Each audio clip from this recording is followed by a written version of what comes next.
Chapter 1877. Feng Zongxi frowned. If it was an unwritten rule in the Chinese world of Jianghu, if there was not a great disparity in strength between the two parties involved in a conflict, and both parties knew each other well, they would definitely sit down and talk. It was also fine if they did not sit down.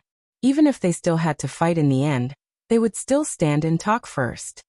He did not expect that this rising star did not understand the etiquette at all. Dou Changfeng wanted to see the world in chaos. He fanned the flames and said, "Young Master Chen, I don't mean anything else. Why won't you give me face? Fine. Even if you don't want to know me, I'll take it as my unrequited love.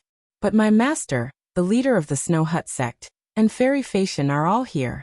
Why do you have to say the name of your sword and be so aggressive?" Chen Tianyuan, who had his back to Fan Xiaochai, said softly, "Don't worry, I won't lose." Su Fingnian could not help but laugh. "Don't you know that Fan Xiaochai wants you to be hacked to death?" After the young man who held up an entire sect by himself said this, his aura changed completely. He did not even hold the hilt of his sword. There was no sword aura around him, but his sword aura was soaring, 3 feet above his waist, like a river. Su Fingnian looked up in the direction of the great lotus peak of Wudong Mountain. He felt a headache coming on.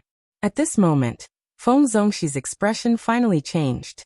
He thought that he had overestimated this sword Dao banished immortal, but now he knew that he had underestimated him.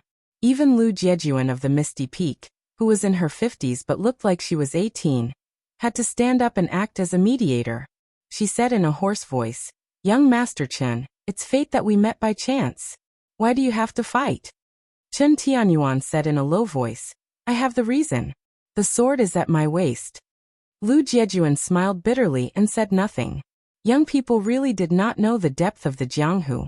So what if you defeated this Central Plains divine fist? Feng Zongxi had worked hard in the Liang River Lake for 30 years before he managed to accumulate his current reputation. It could be said that he had friends all over the country, especially the great steward of the Great Snow Plains, Huang Fangfua. Since Tai Bai Sword Clan had already become one of the 10 great sects, they would definitely be involved with the Chinese plains in the future. Tai Bai Sword Clan, which was located in a corner of the world, did not have any geographical advantage. Once they became enemies with Feng Zongxi, they would not have to worry about the sects of the Chinese plains, the local government, or even the Ministry of Justice in Great Peace City harboring prejudice against Tai Bai Sword Clan. It was unknown if Chen Tianyuan, who gave people the impression that he was simple-minded, suddenly had a flash of inspiration or something else.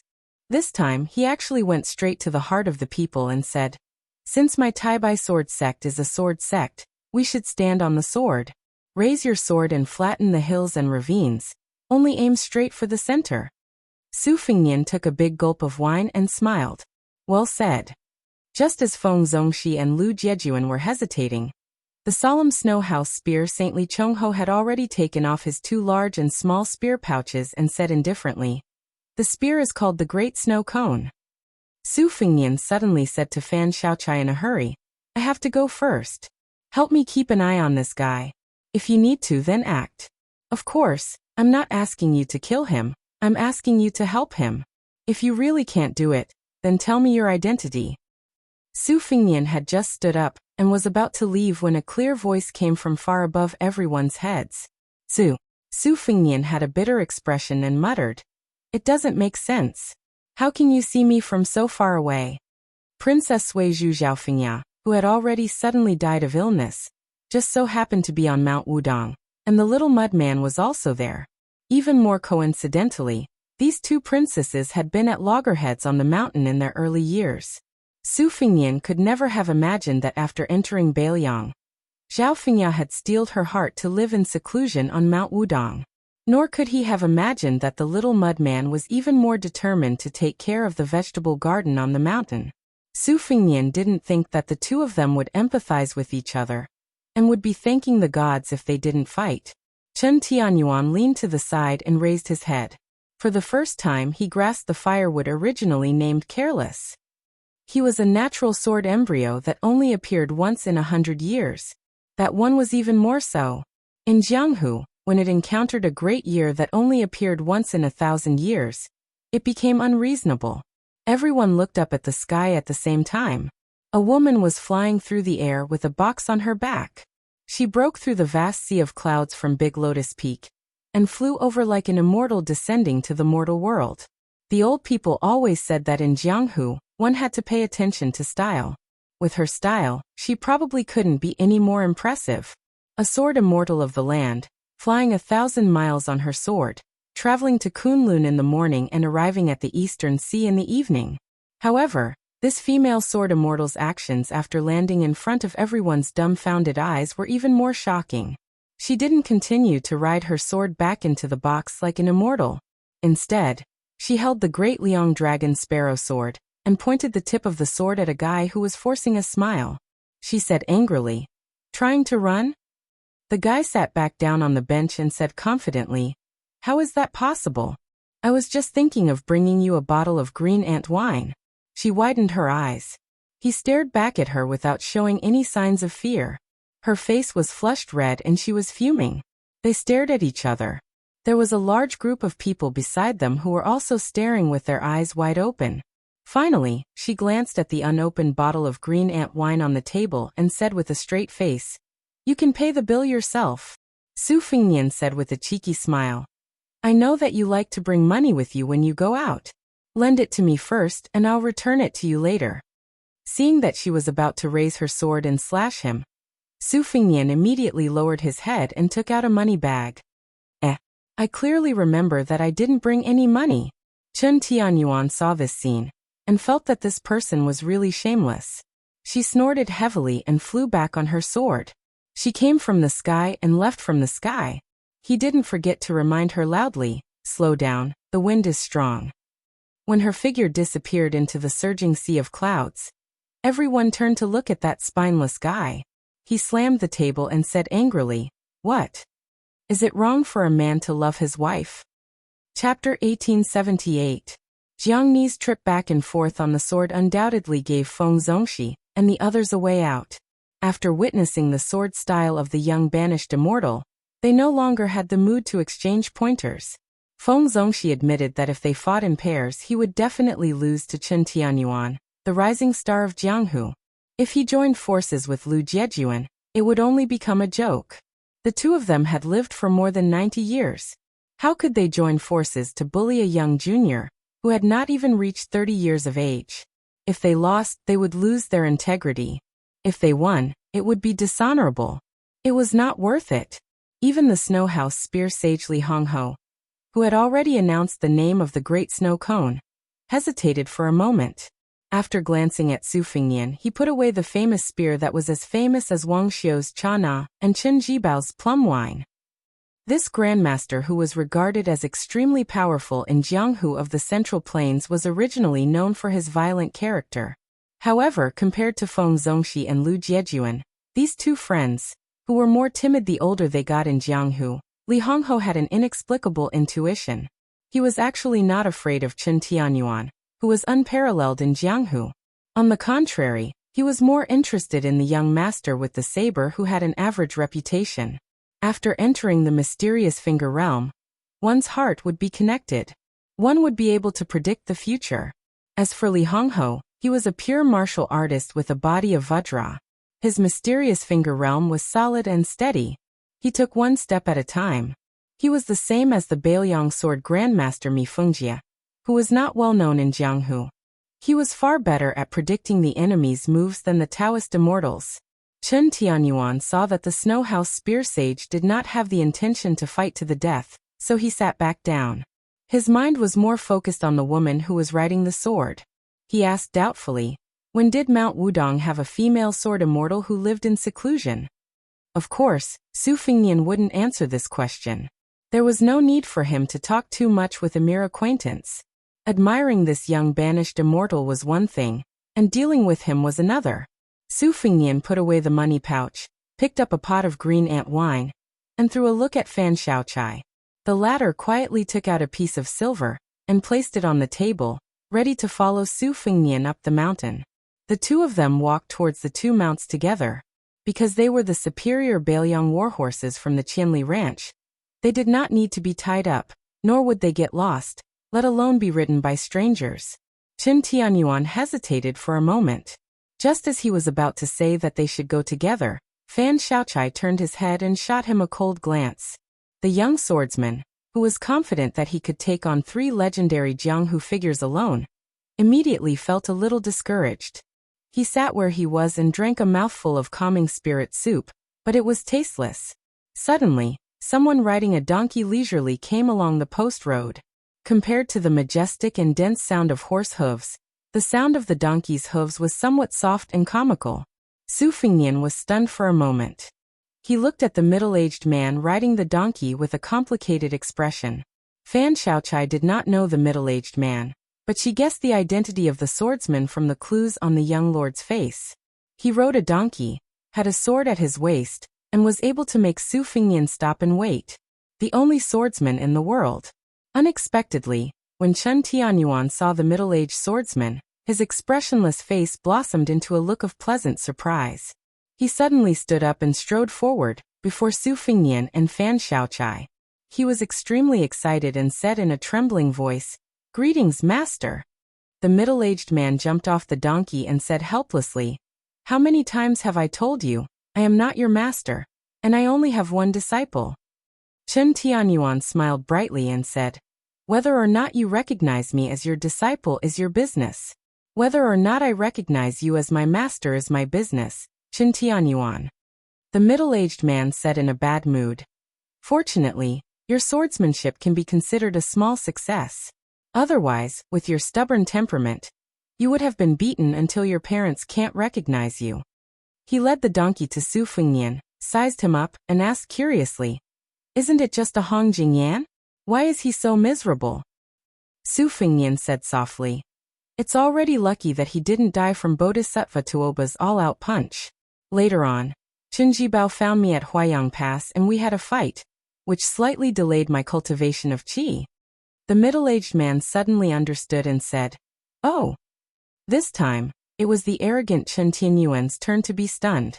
Hong Jingyan, Tuoba, and now Qin Jibao?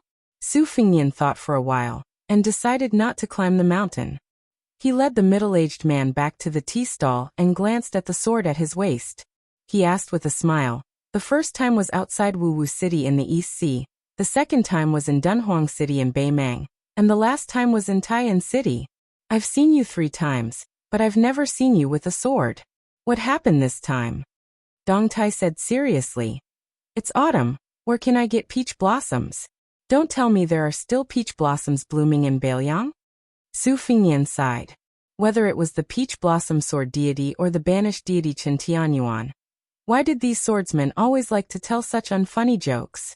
Dong Tai patted the sword at his waist and said with a smile, "This is a gift from my disciple to his master. What do you think?" Su Fengnian glanced at the ordinary sword and could only say, "The gift is light, but the thought is heavy."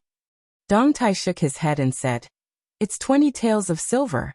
It's not light." Su Fengnian smiled and said, "The Tide Listening Pavilion actually has a few good swords. If you want a newly forged sword, I have some relations with the Yuyan Mountain Villa. Right now, the Dragon Cliff Sword Furnace and the Water Dragon Chant Furnace are also forging swords." Dong Tai waved his hand and interrupted Su Fengnian's good intentions. "What do I want those swords for?" Su Fengnian said with a smile, "I know you definitely don't want them, but I still have to say these words." Dong Tai sneered and said, "You really are Su Zhao's son. It's a pity that you take after Wu Su's appearance." Su Fengnian was somewhat resentful. After sitting down he asked, "Do you want to drink wine or tea?" Dong Tai could drink wine but he didn't like it. As for tea, he found it even more boring. Since he had come to Beiliang he did as the Romans did, and ordered a pot of green ant wine. When Dong Tai opened the seal, he glanced at Chen Tianyuan and asked casually, "What's with this appearance?" Chen Tianyuan smiled and extended 2 fingers. He gently pulled off the flawless root-like skin, revealing an extremely handsome face. It was not inferior to Westchu's Songyushu, nor to Beiliang's Yuluandao. Su Fengnian finally understood why this guy appreciated him after seeing him. It wasn't just because he was thick-skinned. Su Fengnian asked, "There's a rumor in Jianghu that you taught him swordsmanship. I didn't believe it at first." Dong Tai said indifferently, It can't be considered teaching swordsmanship. After Li Chungang borrowed my sword, I returned from Beimang, and happened to see this person comprehending swordsmanship on a mountaintop in Nanzhou. I gave him a few pointers. Later, after returning from a visit to the immortals in the East Sea, I came ashore from the Guanyin sect in the South Sea and met him again. Su Fengnian looked deeply at Chen Tianyuan and sighed. No wonder. No wonder Chen Tianyuan could make rapid progress on the path of the sword. Li Chungang didn't want to ascend. After his death, he carried the fate of the path of the sword and naturally scattered to the mortal world. Because the little mud man had the fate of the West Chu dynasty, he couldn't inherit the fate of the Jianghu old man. Presumably, the lucky one was Chen Tianyuan, whom Dong Tai found. Therefore, Su Fengnian blurted out, Chen Tianyuan, do you want to learn the two-sleeved green snake and the sword opening the gate of heaven? Chen Tianyuan frowned and shook his head. Why should I learn it? Su Fengnian asked in a low voice. You dare not learn it. Chen Tianyuan retorted. Why wouldn't I dare? So what if it's Li Chuangong's famous supreme art? So what if you're Su Fengnian? Fan Xiaochai was somewhat puzzled. In his impression, although this young vassal king was shrewd, he wasn't some wanton, arrogant, and despotic person. As for that banished immortal of the Tai Bai sword sect, no matter what he did, Fan Xiaochai wouldn't be surprised in the slightest. But even after seeing Chen Tianyuan's true self, Fan Xiaochai still didn't like him from the bottom of his heart. It could even be said that he hated him even more. You don't need a reason to like me. I don't like you for all kinds of reasons. Love in the world has been bitter since ancient times. Su Fengnian and Chen Tianyuan were at daggers drawn. The latter's sword intent surged like the rising sun, making the tables of people who had thought they would settle things peacefully feel as if they were facing a great enemy. Chen Tianyuan said seriously, I came to Beiliang to fight you. Dong Tai, who had always stayed out of the affairs of Jianghu, spoke for the first time. If you can't back down in a fight to the death, then draw your sword. Why draw your sword in a meaningless fight where you're sure to lose?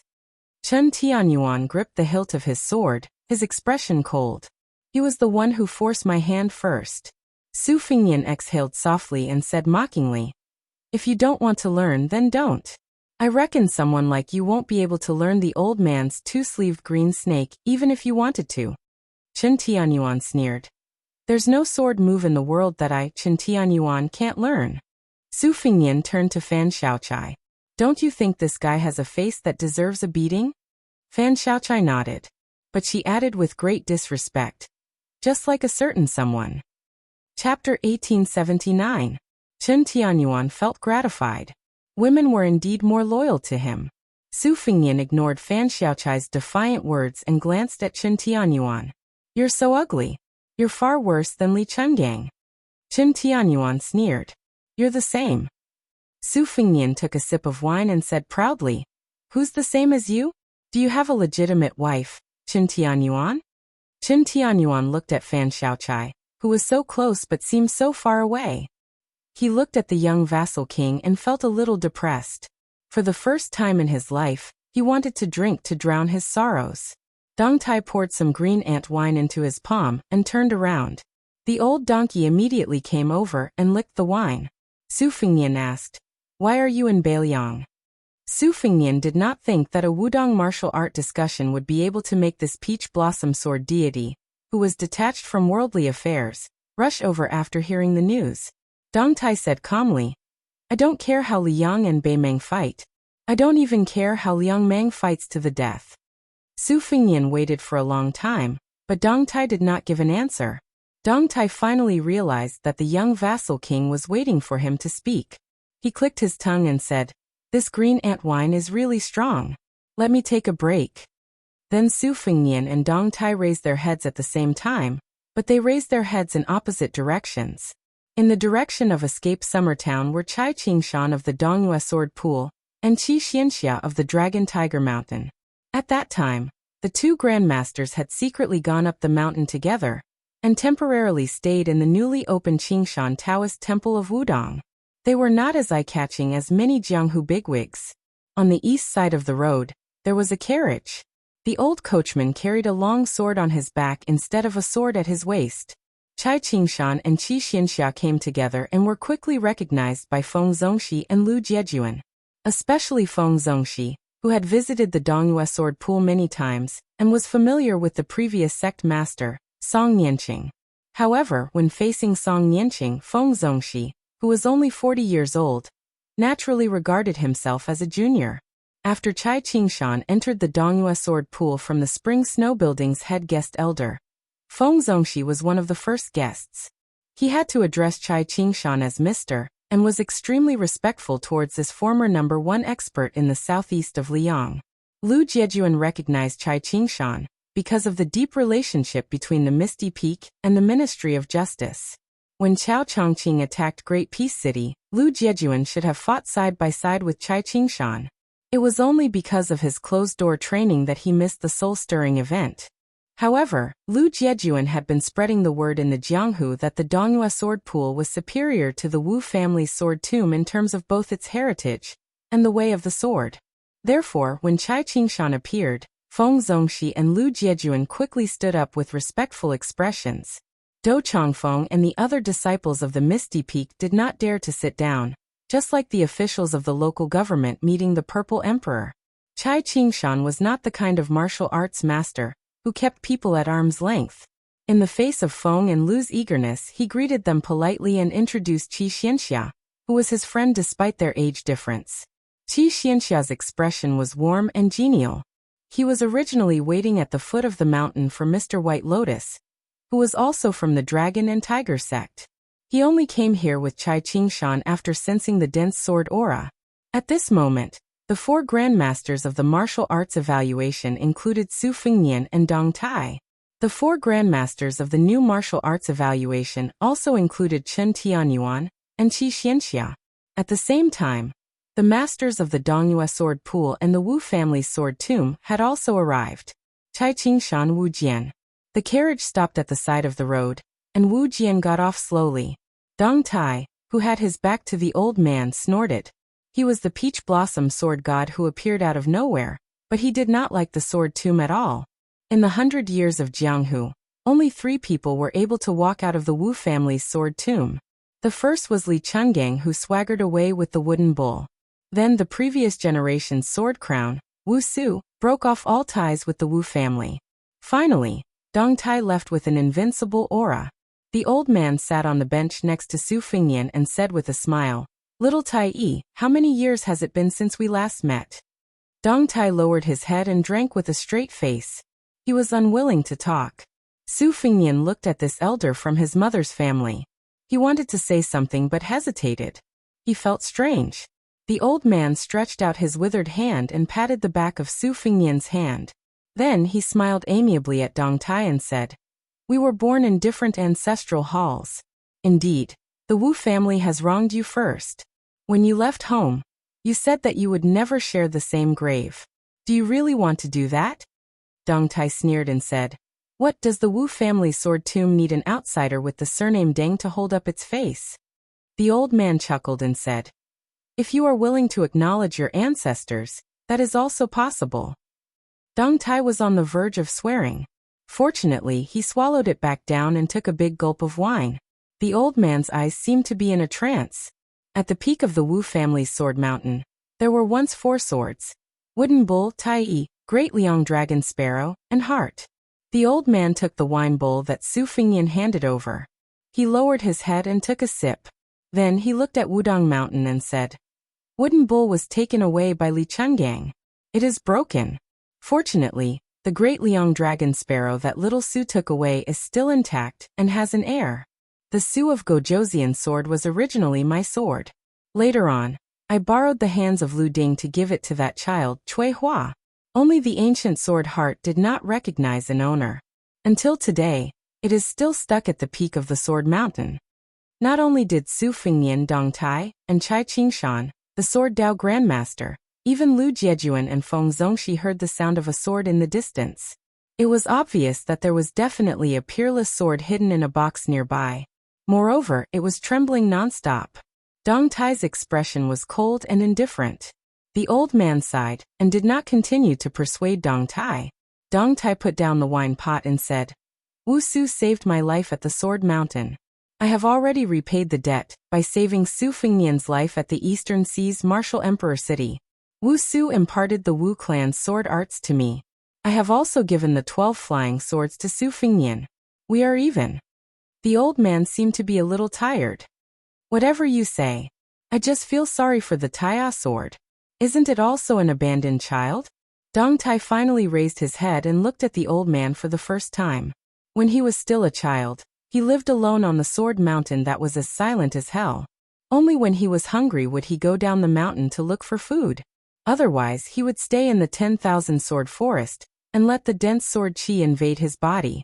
He would faint and wake up again and again. That kind of pain was deep. It was bone deep. During those years, only 2 people climbed the Sword Mountain. Su Fengnian's mother, Wuxia, taught him the most basic sword arts in various ways. The other person was the old man in front of him. He once carried the unconscious youth to the top of the Sword Mountain and looked down at the sword mound. It was only until the day he left the sword mound that Dong Tai knew the identity of the strange old man. The sword hummed loudly. It was like a woman covering her mouth and sobbing nonstop. It was as if she was crying and complaining. It almost pierced the eardrums. Other than the old man, Su Fengnian, Dong Tai and Chai Qingshan, even Chen Tianyuan, Qi Xianxia and Li Hozhong frowned. Feng Zongxi and Lu Jiejuan circulated their qi continuously to resist the soul-stirring shapeless sword qi. Dou Chongfeng and the others covered their ears with all their might. On the other hand, the owner of the tea stall was an ordinary person. He only felt that the sound was a little noisy, but he was not hurt at all. The old man did not turn his head. He only pointed his finger in the direction of the carriage. In more than 30 years, that sword flew out of the Sword Mountain on its own 3 times. The first time was when you left the Wu family, and it was forced to stay. The second time was when you went to the East Sea Martial Emperor City to challenge Wang Xianji. The third time was when you fought to the death with Tuoba and Beimang. In Great Peace City, when you fought with Su Fengnian, Chao Chongqing and the other 2, it did not leave the sword mound. It only wailed at the same place. It probably felt that its master would never be able to hold it in his hands in this lifetime. Since ancient times, all treasures that have been passed down have spirits. I believe that there are very few as pitiful as the Taya sword. Su Fengnian suddenly said self-deprecatingly. As one of the 4 great grandmasters of martial arts, when I returned to my peak after Chao Chongqing's death, Tuoba would not be able to advance any further. I thought that I was the closest to being the strongest in the world. The old man looked at Su Fengnian and Dong Tai. He laughed and said, "In any case, it's the same." Dong Tai sighed heavily. Su Fengnian couldn't help but tease. "Old Deng, aren't you being pretentious?" The old man nodded in agreement and said, "Yes." Dong Tai's expression was lonely. The old man stopped joking and said in a low voice, "Don't forget, your ancestor Dong Tai was one of the 9 people of the Wu family who defeated the cavalry of Beimang. He was also the person who controlled the sword formation." Dong Tai took a deep breath and looked at Su Fengnian. "Outside the pass to the north of Beimang City, give me 10,000 Beimang cavalry." Su Fengnian smiled and said, 10,000 is too little. 20,000 is too much." The old man jerked his lips and said to himself, as expected, he is the same as Su Shao. Dong Tai suddenly raised his arm. A white streak of light flew over. Dong Tai held the Taya sword. Sword energy filled the world. Chapter 1880. There was an irrigation ditch on the outskirts of Iha City in Yuzhou. In autumn, the reeds were covered in a vast expanse of snow. Several riverside villages were scattered among them. A carriage turned from the official road to a small road.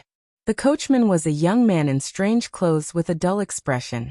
Behind the coachman sat a man in plain cotton-padded clothes. He leaned against the wall of the carriage with his legs dangling outside, gently swaying with the carriage. On the small road in the evening, the carriage caught up with an old farmer who had just finished his work. When the carriage passed by the old farmer, the man in cotton-padded clothes turned to look at the old man who was looking at him curiously. The old man had a very ugly face. Although he was hunched, he was still half a head taller than the old people in the south.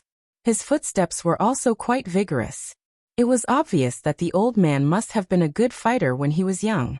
The man in cotton-padded clothes softly called for Mr.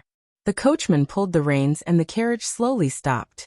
The man jumped off the carriage and greeted with a smile, "Fourth Grandpa." The old farmer's face was full of astonishment. He did not know why this unfamiliar junior called him Fourth Grandpa. It was probably because he was intimidated by the cotton-clothed man's imposing manner that the old farmer stammered uneasily, and did not dare to speak. The man in cotton-padded clothes smiled with the most authentic Yuzhou accent. "I am Chen Wang from the end of the village.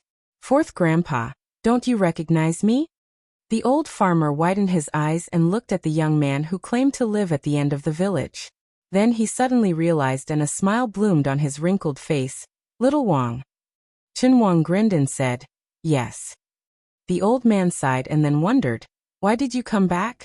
Didn't you go to the capital to take the exam?" Chen Wang smiled and said, "I finished the exam long ago. This time, I went home to take a look. Fourth Grandpa lent me 2 taels of silver. I dare not forget." The old man waved his hand and asked curiously, "How did you do?" Chen Wang said softly, "Not bad." The old man said, "Oh." Perhaps he was afraid of hurting the young man's face, so he did not get to the bottom of it. Moreover, the old man who had been dealing with the yellow soil all his life could not get an answer. He just sighed, "What a pity." Chen Wang's expression was calm, as if he did not understand the regret in the old man's words. Chen Wang and the old farmer walked back to the village side by side. They talked about this year's harvest, the marriages of their peers, and whether the elders in the village were still alive. Through chatting, Chen Wang learned that his yellow mud house had long been dilapidated. One of the walls had collapsed. This was within reason. He hadn't returned to his hometown for 10 years. How could an extremely simple house be safe and sound? Chen Wang's parents had passed away one after another before he went to take the exam. An ownerless house was not like those weak reeds that would flourish in the spring even if they withered in the autumn. There were some things that the old farmer didn't say. In fact, after this young man came to the capital, there was a woman in the village who would often clean up. She kept the village as clean as her own home. Year after year, many of the young men who secretly admired her gave up and got married and had children. Gradually, the virgin girl became an old woman. But now that she was no longer here, what was the use of saying these things to Chen Wang?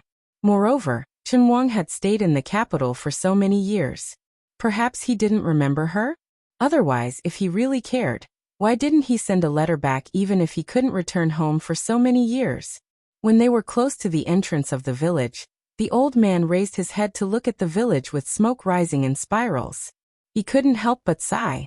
That girl's home was at the entrance of the village. What a virtuous child. Everyone within 100 li would give her a thumbs up. In the early years, the matchmaker almost broke the threshold of her home, but she didn't agree. Her parents couldn't do anything about it. No one expected that in the end, such a tragedy would happen. The common people all accepted their fate. If their fate was bad, they couldn't blame anyone. This was like getting an illness. If they could get through it, they could live. If they couldn't, then it was because the heavens didn't reward them with food. They could only be buried in peace. Chen Wang didn't enter the village. He suddenly stopped and asked, "Fourth Grandfather, where is her grave?" The old man was stunned. He lowered his voice and said, "How do you know she?" The old man didn't continue speaking. Chen Wang also didn't speak. The old man pointed in the direction of the ferry and said, "Over there.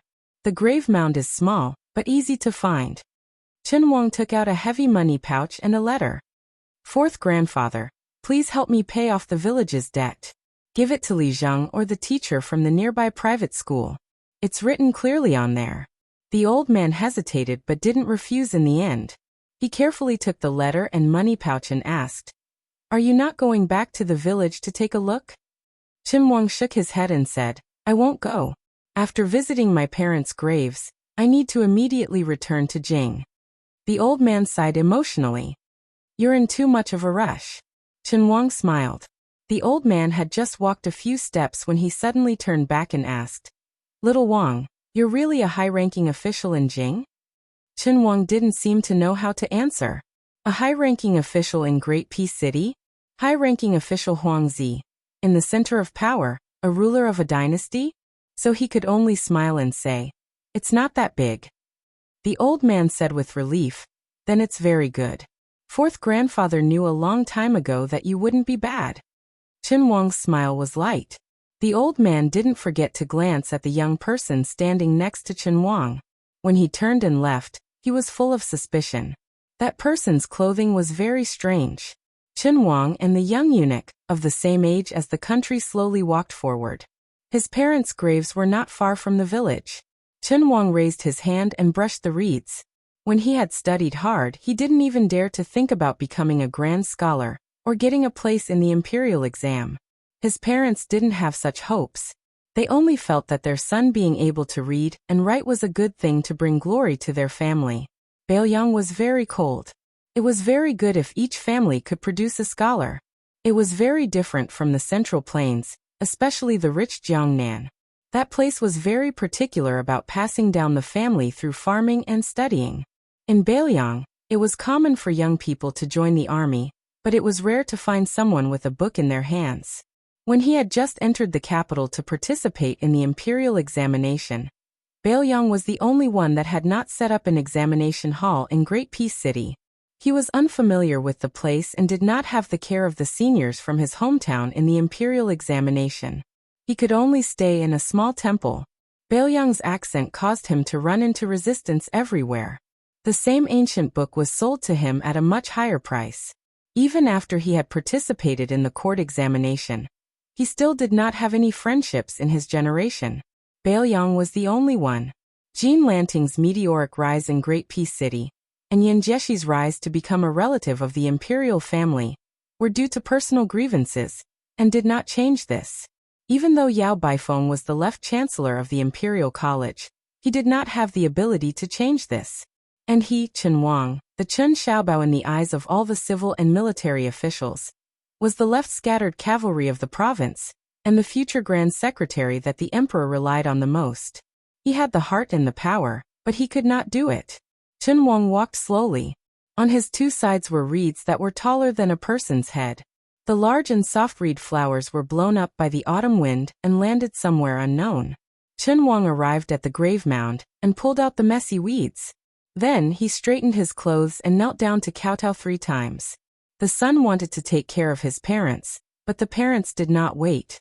The old man that this cotton-clothed man respectfully called fourth great-grandfather probably did not know in his life that the 2 items that the junior had handed to him, the money pouch and the letter, were worth thousands of gold just from the 2 words Chen Wang at the end. In the 20 years of Baoyang's history, there were only a few people in the Liang officialdom. Among them, Jean Lanting was the assistant minister of the Ministry of Rights. Yan Jieshi was a scholar, and the Confucian scholar Yao Baifeng was in charge of the imperial college. However, even if the 3 of them were added together, they might not be as important as Chen Wang. It could even be said that in a large sense, it was this scholar from Baoyang who had left his hometown. His 2 secret letters changed the structure of Baoyang. On the way back, Chen Wang met a sturdy man of the same age. After seeing him, the man's expression was complicated. There was resentment, reverence, surprise, and confusion. The man took a deep breath and handed Chen Wang a coarse cloth bag with a straight face. "These are the things my sister left behind. They are the books you left behind.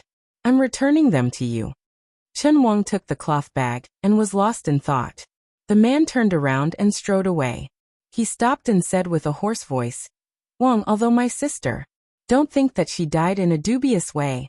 She's cleaner than anyone else." Chen Wang covered his mouth and looked at the back of the man who used to put his arm around his shoulder and call him brother-in-law. He said vaguely, "I'm sorry." The man muttered, "You can say that to her." Chen Wang was silent. Blood seeped out between his fingers.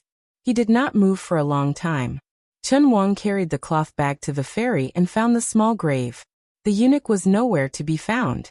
Chen Wang sat cross-legged in front of the grave. He sat across from the small grave. There was an illiterate woman who would find a clean place under the sun to dry her books. She would open them one by one and put them away one by one. There was an unmarried woman who would go to the small ferry when no one was around. She would look into the distance again and again and turn around again and again. Chen Wang gently opened the cloth bag and looked down. There were familiar books such as the Book of Rights and the Great Learning.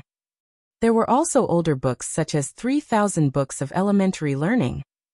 Back then, when they were working in the fields, washing clothes at the ferry, picking reeds during the heavy snow, he would often recite to her. 10 years had passed between this year and that year. He and she were separated by yin and yang. Chun Wang closed his eyes and read softly. The country is in trouble. The king dies in the country. The doctor dies in the ancestral temple. The people die in the countryside. The gentleman said, Great virtue is not an official. Great Tao is not a tool. Great faith is not agreed. And great time is not uniform. Those who observe these four can aspire to learn. Let the people of the world be united in worship and worship. As if on top of it, as if on the left and right of it. In the twilight, the scholar was reading. The reeds swayed gently in the wind. It was like a woman nodding her head and smiling like a flower. Chapter 1881. The 3 riders and 1 donkey circled around Wuxia town, and came to the memorial arch at the foot of Mount Wudong. Su Fengnian, Fan Xiaochai, and Chen Tianyuan dismounted together. Dong Tai patted the old donkey's back after landing and started chanting. Chen Tianyuan looked up at the words Wudong Dangxing, written by ancestor Lu himself. He did not look like an ordinary swordsman but was full of spirit and fighting spirit.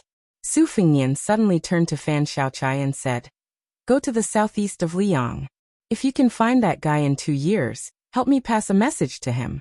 Tell him that he has to pay back the money he owed me.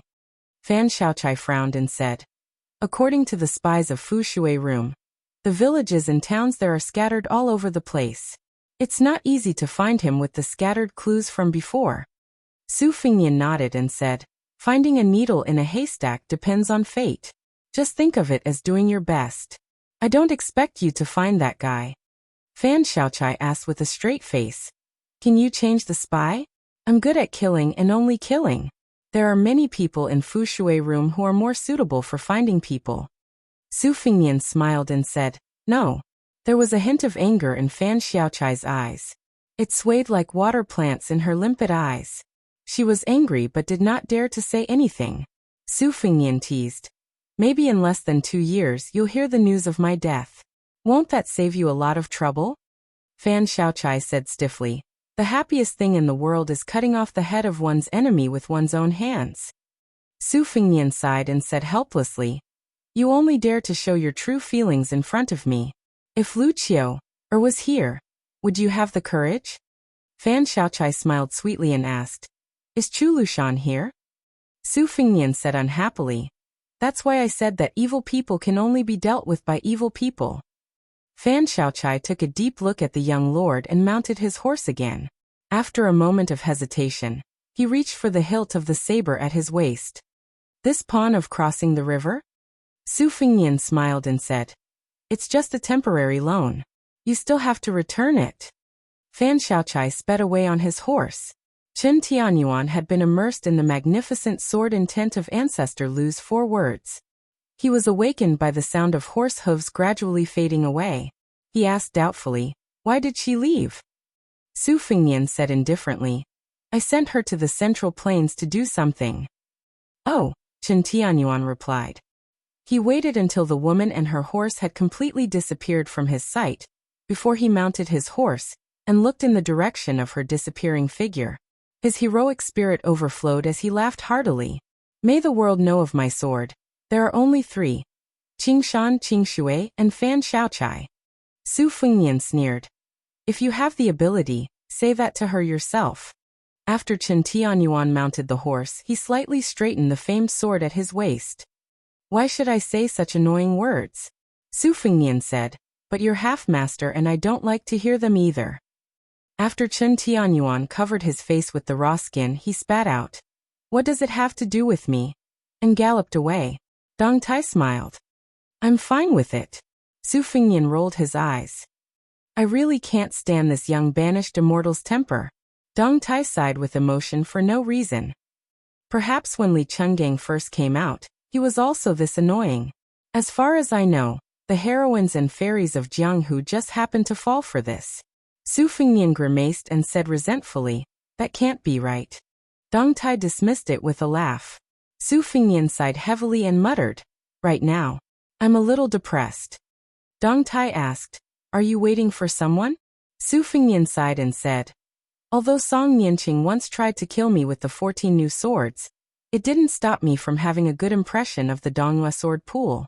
As for Chai Qingshan, who took over the sword pool, it can be said that an exchange of blows leads to friendship. There are people in Jianghu who can't be hated, whether they're friends or foes. Chai Qingshan Wang Mingyin outside Xiangfan City is the same, and Catman Han Shengxian outside Qinwu City is the same." Dong Tai was silent. The ancestor of the Wu family sword tomb, who had a deep relationship with him and the young king, returned to the Central Plains after delivering the swords. It seemed that he had completely retired from Jianghu. Dong Tai seemed to realize something and asked curiously, "Why did you let that woman leave Beiliang at this time? Did you hope that she could take Chen Tianyuan to the Central Plains?" Su Fengnian smiled and said, "The main thing was to find her, and at the same time take away that eyesore banished immortal, killing 2 birds with 1 stone." The young king held the hilt of his sword and stood under the archway. The breeze brushed his face, making him look like an immortal. The peach blossom sword deity stood side by side with him, and looked into the distance with a sword hanging from his waist. He was the #1 sword deity in the world. Su Fengnian asked softly, "The old man with the sheep fur coat, old monster Wang, and Chao Chongqing, they all left their fates in the human world. Old Huang also left a sword manual for me. Dong Tai, what about you?" The peach blossom sword deity, who entered Taoism through swordsmanship and stood shoulder to shoulder with ancestor Liu and Li Chungang at the top of the sword forest, said calmly, "I, Dong Tai, don't want to die." Su Fengnian said enviously, "You're so cool." Dong Tai saw Chai Qingshan and the others coming slowly from afar. Obviously, he had no intention of accompanying Su Fengnian. He turned around and led the donkey up the mountain. Chai Qingshan and Qi Xianxia walked together. The divine fist of the Central Plains, Feng Zongxi, and the fairies of the Piaomiao Peak also joined in the fun. However, the snow hut spear saintly Zhongho and his disciples did not appear. Su Fengnian's left shoulder was suddenly patted heavily. He turned around and saw no one. He turned to the other side and still saw no one. Su Fengnian pretended to be surprised. Soon a little girl who was squatting on the ground jumped up and laughed. "Are you scared?" Su Fengnian squinted his eyes and smiled. The corners of his mouth curled up and his smile was especially gentle. Every time he saw her, from the first meeting to the second meeting, he only felt happy. Su Fengnian stretched out his hand and rubbed her hair. "Oh, you've grown taller." She put her hands on her hips and raised her chin high. She puffed out her chest and did not hide her pride. Su Fengnian smiled and asked, "Where are the little monks Nanbei and Nanbei?" She rolled her eyes and said, "Stupid Nanbei. He's talking to a little Taoist boy called Yufu. I don't want to play with them. You don't know. A little bald head and a little scholar. When these two are together, they like to talk to each other. It's even more boring than when those big old bald heads at home gathered together to talk about scriptures and quarrel." "Then what about your parents? I'm so worried. Not long ago, there was a female pilgrim from Jiangnan on the mountain. I don't know how she recognized my father. She cried so hard. My mother was so angry that smoke was coming out of her 7 orifices. My father took the initiative to wash his clothes for several days, but it was no use. Yesterday he even borrowed some copper coins from the old Taoist of Wudong Mountain, saying that he would let my mother go down the mountain to buy some rouge and face powder." "And your mother didn't agree? How could that be? It's not like you don't know that my mother will compete with anyone, but not with rouge and face powder. When she got the money, she went down the mountain to the town at the foot of the mountain. When she returned to the mountain, she fiddled with her clothes for almost 2 hours before she was willing to see anyone." "Was your father scared?" "Nonsense. My father kept saying that my mother was as beautiful as a fairy. Unfortunately, when my mother finally calmed down, the female pilgrim used the excuse of leaving to find my parents. After seeing my mother's makeup, the woman didn't say anything. She just glanced at my mother from the corner of her eyes, and then the corners of her mouth curled up. In the end, she ignored my mother and only cared about politely greeting my father. When she left, I saw her quite clearly. She secretly curled her lips at my mother. In this way, there was no and then." "Lizzie, your mother has met her match. I didn't think so at the time, but now that I think about it, it really was quite hurtful.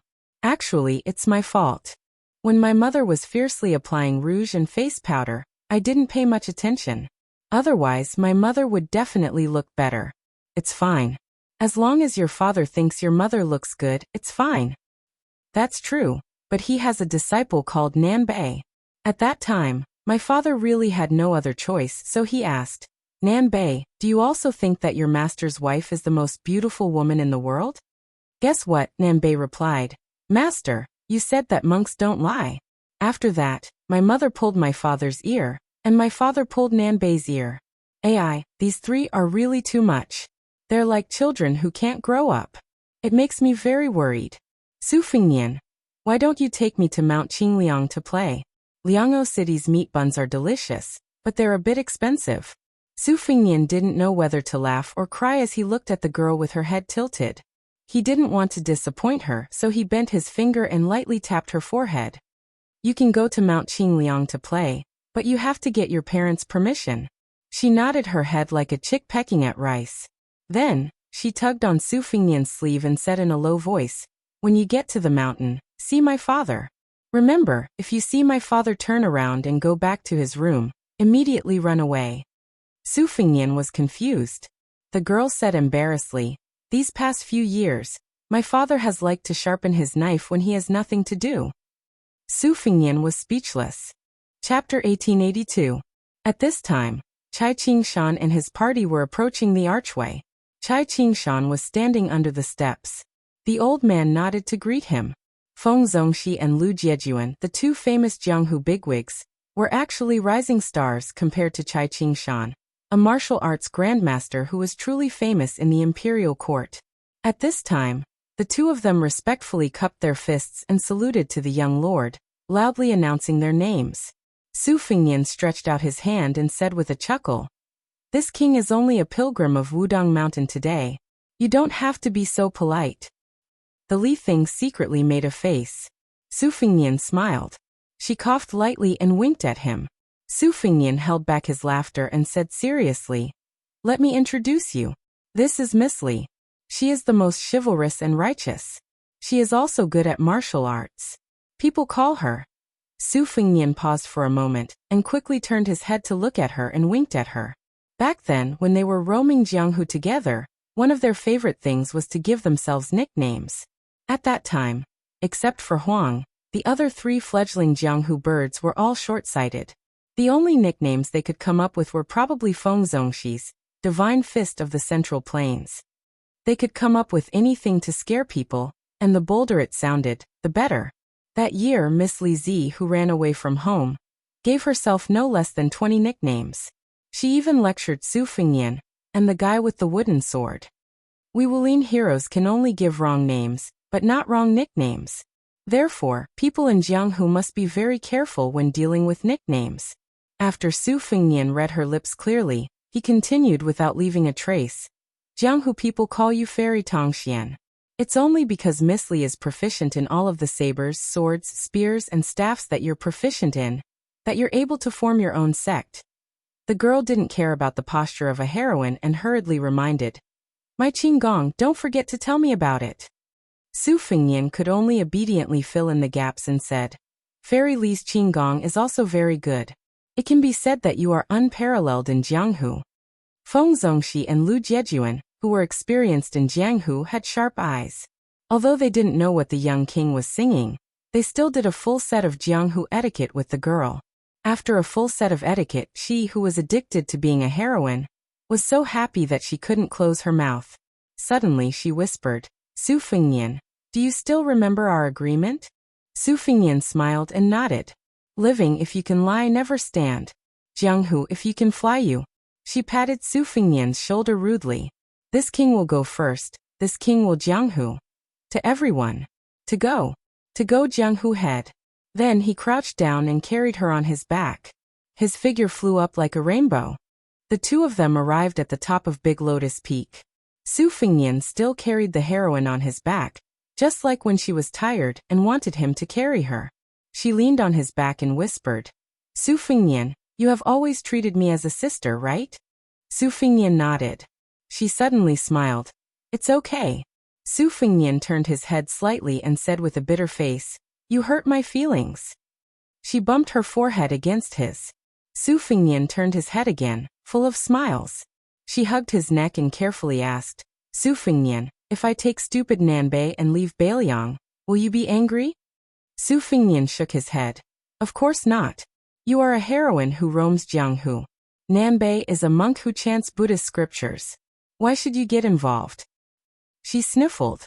Su Fengnian comforted her. I will definitely find you in the future. She didn't say anything. Between the mountains and rivers, the girl's thoughts were better than all the poems. Near the girl's house was a hastily built thatched cottage. A white-robed monk who was originally sitting on a stool in front of the house sighed. When he saw this scene, the middle-aged monk who was washing his wife's clothes did not bother with the washboard. He suddenly stood up and strode towards the simple thatched cottage. Li Donghai quickly jumped off his back and shouted at Su Fengnian, The situation is tense. Let's go. Su Fengnian didn't say anything and immediately ran away. The white-robed monk quickly rushed out of the house with a kitchen knife in hand. He looked around with a murderous look. This murderous look was probably not inferior to Dong Tai's Taiya sword at the foot of the mountain. One must know that in the past, Chao Chongqing's heavenly image state was the most outstanding, Dong Tai's finger mystery sword was the most powerful, and finally, Li Dongxin's Vajra state of the two Zen temples was the most invincible. Li Dongxin's aura was like a Buddha lying down, sitting, and standing. There were only two people in the world who weren't afraid of Li Dongxin: his wife and daughter. The girl happened to be one of them, so she didn't care about her father. She put her hands behind her back, hummed a tune, and leisurely strolled elsewhere. This daughter who didn't know how to love her father. The white-robed monk sighed heavily, put down the kitchen knife, sat back on the stool, and continued to wash clothes. When the little monk Nanbei returned to the thatched cottage, he heard his master talking to himself. The little monk moved a stool and sat down, asking, Master, are you reciting scriptures? You can say that, it's just a little difficult. Every household, temple, and temple has its own difficult scriptures. Master, but the old abbot said that scriptures are the easiest to recite in the world. That's why the abbot is the abbot. You can only be the disciple of the abbot's disciple. Sigh, Master, what if I can't find a disciple in the future? If our temple wasn't sealed off, it would be simple. Find a dark and windy day. Master will bring you a big sack and catch a little bald head. Now it's difficult. Master, my disciple is far worse than the old abbot's disciple. Master, just say that I'm not as good as you. That won't do. How can there be such a shameless master? Master, today, Yufu helped someone read their fortune and wrote a letter to their family. The two elders insisted on giving Yufu money. Yufu couldn't refuse them no matter how hard he tried.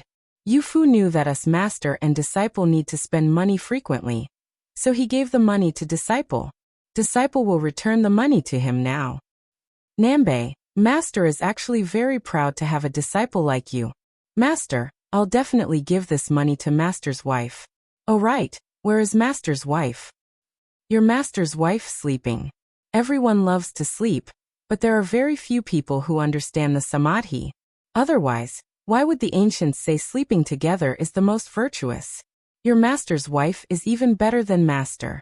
Master, I only know that Master's wife's snoring is very powerful. Master can sleep better than anyone else. You're even more powerful. Oh, stupid Nanbei, you've improved. The two bald heads, one big and one small, touched their bald heads almost at the same time. The white-robed monk touched his head and looked into the distance.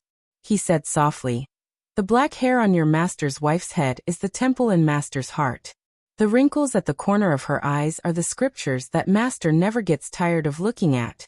Her snoring is the Dharma that Master never gets tired of hearing. The little monk was dumbfounded. He didn't know why his master suddenly became so poetic. Then he heard his master's wife snort softly behind them. She laughed and scolded, Damn it! The little monk turned his head and glanced at his master's wife, who was walking back into the house. He then looked at his master's serene face and sighed, Master! The white-robed monk didn't look back. He lowered his head and washed his clothes. He said softly, Your master's wife thinks that she doesn't look good with rouge.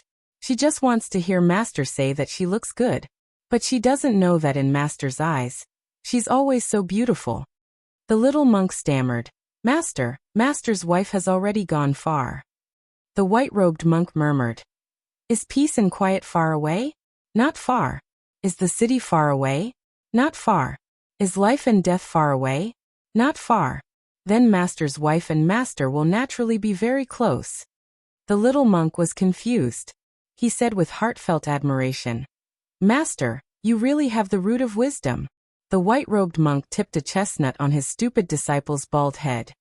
You're asking for a beating. How can a disciple praise his master for having the root of wisdom? The little monk looked innocent. The middle-aged monk with his back to the cottage lowered his voice. Has your master's wife really gone far? The little monk turned his head and looked back in an instant.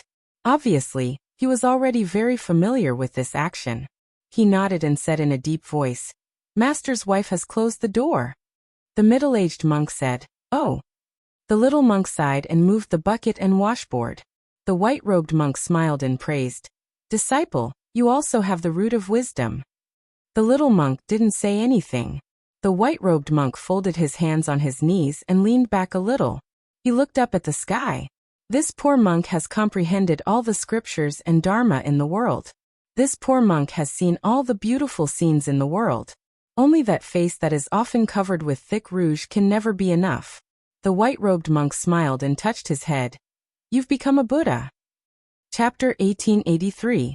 If one stood at the top of the Big Lotus Peak and looked down, the two mountain paths in the north and south were like two dragons lying majestically on Mount Wudong. As a famous scenic spot on Mount Wudong, the elephant pool was even more crowded. Family members and visitors lingered here, forgetting to go home.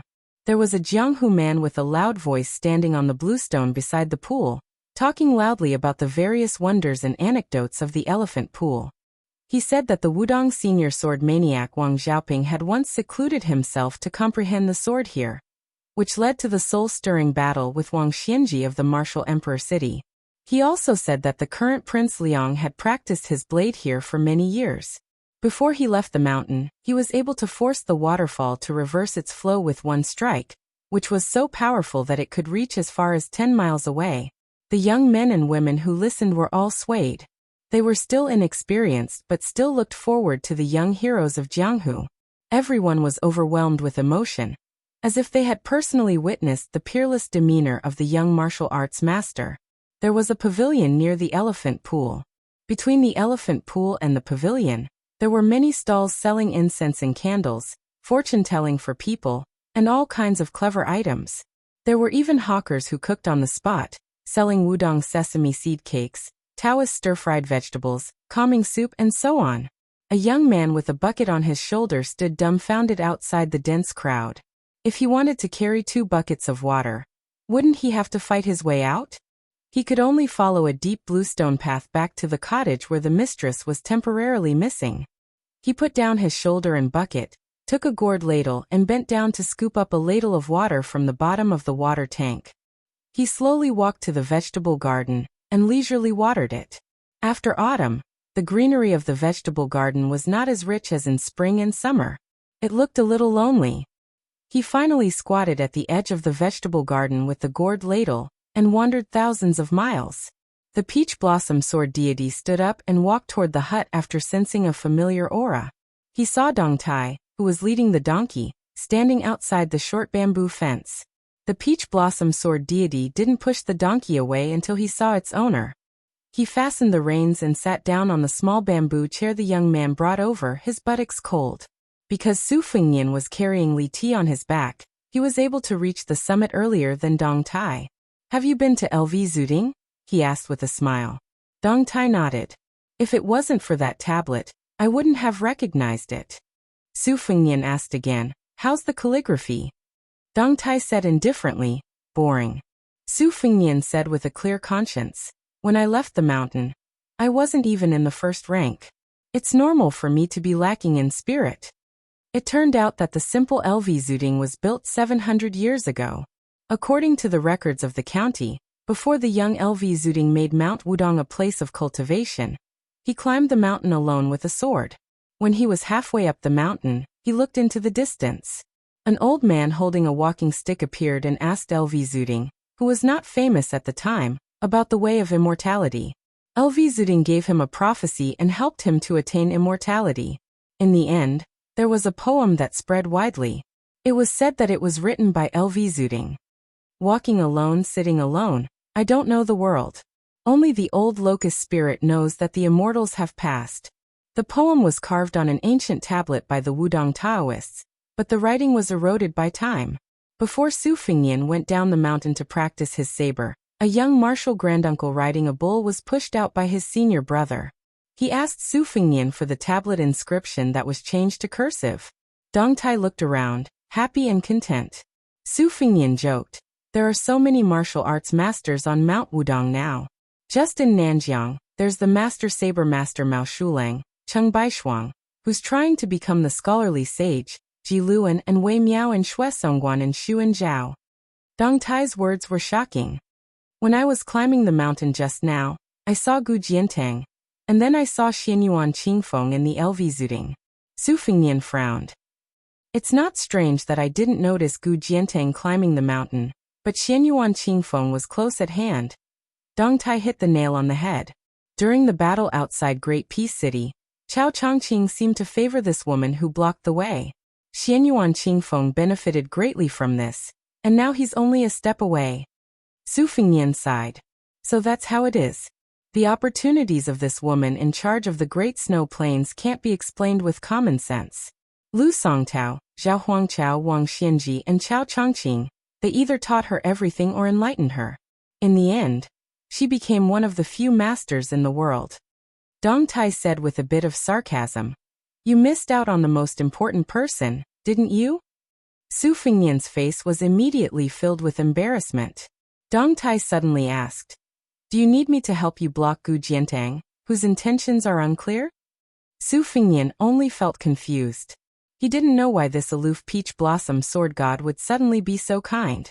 After all, Wang Xianji had already come to a conclusion about Dong Tai's character. The general idea was that Dong Tai was extremely passionate about the sword, and was the most emotionless. Therefore, he was the most compatible with the way of the heavens. Moreover, Gu Jiantang, who was on the cusp of the Liang imperial court, left his territory without permission and chose to travel incognito to Mount Wudong. It could be said that he had entered the hinterland of Bailiang alone. It was obvious that he wouldn't cause any trouble on Mount Wudong.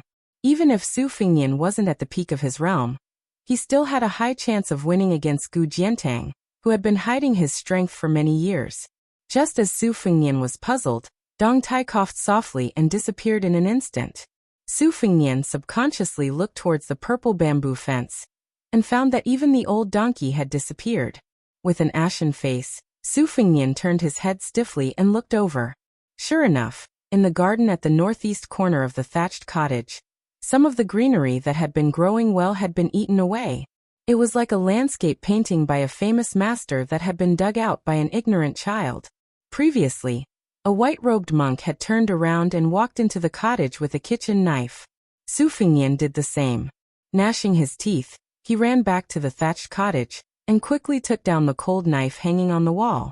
After leaving the cottage, he angrily said, "Dong Tai, if you have the guts, don't run. I'll treat you to donkey roasted meat tonight." As a martial arts evaluation grandmaster, Dong Tai deliberately concealed his aura. Even Su Fengnian couldn't find any clues. Su Fengnian squatted on the ground and sighed. It was really a mother-f***er disaster. Sometimes when God punched you, he didn't give you a date to eat, but another punch to the head. When Su Fengnian caught a glimpse of a dress from the corner of his eye, he felt as if he was struck by lightning. When it rains, it pours. Su Fengnian was worthy of being called a king with a different surname, and a great pillar of the country. He made a prompt decision. Regardless of whether he could hide for the first time or not, if he could hide for one more day, he would live for one more day. Therefore, when Su Fengnian was about to leave, Jiang Ni's voice filled with grief and indignation came from behind. "Surnamed Su. You're dead today." Chapter 1884. Carrying the red sandalwood box on her back, Jiang Ni suddenly soared into the sky with her sword.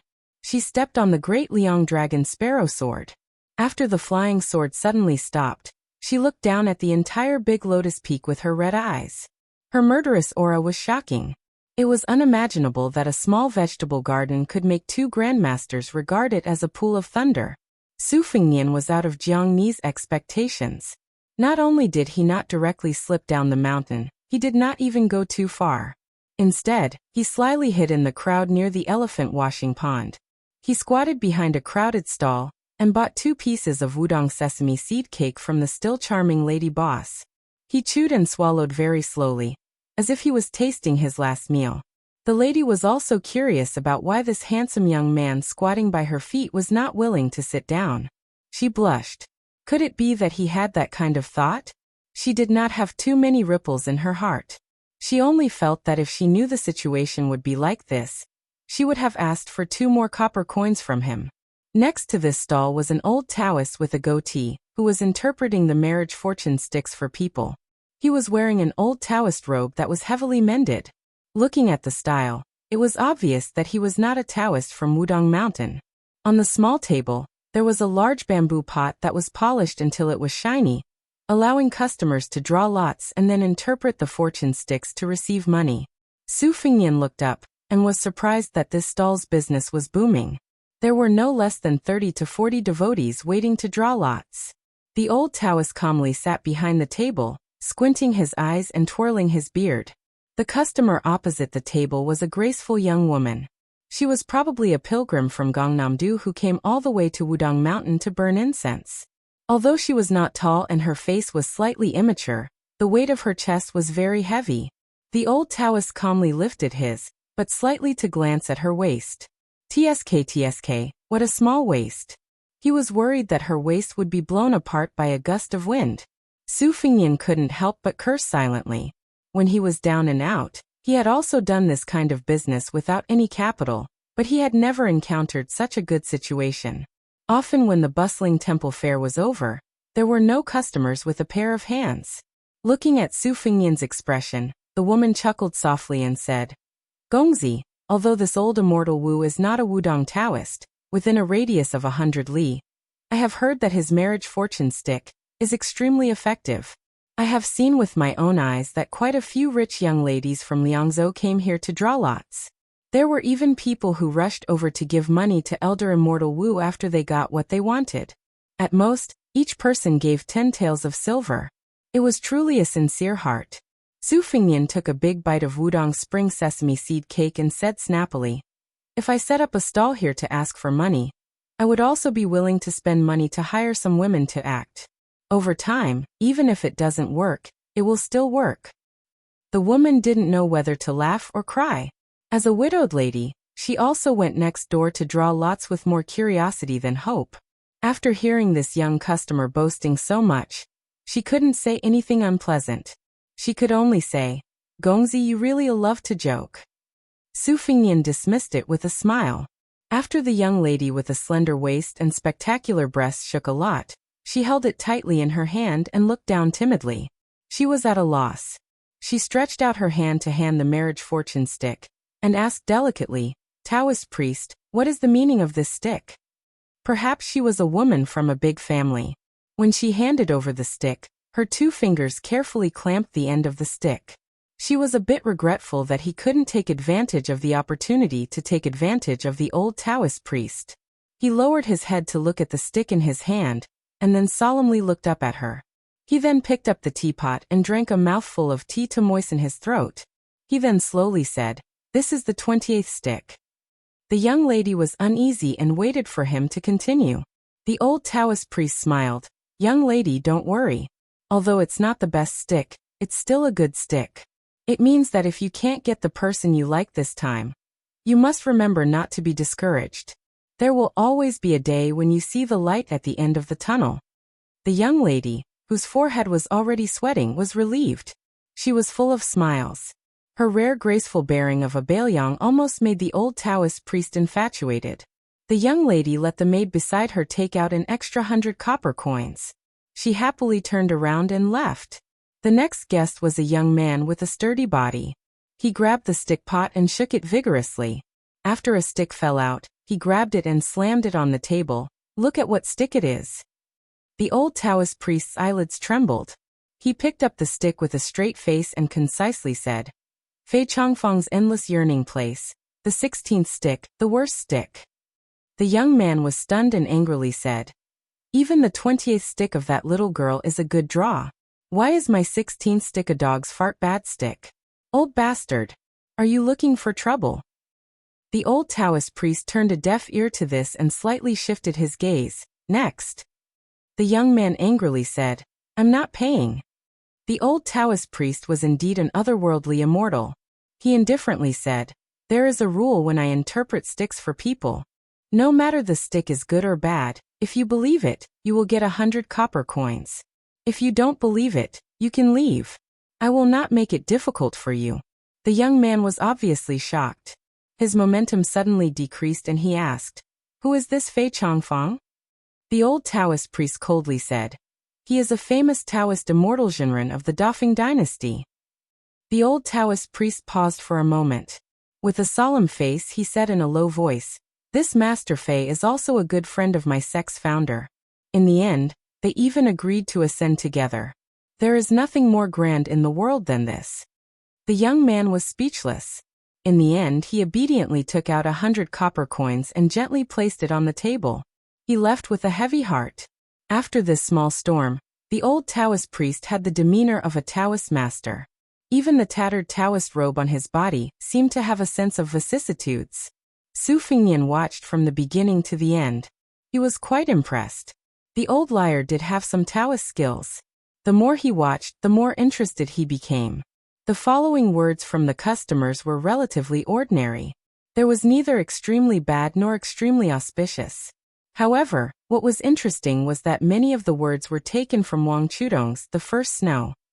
For example, a young hero asked for a Qingchuan saber is like the soil, and the following sentence, "I can't bear to look at the green hair of the lady, but met with the yellow shirt of the guest." These were all popular phrases taken from The First Snow. It was said that in the early years, a few noble concubines in the Liang Palace loved The First Snow very much. Not only that, even the names of the 3 songs of the Beimeng Chess and Sword Music School were chosen from the original songs of The First Snow. It was conceivable that if Wang Chudong were to appear in the Central Plains, he would be a first-class guest. Every time he heard a familiar phrase, Su Fengnian squinted his eyes and smiled. In the end he looked a little absent-minded. He remembered that there was a woman who was married thousands of miles away. She was infatuated with this book. Su Fengnian sighed. When he was about to stand up, he suddenly squatted back down. Chapter 1885. 2 familiar faces appeared among the endless stream of people at the stall next door. The young master of Yuyan Mountain Villa, Zhang Chunlin, carried a sword box on his back. There were 4 swords hidden in it, which should be the fledgling vine, monk hut, frost blade, and rootless heavenly water. Su Fengnian was at Yuyan Mountain Villa when he first met the white-clothed immortals of the Guanyin sect. Among them was the charcoal girl. Later in the western regions, Su Fengnian and Zhang Chunlin met by chance. Unexpectedly, this young man always treated him as a benefactor. Even the sword he cast from the water dragon song Sword Furnace was named Frost Blade. Presumably, this kind of rebellious behavior of a swordsman, who did not respect the way of the sword, would provoke criticism in Jianghu. Fortunately, Yuyan Mountain Villa was like the sun in the sky.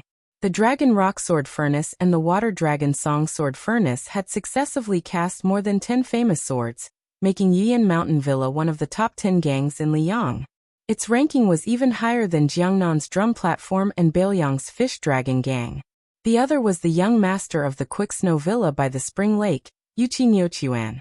Unlike Zhang Chunlin, who traveled alone in Jianghu, she was accompanied by a middle-aged man in plain clothes, but with a dignified air. Presumably he was her father, Yuchi Liangfu. Su Fengnian looked at Zhang Chunlin and Yuchi Nyochuan, who were walking together, and could not help but smile. They were a good match for each other. Zhang Chunlin had no intention of drawing lots. He just stood by Yuchi Nyochuan's side. Looking at her carefully and playfully drawing lots, his gaze was gentle. The old Taoist skill in judging dishes had already been perfected to the point of perfection, as long as it was not the kind of undeniably bad lot. In fact, When encountering a customer whom he considered to be rich and powerful, he would be incomparably adept at describing a plain lot as a good lot. In the final analysis, he had recently taken advantage of the east wind brought by the Wulin World's grand event to set up a stall on Mount Wudong to interpret the lot. It was only a one-off business. Why would he care about returning customers? Therefore, when the young lady, who looked like she came from a good family, handed over the bamboo stick and looked at the content clearly, the old Taoist was not stingy with his smile and said happily, "Miss, this is a rare lucky stick. All the heroes in the hall are here. I wonder who will be the top scholar?" There was also an allusion to this story. It was said that after the previous emperor unified the Central Plains, he opened the imperial examinations for the first time. When he saw all the outstanding talents standing in the main hall, he was very pleased and thus asked this question. "The meaning of this lot is very good. I believe that you don't lack good pursuers around you." "Haha, actually, I don't need to say anything more. I just want to say one more thing. It's better if you don't get blinded by your choices and waste your time." Yuqi Liangfu smiled faintly. As a well-deserved authority in Jianghu, he naturally could see the weight of this old Taoist. But no matter what, his daughter was able to draw a good lot. Naturally, he had no reason to be unhappy. Yuqi Juquan turned his head and said excitedly to his father, "Father, didn't I say that the divination here is very effective?" Yuqi Liangfu's eyes were filled with affection as he smiled and said, "It's very effective." She thought of something and turned her head to ask tentatively, "Taoist priest, can I take this lot?" The old Taoist was in a difficult position. But when he caught a glimpse of the lady's father's action of taking out money, he immediately smiled and said, "It's fine if you take it. I'll just write another one on the spot. It's not a big deal, it's not a big deal." Yuqi Juquan received the bamboo stick with both hands and winked at her father. Yuqi Liangfu smiled helplessly and simply placed the entire money pouch on the table. She raised the bamboo stick high above her head. Under the warm autumn sun, she raised her head, focused and happy. On the side, Zhang Chunlin also became happy, because the two villas were both among the top upstarts in Liang Jianghu. And unlike the Wu family's sword tomb and Dongyue sword pool, or the Dragon Tiger Mountain and Wudong Mountain, the Swift Snow Mountain Villa and Yuan Mountain Villa had the potential to be natural allies. In fact, Yuqi Liangfu had taken a fancy to Zhang Chunlin, who had a gentle temperament, the first time the young man paid a visit, and he had long regarded him as a good son-in-law. Especially Zhang Chunlin, who had suddenly become rich, after entering Jianghu. He did not have the bad habit of calling his friends to wander the Jianghu. As the only heir of the huge Yuan Mountain Villa, he actually came alone with only the sword box, which made the shrewd Yuqi Liangfu very much approve of him. Moreover, the young man's parents, the virtuous couple of Yuan Mountain Villa, had always thought that they were kind and had a good reputation in Jianghu. But deep down, Yuqi Liangfu also had some considerations that he could not tell others. Now that the northern sect of Liang Mountain Villa had withered, and Jianghu's secret was that Zhang Chunlin's mother came from the Guanyin sect of the South Sea, and was once a talented qi cultivator with a bright future, Yuqi Liangfu had to think deeper and further. If the Swift Snow Mountain Villa and Yuan Mountain Villa were successful in their marriage, on the surface it seemed that the latter was climbing up the social ladder, but in the future it could be the foresight of the Swift Snow Mountain Villa. Of course, if his daughter was not fated to be with Zhang Chunlin, Yuqi Liangfu would not resort to such shady business. After all, to Yuqi Liangfu, who was ambitious and ruthless but had never remarried after losing his wife, his daughter's happiness was also very important. It was even more important than Zhuangzi's position in Jianghu. Yuqi Liangfu had never denied that for the sake of Snow Mountain Manor's rise, he had spared no effort and no lack of cold-blooded methods. However, this middle-aged man had always insisted that the reason he had put so much effort into Jianghu was so that his only daughter would not have to put so much effort into Jianghu in the future. Yuqi Juquan, who had gotten what he wanted, was leaving shoulder to shoulder with Yuqi Liangfu. He suddenly leaned over and asked in a low voice, "Father, how many more years do you plan on delaying Aunt Lu? Aunt Lu is not young anymore." Yuqi Liangfu, who had not exposed his secret, flushed red. Although that woman had never appeared in the manor, everyone in the manor had more or less heard of her. However, Yuqi Liangfu had never thought that someone would have the guts to let his daughter hear about it. Yuqi Liangfu narrowed his eyes slightly, his thoughts turning rapidly. If he found out who had leaked the heavenly secrets, then don't blame him for throwing that person into the spring deity lake to feed the fishes. Yuqi Juchuan seemed to be completely unaware of her father's unsightly expression and gloomy thoughts. She said indifferently, "Then just marry her. It's not a big deal. Father, you're so secretive. You really don't have the slightest bit of heroic spirit. Be careful that I don't worship you in the future." Yuqi Liangfu's expression returned to normal, and he softly grunted. She inexplicably added, "You're not allowed to get angry." Yuqi Liangfu smiled and said, "I know." Just as Zhang Chunlin followed the father and daughter and turned around, he caught sight of a person from the corner of his eye. His eyes immediately widened, as if he had seen a ghost in broad daylight. However, when he saw that person raise a finger and shushed him, Zhang Chunlin forced himself to remain calm, and continued to walk forward with a calm expression. Su Fingnian, who had finished eating the Wudong spring sesame seed cake, stopped Zhang Chunlin from speaking, then clapped his hands and prepared to leave. After the little clay figurine searched the sky with its sword to no avail, it returned home in a huff. It reckoned that its anger had more or less subsided by now. At the very least, it wouldn't take out its sword and hack people as soon as it saw them. As for whether it would be a few words of abuse or a closed door, with Su Fingnian's thick skin, it wouldn't be a big deal. However, at this moment, the dense stream of people between LV Zuding and the elephant cleansing pool suddenly separated, just like Wudong's old sect leader Wang Zhongluo's one finger splitting the river. Chapter 1886. Su Fingnian rubbed his forehead and stood up, but he didn't leave. It was the Mount Hui woman who had walked out of LV Zuding. Even though she wasn't wearing her world-shaking purple robes today, a certain Jianghu person with good status still recognized her first. Then, she was like a flood dragon entering an ant's nest. The people in front of her couldn't help but move to the side. Yuqi Liangfu stopped and cupped his fists with a smile. Alliance Master Xianyuan. Xianyuan Qingfeng turned a deaf ear to him, and walked past the three of them. Yuqi Liangfu also seemed to be used to this. He stood in place and waited for the owner of the Moonless Tower to walk a dozen steps away before continuing to walk forward. Yuqi Niochuan couldn't help but turn his head and glance at her. That legendary woman who had made countless heroes of Liang River submit to her purple robes. Of the 13 champions of auspicious talisman, she alone held 3 of them. It was rumored that she had once rejected the current emperor, and even rumored that she comprehended immortality by watching the snow for a night on the Bull Mound.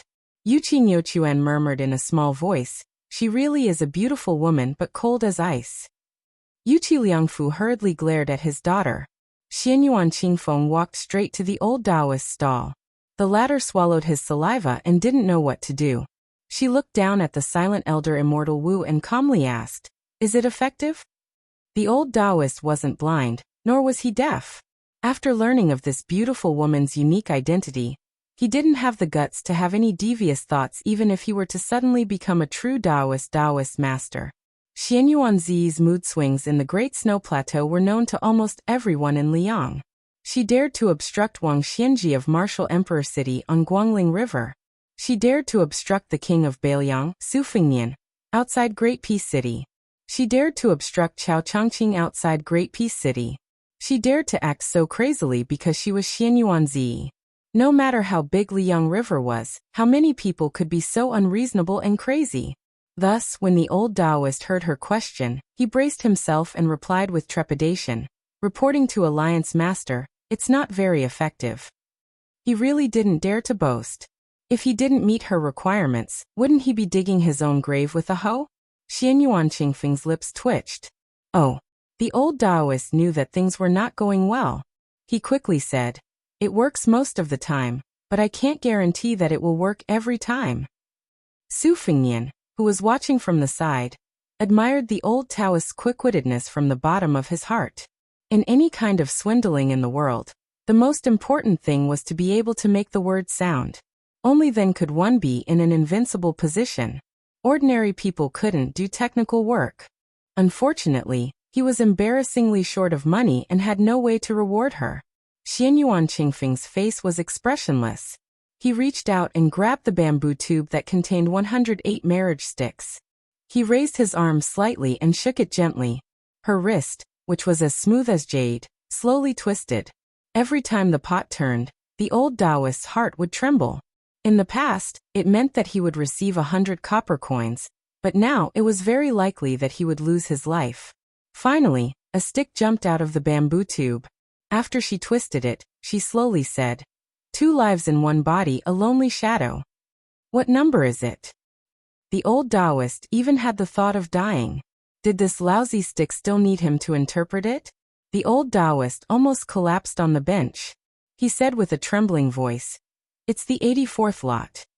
On the verge of death, the old Taoist suddenly had an idea. He gathered his courage and said loudly, "Alliance Master, this is exactly the kind of situation where it doesn't work." Many kind-hearted pilgrims nearby broke out in cold sweat for the old Taoist. Xianyuan Qingfeng threw the stick back into the bamboo tube and continued to turn it. The old Taoist stared at the bamboo tube without blinking. He muttered in his heart, praying to all the immortals, Buddhas, and Bodhisattvas. Not to mention the Zhenwu Great Emperor in Wudong, he didn't even forget the local temple in his hometown in River Province. However, when the woman said the second lot, the old Taoist's heart was completely dead. Hoping for a fish from a tree, but in the end, you won't get it. She still asked, "What number is it?" The sweat-drenched old Taoist sighed softly and said weakly, "It's the 54th lot." She held the stick in one hand and the tube in the other. She didn't throw the stick back into the tube, nor did she say anything. She narrowed her long and narrow red phoenix eyes. The old Taoist lowered his head and said dejectedly, "My lot isn't working." The old Taoist didn't even dare to call himself a poor Taoist anymore. She secretly glanced elsewhere. After a moment of hesitation, she began to shake the bamboo tube for the 3rd time. A bamboo stick gently fell on the table. The old Taoist closed his eyes and pretended to be dead. He heard the cold voice above his head. "Divination determines doubts. If you don't doubt, how can you divine?" The old Taoist, who was already on the verge of collapse, was in a daze. He didn't come back to his senses for a moment. Someone replied on his behalf, "The 11th lot, the middling lot." The old Taoist, who finally came back to his senses, was ecstatic. He said in a heart-wrenching voice, "Alliance Master, it's a neutral lot. It's really a neutral lot." The old Taoist cried tears of joy. The world was like this. After going through the gates of hell and returning to the world of the living, he believed that as long as he had a mouthful of cold water to drink and a cold steamed bun to eat, it would already be a great blessing. She sank into contemplation. After smiling, she unexpectedly shook the bamboo tube for the 4th time. Everyone said that things shouldn't be done more than 3 times, but she still shook the bamboo tube for the 4th time. This time the old Taoist, who had probably resigned himself to fate, somehow found the energy to look left and right, trying to find the benefactor who previously helped him explain the lot. However, it was difficult to find in the vast sea of people. This time, after Xianyuan Qingfeng drew the bamboo stick, he didn't report the contents of the lot. Instead, he looked at it and handed it to the old Taoist.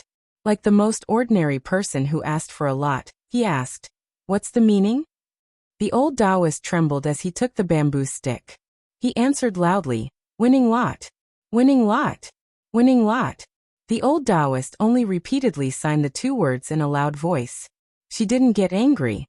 After waiting for the old Taoist to calm down a bit, she continued to ask, "What's the meaning?" The old Taoist raised his sleeve to wipe his tears. He stood up with difficulty, held the lot with both hands and bowed. With a terrified expression, he said, "Reporting to Alliance Master, this lot is the 96th lot. Perhaps 10 years, perhaps 7 or 8 years, perhaps 5 or 6 years, perhaps 3 or 4 years. This lot says that when it comes to marriage, haste makes waste. You must wait patiently." The old Taoist didn't forget to say, "It's not necessarily accurate. It's not necessarily effective." Xianyuan Qingfeng neither agreed nor disagreed. He reached out his hand. The old Taoist hurriedly handed the bamboo stick to this terrifying woman who was like the king of hell. Then, she said something that shocked everyone. Your divination is quite effective. Very good. She lowered her head and put down the bamboo tube. She took out 3 lots in succession. 2 of them instantly turned into fine powder after leaving the bamboo tube. As a result, she only left 2 lots. She raised her head and looked at the old Taoist, who looked like he had just climbed out of an elephant washing pool. After thinking for a bit, she said, "You solved the 4th lot for me." The old Taoist couldn't help but widen his eyes. His lips were dry. He heard her slowly say, 100 taels of gold, 1 Taoist secret manual, 1 house in Bailiang's Lingzhou, and 1 guest position on Mount Hui. You can choose any one of them. The old Taoist cried tears of joy again. With tears streaming down his old face, he said, "I want to go to Mount Hui. I want to be a guest in Great Snow Plains." Xianyuan Qingfeng turned and left with a cold expression. She took the 2 marriage lots with her. Chapter 1887. The old Taoist stood there and muttered to himself. No one knew what he was mumbling to himself.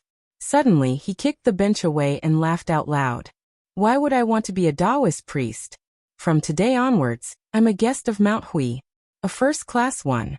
It was obvious that even if the old Taoist continued to open his stall, no one would be interested in asking for divination. Suddenly, a teasing voice sounded in the old Taoist's ears. "Old immortal, this is Mount Wudong, which is full of Taoists. It's not appropriate for you to speak like that." The old Taoist, who was full of pride, frowned and turned his head to look. He saw a young man who he thought could barely be called a handsome young master. The old Taoist snorted coldly. "So what if I said it? This poor Taoist is a first-class guest of Mount Hui. Even if this poor Taoist met old Immortal Chen and old Taoist Yu, if this poor Taoist met them now, I would probably be able to ask for a cup of tea." The young man gave him a thumbs up and praised, "Amazing." The woman beside the young man laughed angrily. "Old Wu, it was this young man who spoke up for you. Are you blind?" The old Taoist was stunned. He immediately changed his expression and smiled. "This poor Taoist has been rude. Please don't blame me." The old Taoist strode towards the woman's stall. His Taoist robe sleeves swayed violently. He had the style of a dragon and tiger. "Sister Han, come. Help me and this young man get 2 pieces of Wudong spring sesame seed cake. Remember to spread the cake bigger. I don't lack money. Besides, I'm not a stingy person." The woman shook her head helplessly. She was nimble and skillful. Soon, she handed the 2 a piece of Wudong spring sesame seed cake. It was steaming hot and fragrant. When the old Taoist took the sesame seed cake, he wanted to touch the woman's hand. The latter was faster than him, and did not let the old Taoist have his way. The old Taoist took a big bite of the spring sesame seed cake and said with a smile, "Sister Han, why are you still doing such tiring work? You won't be able to earn much money even if you wake up early and work late at night. Why don't you accompany me to Mount Hui?" The woman rolled her eyes. "Why are we going to Zhongyuan?" The old Taoist chuckled and said, "Sister, don't you know what I'm thinking?" The woman was stunned at first, then she flew into a rage out of humiliation. Scram. The old Taoist did not give up and said, "Sister, didn't your man die a long time ago outside the Liang'o Pass? So what if he remarried after so many years? Your family is so pitiful. It's good to have a reliable man to take care of you. What's more, didn't you ask Big Brother to read the lot before?"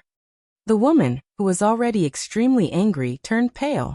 She took a few steps forward, grabbed the spring sesame seed cake in the old Taoist's hand, and threw it to the ground. Scram. "No matter who I sell spring sesame seed cakes to, I won't sell them to a disgusting person like you. No matter how much money you give me, I'll still find it dirty." The old Taoist wasn't angry, but he said regretfully, "Sigh, Sister Han, you're a good woman, but it's a pity you don't have the life to enjoy life. Forget it. Let's just assume that we're not fated to be together." The woman no longer paid any attention to this disrespectful old man. The old Taoist sighed to himself, then turned to the young man and said with a smile, "All right, this poor Taoist can only go to the Central Plains to enjoy life. The Green Mountains never change, and the green water flows forever. Young master, if you want to go to Mount Hui in the future, just mention this poor Taoist's name." The young man smiled and said, "All right."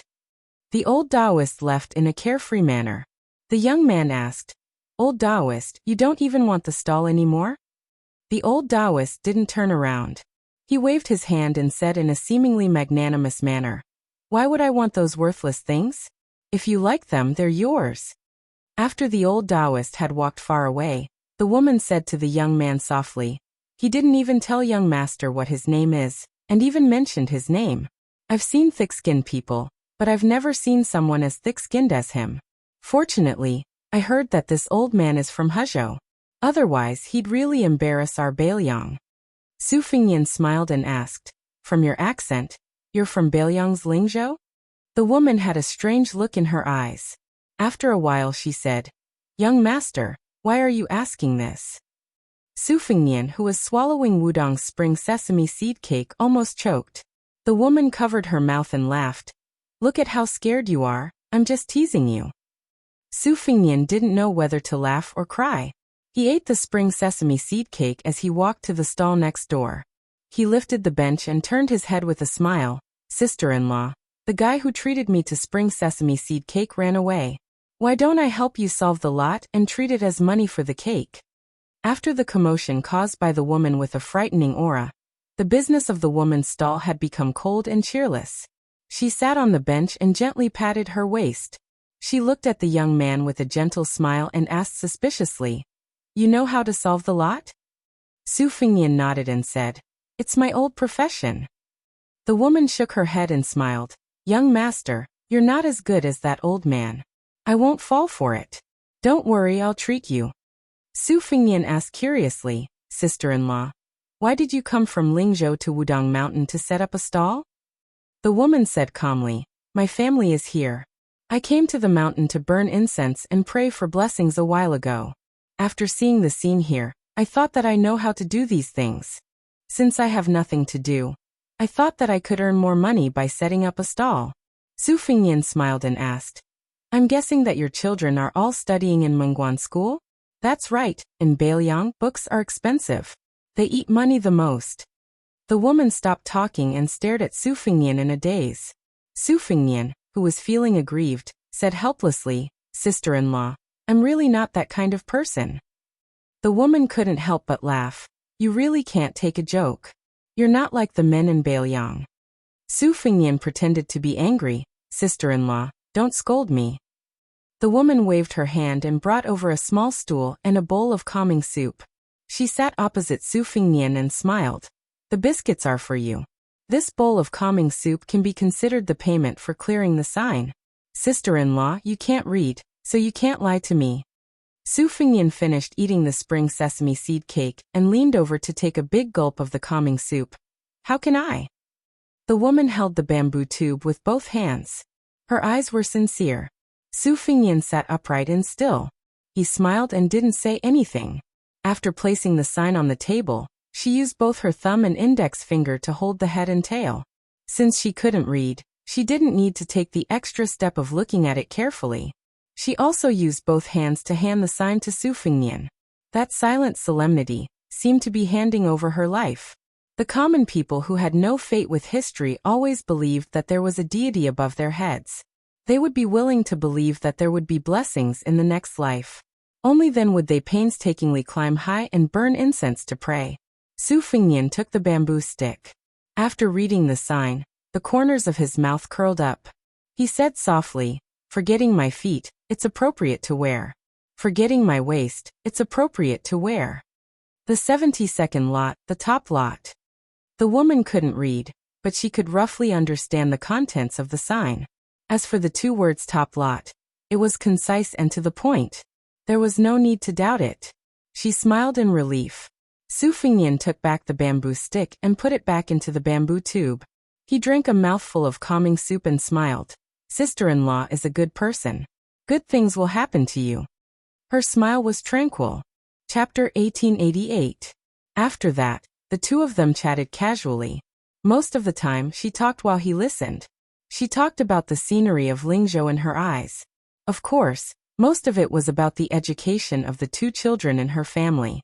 She said that the older children were not bad and were not so naughty, although no one had ever heard the teachers praise them, and most likely they would not be able to pass the county exam. Even passing the county exam, and becoming a scholar would not be easy. However, every time she saw the child reading under the light and shaking his head like a scholar, she would feel very happy for no reason. At the same time, the younger child gave her a headache. He would rather work in the fields than study at a private school. At such a young age, he wanted to go to war and kill barbarians. In the end, she said that she did not know how the other places in Bailiang were doing. In the past 2 years, at least the children in Lingzhou could get cheap books from private schools. It was so cheap that even a poor family like her felt it was cheap. This was because there was an official surnamed Su in Lingzhou. It was his idea. That official seemed to have said that Bailiang had fewer people, but there could be more scholars. She did not know if it was true or not. In any case, those books were indeed much cheaper than 5 or 6 years ago. That was why she said that official surnamed Su was a good person. Unfortunately, she heard that he left Lingzhou to become an official in Liangzhou. Su Fingnian smiled gently and looked into the distance. He said softly, Juzi is good in everything, but his alcohol tolerance is bad. The woman did not understand and did not ask further. There was business at her stall. The woman asked, Sir, can I have that lot back? Su Fingnian smiled. Then I will have to look for it. Sister-in-law, you go ahead. I will send it back to you when I find it. She nodded. After she stood up, the woman suddenly blushed. Sir, you can call me aunt. Don't call me sister-in-law. Su Fingnian was confused. The woman snorted and went to the stall next door. Su Fingnian shook his head. He did not understand. He held the bamboo tube upside down and poured out the bamboo lots. After Yuqi Yuquan and Xianyuan Qingfeng, 5 of the original 108 lots were missing. He found the bamboo stick that the woman had shaken out and stood up to deliver it. She realized that this young man, who was so idle that he had become a fortune teller, didn't seem to understand what she meant. Thus, she felt a little embarrassed. She glanced at the bamboo stick and carefully put it away. She raised her head and asked, Which stick? Don't lie to me. Su Fingnian shook his head and said seriously, I'm not lying. She smiled and said, Go. Sister-in-law won't delay you from swindling money. Somewhat depressed, Su Fingnian sat back down at the table and resumed his old business. He was familiar with the business and began to openly solicit business. It was just that the old Taoist with the goatee had left behind such a mess. Good news didn't leave the house, but bad news traveled 1,000 miles. In addition, the nearby stalls believed that Su Fingnian was a money-grubbing swindler. Moreover, he was young and didn't wear a frightening Taoist robe. Naturally, he gave people the impression that he didn't know how to do things properly. Groups of pilgrims and tourists passed by, clearly not interested in stopping to draw lots. It was rare that 2 or 3 young women wanted to say something and went forward to draw lots. In the end, they were all tactfully refused by their family elders or men of the same age. Su Fingnian could only drink the calming soup in small mouthfuls. He was really bored to death. Su Fingnian gradually changed from sitting upright and still, to sitting with one leg crossed over the other, and then to lying on the table and shaking the bamboo tube. In the end, he simply shook out bamboo lots himself. He didn't even look at the lot and casually threw it back. The woman next door wiped the sweat from her forehead and teased, How can you do business like this? The most difficult thing in the world is to take money from other people's pockets. Young master, you're really good. Su Fingnian sighed and said, Do you really want me to borrow a Taoist robe from Wudong? The woman was puzzled and said, Young master doesn't seem like someone who lacks money. Do you really care about that little bit of money? Su Fingnian subconsciously glanced in the direction of the thatched cottage and said with a gentle smile, My wife is the most useless. She only likes to collect copper coins. No matter how big or small they are, she doesn't dislike them. She's just like a miser. The woman was overjoyed. It's a good thing your wife isn't here. Then she advised, Women are all like this. Young master, you should be more open-minded. Su Fingnian deeply agreed. Swallows eat mud, many little drops make a mickle. This is the truth. The woman let out a long breath and raised her hand to stroke the hair on her temples that was soaked in sweat. Sister-in-law will go back first. Su Fingnian asked curiously, Going down the mountain so early? There are so many things scattered here and there. Can you move them? She pointed to a young woman who was slowly walking over from the mountain road outside LV Zuding and said with a smile, "She's my niece. She sells rouge and face powder at Yuqingguan, which is higher up the mountain. I reckon she's already sold out. In the past, she would come even later to help me. Today, I'll be lazy and go down the mountain early." Su Fingyan stood up and said, "If we go down the mountain from here, there are still a lot of mountain roads to go. Sister-in-law, I'll help you pick a path." She shook her head and said firmly, "No need. I have a lot of things here, but they're not heavy." Su Fingyan joked, "Sister-in-law, just take it that I have bad intentions. In any case, I'll send you to the memorial arch at the foot of the mountain, okay?" The woman lightly spat and glared at Su Fingyan, who spoke without thinking. She laughed and said, "You're not afraid of being disliked, but I'm afraid. My niece is very shrewish. What could it be that you've taken a fancy to her? Then sister-in-law can be a matchmaker." Su Fingyan glanced at the young woman who was getting closer and closer. He gasped. Her waist was not a willow tree, but a big locust tree. He smiled bitterly and said, "Forget it." She took the opportunity when her young niece was not close to the two neighboring stalls. She faced Su Fingyan and asked softly, "What are you thinking about?" At this moment, she saw that the young man was handsome. His eyes were especially clear. They were so clean that they were like the elephant washing pool she saw when she first climbed Wudong Mountain. Su Fingyan said, "I've been outside Liangzhou Pass, to Huayang Pass, and to Huda City." She said calmly, "I see." Su Fingyan grinned. She asked for no reason. "Do you think the Beimeng barbarians will fight all the way here? Will they fight all the way to Lingzhou?" Su Fingyan's expression was firm and said, "As long as there is one person left in the Beiliang cavalry, then the Beimeng barbarians' horses will not be able to step on the grass and trees inside Beiliang Pass." She nodded and then smiled. "You talk so big. You speak as if you're a high-ranking official."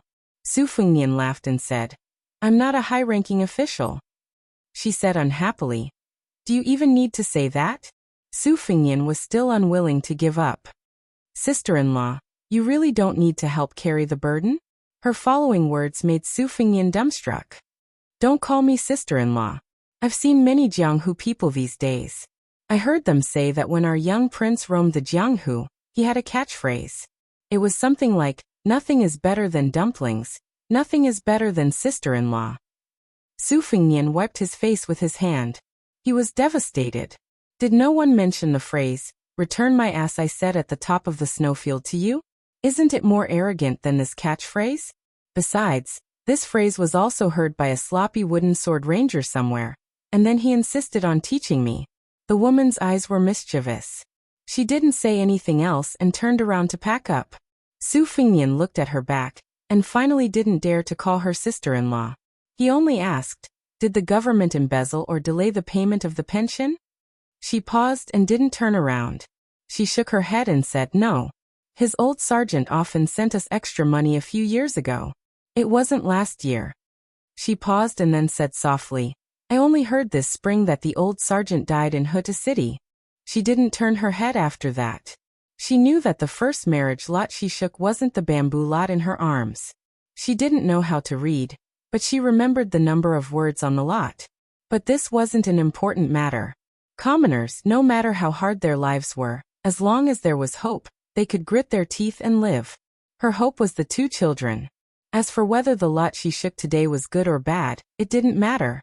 In the end, before she and her niece took the burden and left, she inadvertently saw the young man, who always gave people the impression that he was clean. He sat behind the table with his back straight and his hands clenched in his lap. He was quiet. He didn't look like a young man, but more like an old man. The spring breeze was far away and he could only silently bask in the warm autumn sun. Chapter 1889. In front of the brand new thatched cottage in the quiet part of Big Lotus Peak, it had never been so lively. The white-robed monk was tall, but he gave people the feeling that he was in perfect harmony. The string of beads on his chest was dim in color, obviously different from the precious Buddhist beads of the many great temples in the Central Plains. Since returning from a long journey to the west, he didn't have any beads, only a string of peachwood Buddhist beads. This string of beads was a token of love between him and his wife. After she gave it to him, She actually regretted it, because later she heard that peachwood was a material highly respected by Taoists. It could ward off evil spirits, but in Buddhism, peachwood Buddhist beads weren't worth mentioning. But the white-robed monk Li Xiaoxin never left this string of Buddhist beads except for hanging it on the wall, before he went to sleep. In Buddhism there was a saying, "Be mindful of your heart and mind." His common name was Li Xiaoxin. Therefore, when he entered the capital in white, the old emperor of Liyang gave him a string of priceless 7 treasures beads, which he casually threw into a chest. After having a daughter Li Xiaoxin, his wife picked a dozen beads every now and then, weaved them into a ring and put it on her daughter's head. The little girl, who liked to run around the 2 Zen temples, didn't know the value of these beads and would soon lose them. Fortunately, no one in this family of 3 would feel bad. At this time, opposite the white-robed monk sat 3 Taoist priests from the 2 Taoist ancestral courts. Bai Yu, who had just been promoted to governor of Liangzhou, Qi Xianxia, who was also a Taoist priest of Mount Longhu, and Han Gurui, who was from Qingshan Taoist Temple of Wudong. Not far away, Li Xiaoxin Wu Nanbei, the only disciple of the current Wudong leader Li Yufu, and Han Gui's disciple Qing Xian were squatting together, listening to Li Xiaoxin talk about her soul-stirring Jianghu experiences. The white-robed monk's wife had already taken a nap. When she learned that the 3 Taoist priests had come, she leaned against the door and said, "There are so many of them. They don't come with good intentions." The white-robed monk smiled and said, "It's just a quarrel. Don't worry." She was still worried and said, "Then I won't prepare tea. Let them be thirsty, but you can find an excuse to come in and drink water." "Okay. Won't that be rude?" "Not at all. By the way, if you really can't beat them in an argument, remember to hit them but not their faces when you hit them. Otherwise, you'll be left with nothing to say." "Got it." "What, you can't beat them? Then forget it, let's have a peaceful chat." "Ha, when we're outside, harmony breeds wealth. We can beat them. Oh, remember not to hit them too hard. Our daughter still wants to play on the mountain for a few more days." "I know. Taoist priest, Taoist temple, Taoist?" He asked, "Is Headmaster Li in closed-door cultivation at Small Lotus Peak?" "Of the Taoist priest. And then?" "Taoha." He gently stroked the string of mahogany Buddhist beads and said indifferently, "The earth sinks in the southeast and the 4 desecrations flow to the sun position." Han Gui wore a plain Taoist robe and a Dongxian scarf. He looked a little sad. Bai Yu, who had hurt his eyes from reading, narrowed his eyes out of habit, as if he had nothing to do with it. Qi Xianxia looked up at the rolling sea of clouds at the top of Big Lotus Peak. The white-clothed monk asked with a smile, "If you can't do what you want in life, even if you're 100 years old, you'll still die." Did Chao Zhongqing say it after he entered the great Chu chessboard and waited for the imperial edict? Bai Yu shook his head. Chao Chongqing's teacher, Li Mi, said that Chao Chongqing was able to change from the scholarly sage to the tyrannical way. I'm afraid this sentence was the finishing touch. The white-clothed monk gently twirled his Buddhist beads. If the 3 things of a good flower, a full moon, and a long life are the happiest wishes of mortals, then the pursuit of your Taoists is to have a smooth mind, right? Bai Yu rubbed his eyes lazily and asked with a smile, "What, are you going to quarrel? But there's not even a cup of tea here." The white-clothed monk said softly, "If my wife doesn't let me prepare tea, I won't dare to make a decision. As for quarreling..." The white-clothed monk looked over everyone's heads and looked not far away. He said loudly, "Disciple, come. Talk to our Mr. White Lotus about Buddhism." Unexpectedly, the young monk slightly raised his little bald head and said reluctantly, "Master, if it wasn't for Li Zi not letting me go, I would have gone to the Clear Jade Temple to buy rouge for Master's wife. Master's wife said that there's a young woman as beautiful as a flower there. These days, she's been selling Shu sunflower rouge at a very low price. It's said that there's also Wu Yuyan Lu Fong in Jiangnan." The white-clothed monk glared at him. "You still have the nerve to talk about Wu Yuyan Lu? You dare to sell a small box the size of a fingernail for 5 taels of silver. If you didn't mention it to Master's wife, she wouldn't have been thinking about it the whole night. Last night, she was talking about Wu Yuyan Lu in her sleep." The young monk said confidently, "I just think that the rouge is really good. Those at the escape summer town at the foot of the mountain are cheap, but the fragrance is too pungent. Although the box is bigger, it's not like Master didn't see it yesterday. Master thought that it wasn't expensive, so Master's wife put so much on her face. When she lowered her head while eating, the rouge would fall into her bowl. It was so scary. Master, you were obviously scared out of your wits, but you still said to Master's wife something like, "Such a scene is really rare in the world." Then Master's wife grinned and more rouge fell. The white-clothed monk coughed a few times. Baiyu felt that if this middle-aged monk of the two Zen temples hadn't been absent during the battle between Buddhism and Taoism at Mount Longhu more than 10 years ago, he probably wouldn't have been able to turn the tide. The head of the Green Mountain Temple, Han Gui, was looking down. He was like an old monk in meditation. Qi Xianxia seemed to be secretly rubbing the space between her eyebrows. Suddenly, two voices sounded from inside and outside the house at the same time. They were full of surprise. "Mai Yanzi from the tobacco workshop?" Inside the house, it was naturally the white-clothed monk's wife. Outside the house, it was Li Xianxia. The latter got up abruptly and ran into the house shouting, "Mother! Father recently hid 4 or 5 taels of silver under the box of scriptures. When he was hiding the money, I secretly saw it. Father told me to keep my mouth shut. But who am I? I'm Mother's daughter." Suddenly, there was a commotion in the thatched house. There was a rush of people rummaging through boxes and cabinets. The white-clothed monk looked up at the sky with a sorrowful expression. If outsiders didn't know the reason, they would definitely marvel at the solemn appearance of the Buddha, who pitied the suffering of the world. When the two women, one older and one younger, walked out of the thatched house, the white-clothed monk rubbed his bald head and stood up. He said with concern, "It's so sunny. Do you want an umbrella?" His wife thought for a moment and waved her hand. She heroically said, "My Yanzi is a rare thing. There won't be many left. What if we miss it?" Li Xianxia began to give orders. "Stupid Nanbei, go get an umbrella in the house and quickly follow us. Qing Xian and Yufu, Wudong Mountain is your territory. Is there a path to Yuqing Temple? If there is, then lead the way." Tong Qing, who was now full of admiration for the heroine Li Xianxia, stuck out his chest and proudly said, "Yes." Then the group of people majestically went to Yuqing Temple. The white-clothed monk didn't forget to look at their backs and remind them, "The path is difficult. Walk slowly." As if he felt the atmosphere was a little awkward, the white-clothed monk sat back on the small bench and looked at Baiyu. He casually found a topic. "I heard that Mr. Bai Lian has 3 fears and 2 joys?" Baiyu nodded. "There are 3 fears. I'm afraid of thunder, afraid of walking, and afraid of Zhao Ningxian asking questions. There are 2 joys. Reading to the eye and speaking to the heart." The white-clothed monk was puzzled. Zhao Ningxian. Baiyu was a little sad. His real name is Zhao Jingxi. He is the only son of the old headmaster. His temperament is particularly simple and steady.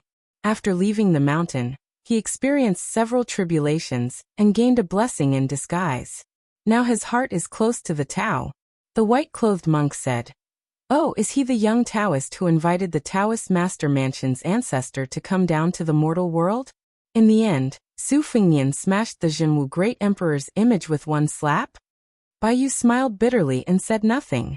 The white-clothed monk seemed to have a deep prejudice against the young lord. He said angrily, "If you want to fight, then fight. Why do you have to pretend to be mysterious? What's the difference between you and a child crying and going home to ask for help from the elders? Especially that Su Fengnian, he's even more outrageous. He's bullying others with his power. What a disgrace." Baiyu, who was now a retainer of the Su family in Bailiang, tactfully shut his mouth. The white-clothed monk snorted.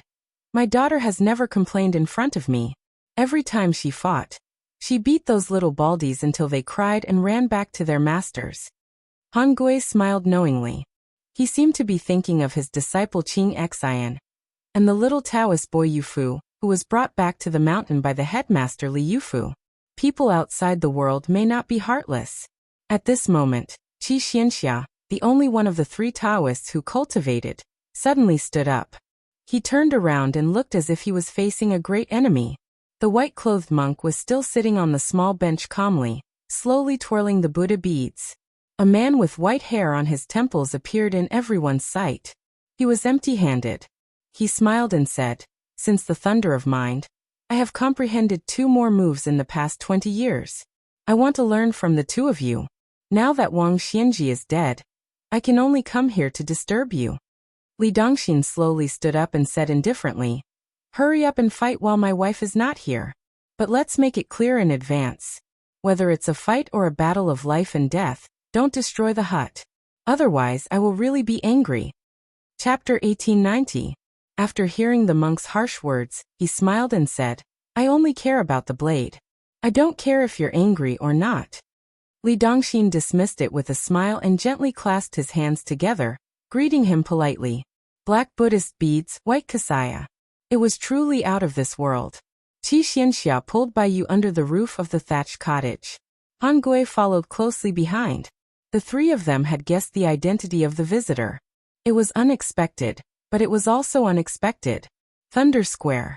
This was undoubtedly a thunderous title. Whenever people talked about spring and autumn sword armor Li Chungang, they would talk about the wooden horse ox, the 2-sleeved green snake, and the sword opening the gate of heaven. Not to mention Liang Jianghu. Even in the imperial court, everyone knew the famous technique of the old minister of war, Thunder Square. It was with this technique that the Zhao clan of Liang Jianghu defeated Mao Shulang, a master of the Eastern Vietnam and Tang Empire. With this he established his position as the #1 saber user in the world. Gu Jiangheng was to the saber, like Li Chungang to the sword, and Wang Xiu to the spear. This kind of martial arts status was the dream of countless people in Jianghu. However, the most embarrassing thing about Gu Jianghu was that he stood at the top of the world's saber users. His ranking in the previous martial arts competitions was not outstanding. Not to mention Wang Xianji of Martial Emperor City, he was probably not even at the top. More importantly, in the competition between the sword and the saber, whether it was the old god of sword Li Chungang or the god of peach blossom sword Dong Tai, whether it was in terms of cultivation or pure combat power, Liang Jianghu recognized them as the top swordsmen of the new and old generation. They were far ahead of Gu Jianghu.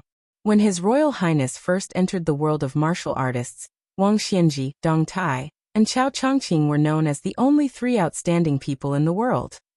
The other 7 people were clearly reduced to the role of reading books with the crown prince. The 7 people, including Gu Jiantang, were indispensable to the entire Chinese world of martial artists, but those who were ranked among the top 10 were dispensable. After Li Chungang returned to the realm of Earth Immortal, the person who used the sword declared that the gap between Gu Jiantang and Li Chungang was only 1 Gu Jiantang. In these 20 years, Gu Jiantang, who had been in charge of Great Peace City's Gulu for a long time, had never sparred with anyone. After that, he led the military of the 2 Liao countries with the title of Pillar of Great Peace and rarely came out. It was only when Chao Chongqing from West Chu brought Jiangxi into the capital that Gu Jiantang, who had already given his beloved saber to his son-in-law, Yuan Tingshan, slightly revealed his outstanding strength. Gu Jiantang didn't seem to care about the ranking of the martial arts role, and was even less interested in the battle between the saber and the sword. Wang Xianji had the domineering aura that no one dared to claim to be the first if he claimed to be the second in the world. Chao Chongqing had the magnificent feat of passing through the imperial city 3 times like passing through corridors. Dong Tai had the unrestrained freedom of riding on a donkey and watching the mountains and rivers. As a result, in the recent years, the new prince of Liang, Su Fengnian, had appeared out of nowhere. Xianyuan Qingfeng had suddenly risen to power in the Great Snow Plains, and the devil Woyang had shaken both the northern Ming and Liang dynasties. Gu Jiantang was still quiet in the world of martial artists, watching the ebb and flow of the new and old world of martial artists indifferent. Therefore, the Jianghu of the Central Plains that naturally rejected Great Peace City could never admire this supreme saber master, who was an extremely high official in the imperial court. However, it was this pillar of the country that was willing to stay out of the Jianghu that climbed Mount Wudong today, found the white-robed monk, Li Dongxin, and seemed to want to destroy his invincible Vajra with one strike. Other than being obsessed with the way of the sword, Qi Xianxia had always been a pure and simple person. As for Gu Jiantang's visit, the little celestial master who had once abandoned the old way of the sword with great perseverance in Great Peace City, actually didn't care about the outcome of this peak battle. Therefore, he wouldn't make any comments or pretend to be surprised.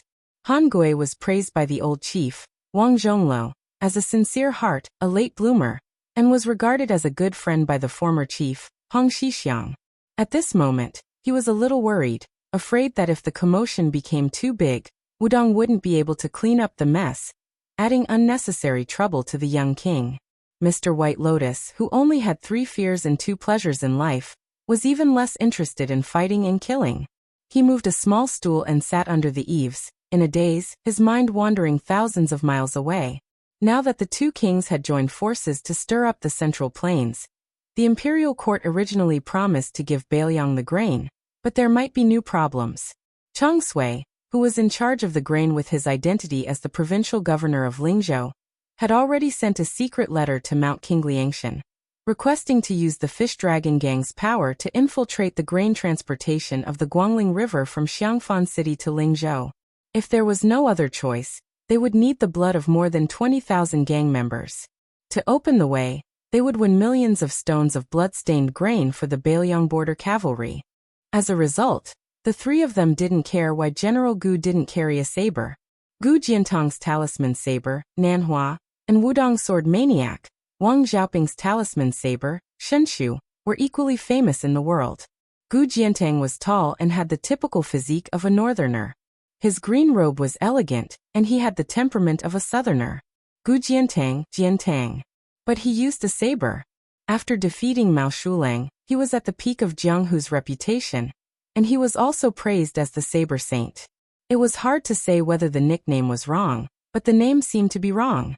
Gu Jiantang put one hand behind his back and slowly raised the other hand. The white-robed monk Li Dongxin put his palms together and bowed with one palm. He lowered his gaze and silently chanted, Amitabha. Chapter 1891. Many Jianghu people heard that Xianyuan Zi had not only shown up on Mount Wudong, but had also asked for 4 marriage sticks in one go at a stall near the elephant washing pond. Su Fingnian's stall immediately became prosperous. Although they saw that Su Fingnian was just a young man and not the otherworldly expert that they thought he was, they just wanted to join in on the fun. So most of them were not stingy with their copper coins. In addition, this handsome fortune stick was indeed eloquent, so even if it was some mediocre or low-grade fortune stick, he could still speak eloquently and eloquently. Gradually, not only were the Jianghu people willing to fork out money, many pilgrims and tourists who did not involve themselves in the Jianghu also began to believe that it was true. This was especially true when a heroine from outside the Jianghu drew a very auspicious marriage stick, which made people eager to give it a try. This was because her 108th lot, May We Be Together for 1,000 Li, was not only second to the best lot stick, but also came from that great literary woman's The First Snow. Everyone had the desire to win or lose. Until now, the most auspicious lot king had not been drawn yet, so naturally it made people eager to get into action. Many onlookers who had originally scoffed at the idea of drawing lots to sever marriage also began to try their luck. Unfortunately, it was strange that after more than 2 hours, more than 100 people had finished drawing their lots, but still no one had drawn the best lot stick from the bamboo tube. This kind of scene where people were still hugging their pipa and covering half of their faces thoroughly made people want to win in one move. Many people who did not believe in heresy simply drew their lots again. Everyone saw that the young man who explained the lot drank bowl after bowl of wudong calming soup. The copper coins were 100 copper coins and 100 copper coins. Therefore, the large and small copper coins on the table could be said to be piled up into a mountain. It was extremely spectacular. The young vassal king, who had made a lot of money, explained to a strong man who had shaken the lot stick 3 times. He reached out his hand to cover the lot stick and suddenly said loudly, "Let's close the stall, let's close the stall. Today is not the day to break a marriage." Behind the man whose face was full of resentment, a young man who had waited bitterly for nearly an hour suddenly jumped up and scolded, "Surnamed Su, are you playing with me?" Su Fingnian rolled his eyes and began to collect the copper coins. That person slapped the table. "If you dare to leave, don't blame me, Su, for exposing your secret." Su Fingnian raised his head and glanced at the exiled crown prince of the old western Shu. Be careful not to step on dog poop when you cut off someone's path to wealth. Besides, Do you think you can afford to pay the fee? Su Su sneered. Is 10,000 enough? Su Fengnian stopped collecting the copper coins. The meaning behind Su Su's words was probably only understood by him, the king of Beiliang. 10,000, that was the source of 10,000 soldiers from Xuzhou. So Su Fengnian asked with a smile. Do you mean what you say? Swordsmith Qi, who was standing behind Su Su, said softly. It is this old man's son's idea. Su Fengnian smiled and put two fingers together. I will only help you with this amount. Su Su's face was full of anger. He leaned forward and pressed both hands on the table. He lowered his voice and said, Do you think I am a Taoist immortal who can scatter beans and turn them into soldiers? Su Fengnian raised 3 fingers this time. No sincerity. I will raise the price. Su Su's face darkened and he panted. The blind guqin player, Xue Songguan, who was carrying the guqin case on his back, smiled and quietly pulled on Su Su's sleeve. Su Su snorted and crossed his arms in front of his chest. Su Fengnian withdrew his hand and put away his cynicism. His eyes suddenly became cold. He looked up at the 3 old Beimang people. Some losses I have suffered once, and that is enough.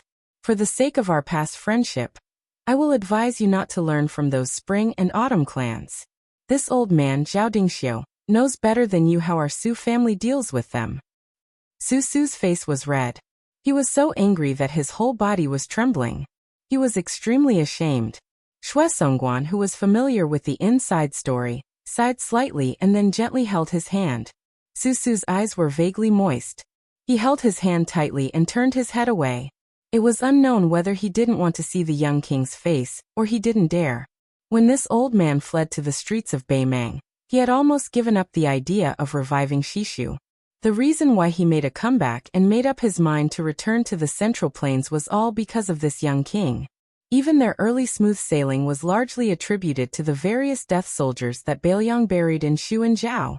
However, when Chen Jibao was appointed as the king of Shishu, not only did he cut off the connection between Beiliang and them, but he also forced the real backbone of Shishu, Zhao Dingxiu, to change his mind. To put it nicely, they were judging the situation. To put it bluntly, they were burning the bridge after crossing the river. In the beginning, this old man even prepared for the worst. He prepared to face the wrath of Beiliang, especially Fu Shui and Yang Ying. But for some reason, the young king who stabbed them in the back seemed to be unaware of it. This undoubtedly made this old man, who was influenced by the benevolence of the Confucian school, feel deeply guilty. That was why Su Su and the other 2 went to the desert. After all, the white-clothed war saint, who once played with the territory of Shu and Zhao, was now in Guangling Road in Liang. In order to fight for the Central Plains, most of the elite troops under the king's jurisdiction went out of Shu to the east. As a result, it gave this old man a chance to make up for it, or to make a new bet. Sword craftsman Qi took off the sword box and gently put it on the table. This old man told me before leaving that 20,000 was the bottom line. Plus this full armor snow, as an extra. Chapter 1892. Su Fengnian slowly exhaled a mouthful of murky air that had accumulated for a long time. Su Fengnian was indeed resentful towards this old man's son who wholeheartedly supported the Su family in western Shu. If they had not rushed to Xuzhou to raise the flag of restoring the country, many of the chess pieces that Beiliang had secretly buried there would not have surfaced so quickly. Even if they were not used, it would have been far better than the current awkward situation. If Chen Jibao had not completely fallen out with Beiliang back then, those spies and men of sacrifice who had used up so much of Beiliang's energy and financial resources would not have survived. According to Master Li Yishan's established plan, once Liang Imperial Court decided to drag them down in the future Battle of Liangmang, Beiliang would directly intercept the local spearhead, Beiliang's strategic rear. Therefore, regarding the continuous infiltration of Xuzhou and Zhao, Beiliang could be said to have spared no effort, far more than the Central Plains. Therefore, a certain diligent steward of a certain Junwang manor, an old-fashioned private school teacher teaching, a peddler running around the marketplace, a beautiful courtesan from the brothel, or even a military officer with real power in the Xuzhou army could all be the men of sacrifice of Fu Shuifang. Taking a step back, Xuzhou and Beiliang were cut in half by Chen Jibao. Even if the Su family's Iron Horse cavalry did not manage to defend Beiliang in the end, causing the Fu Shuifeng's chess pieces to be unable to achieve anything in the end. At the very least, those people could slowly grow old and die in Xu Zhao and Zhao with a kind of unknown regret. Not like now, where they were like wandering ghosts exposed to the light of day.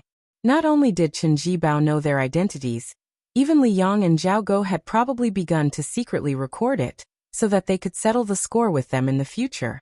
With regards to Su Fengnian did not hold any grudges. This young man was originally a puppet that could not even be considered as a hands-off shopkeeper. Under the general situation, he could only go with the flow. In Shu and Zhao, 2 places, Su pulled a blind zither player to pretend to be a young hero devil, and wandered around the Jianghu wantonly. Perhaps it was a kind of mood similar to drowning one's sorrows in wine. Su Fengnian felt nothing but admiration for this swordsmith Qi who had gifted him a new sword, Spring and Autumn. In the end, Su Fengnian was angry at Zhao Dingxiu's betrayal, but he resented his own carelessness even more. Sometimes a single word from a monarch could lead to the rise of a nation, or the fall of a nation. A single word from a historian determined whether a person would be remembered in the annals of history, or go down in infamy. A single word from a general determined victory or defeat, life or death. War was a matter of national importance. It was not a joke. Perhaps the simple-minded Su was only guilty of his, and this old man's betrayal. He did not think of the Bailiang death soldiers who had taken root in Shu for many years, or the deeper level of the Liangmang War. After all, this young man from a noble family only knew that he was an ordinary survivor of Beimang. He only knew that this old man's son was a pedantic and strict old scholar, and that Uncle Qi was nothing more than a blacksmith with a bit more strength. What bell and cauldron food, what monarch and country, what West Shu's imperial uncle dying at the city gate, what West Shu's minister dying together with the country was the champion of spring and autumn. Other than the golden dragon embroidered Shu brocade wrapped in swaddling clothes, he had never worn the crown prince's robe. Therefore he did not understand the generosity at all. Su secretly sniffled, showing that his temperament was weak and had no ambition to speak of. He only longed for Jianghu, and did not like the unfamiliar court and officialdom. After the fall of the country, the old officials of the Su clan would cry when they saw him. That kind of kneeling and kowtowing ceremony, not only would it not make this unambitious young man feel happy, he would only feel that 1,000 jin weight was pressing down on his shoulders. In private he once mocked himself to the blind female zither player that he admired, Su is useless. At some point Wei Miao, who did not come with Su and the other 2, had already stood behind the blacksmith surnamed Qi, invisibly cutting off the flow of people, especially when the dazzling Miaojiang woman grinned and crushed the palm of a lecher. The crowd of kind-hearted men and women who came to Mount Wudong to burn incense began to scatter like birds and beasts. Most of the Jianghu people who were conceited about their martial arts did not go far, but they still stood some distance away and cautiously watched with cold eyes. Wei Miao took a few steps forward and said straightforwardly, "The king of Shu wants me to pass on a message to both of you. There is no problem in crossing the border." Su Fengnian saw that the blacksmith surnamed Qi frowned and understood. He asked, "When did he pass this message to you? Before or after the spring snow building incident?" Wei Miao said indifferently, "I will not say. It is not important." Su Fengnian did not pay attention to this famous grandmaster of Nanzhao, and looked at the blacksmith surnamed Qi. "Also pass on a message to this old man Lu for me. The relationship between Bailiang and Shu is not like that between Bailiang and the Central Plains. Once we cannot defend Beijua City, Shu is fated to have to face the Beimang Iron Cavalry. Therefore, 20,000 people must be at least, and they must be elites. Otherwise, if they come to Bailiang, they will only be of more help than help and will only be sending themselves to their deaths." The blacksmith surnamed Qi nodded. When the dust settled, Su was about to turn and leave when she heard the young king ask with a smile, "You have spent so much money on it. It can be called the most expensive marriage stick in the world. Don't you want to try your luck?" Su still insisted on leaving. Unexpectedly, her sleeve was pulled. She turned her head. Although her eyes were closed, her face was full of hope. Su's heart softened. She walked back to the table with a straight face. She picked up the bamboo tube and shook it violently. Finally, a bamboo stick was shaken out. Su Fingyan reached out and picked up the bamboo stick. He glanced at it, and then showed a pitiful expression. Su Su's mood instantly fell to the bottom. After the previous storm of internal injuries, the young man no longer had the slightest bit of his frivolous demeanor. His eyes were red again. Su Fingyan sighed. Su Su turned to the blind female Guqin master, and squeezed out a smile. Let's go. This stick is not effective. Xue Songguan smiled and nodded. Su Fingyan raised his eyebrows. Not effective. Su Su didn't even have the energy to bicker. She pulled Xue Songguan's hand and wanted to leave. But she heard a sentence behind her. The 39th stick. The one you like, the one you like. The stick is good. Oh, it's not effective. Su Su was like being struck by lightning. She turned around and grabbed the marriage stick in Su Fingyan's hand. Su Fingyan's hand holding the stick was high. Give me the money first. 100 coins. Su Su angrily looked at him. You still want money? Su Fingyan's other thumb and index finger gently twirled. You can give me the money or not. You can look at the stick or not. Xue Songguan smiled and silently took out a beautiful purse made by the embroidered weavers. He was about to pay. Su Su grabbed her wrist and fiercely stared at Su Fingyan. She gritted her teeth and said, Is it really good?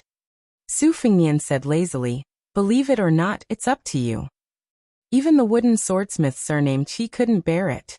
His Royal Highness the Crown Prince met this young vassal king. It was really bad and painful. Xue Songguan still gave him 100 coins, but she stretched out her hand and opened her palm. She wanted to keep it, no matter if it was good or bad. At the same time, the blind zither master, whose finger mysterious realm was second only to the peach blossom sword god Dong Tai, was full of vigor. She didn't give the young vassal king a chance to change the bamboo stick. She wanted the real stick, no matter if it was good or bad. Su Fingyan smiled and handed over the bamboo stick. Su Su grabbed it first and was stunned. Su Fingyan sighed. Xue Songguan's sad expression flashed. Sensing her subtle change, Su Su immediately woke up and said angrily, Surname Su. You bastard. Su Fingyan laughed. I read it wrong. It's the 81st stick. It's even better than the best stick. It's the most auspicious stick. Xue Songguan suddenly raised her head and looked at Su Su. Her face was full of disbelief. Su Su hugged her tightly and said with a sobbing tone, It's really good. It's really good. Su Fingyan leisurely shook his head and said, The 81st stick, you can be my wife. Chapter 1893. Xue Songguan slightly broke free from Su Su's embrace. She turned her body, her cheeks flushed red for the first time, and then she solemnly bowed to the young king. Maybe she was grateful that he had set up a stall to interpret the lot. So Su Su had drawn a good lot that she had never dreamed of. Maybe she was glad that he had not died in the assassination in the rainy alley of Beimeng that year, which allowed her to meet Su Su. Maybe she was grateful that he had urged her to stay at the last moment, which was tantamount to helping Su Su untie the knot in her heart. Su Fingyan waved his hand and joked, Miss Xue, to be honest, this shortcake is really not worthy of you. He will draw a good lot, but Xue Songguan, you have truly met a bad person. So if it was you who drew the lot, I dare to say that it would definitely be a bad one. Draw it. Su Su had long been tormented by Su Fingyan to the point that she did not have any energy left. Even her words of your mother's bullshit sounded weak. Su Fingyan beat a drowning dog. Shortcake, since it is a good lot, then give another 101. It is such a joyous occasion, you cannot save this little money. Su Su did not say anything and pulled Xue Songguan away. Although he was a minister that supported the dragon, second only to this old man's son Zhao Dingxiu, the swordsmith surnamed Qi did not participate in military and political affairs. He cupped his hands to Su Fingyan to bid farewell. Su Fingyan also stood and cupped his hands to send him off. Since they met in Jianghu, then they did not meet in Jianghu.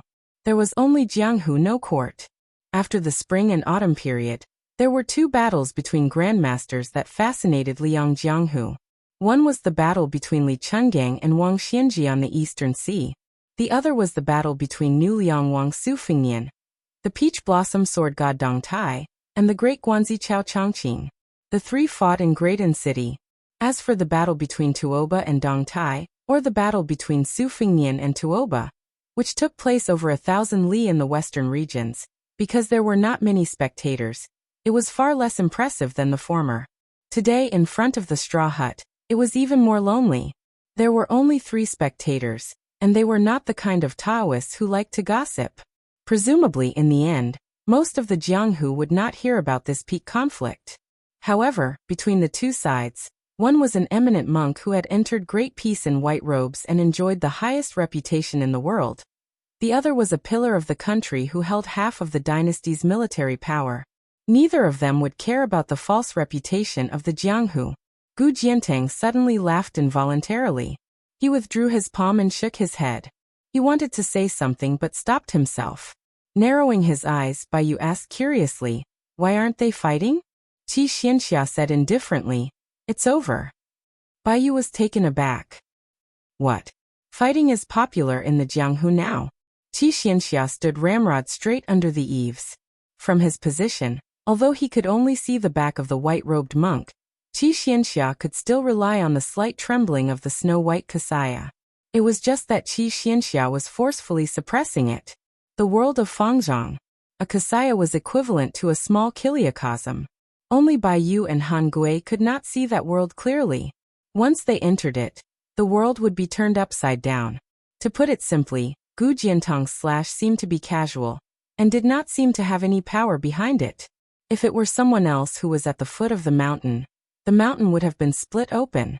If they were at the mouth of the river would have been flooded dozens of miles by the seawater. The string of pearls in front of the white-robed monk's chest slowly quieted down. At this moment, a large peak to the north of Big Lotus Peak suddenly shattered. The sound as heavy as thunder. Gu Jiantang said helplessly, "Li Xiaoxin, this isn't appropriate, is it?" The white-robed monk smiled. "Sorry." After this poor monk went up the mountain. This poor monk watched the Taoists practice martial arts every morning. This poor monk also learned something and learned how to use 4 tails to deflect 1,000 pounds. Although he said that he was sorry, the middle-aged monk did not seem to have any sense of embarrassment. Gu Jiantang snorted coldly. The white-robed monk hesitated for a moment, then said with a serious expression, "Grand strength is similar to Wang Xianji's absolute strength. If it were Wang Xianji, you would also be able to injure him. Of course, if you want to win against Wang Xianji with this, it is still unrealistic." Gu Jiantang asked calmly, "Is that all?" The white-robed monk smiled. "Of course, the most important thing is that this move of yours can damage one's qi. If you hit him 7 or 8 times, Wang Xianji's qi will drop rapidly. Otherwise, I would not have used this move of yours to deflect it to the back of the mountain."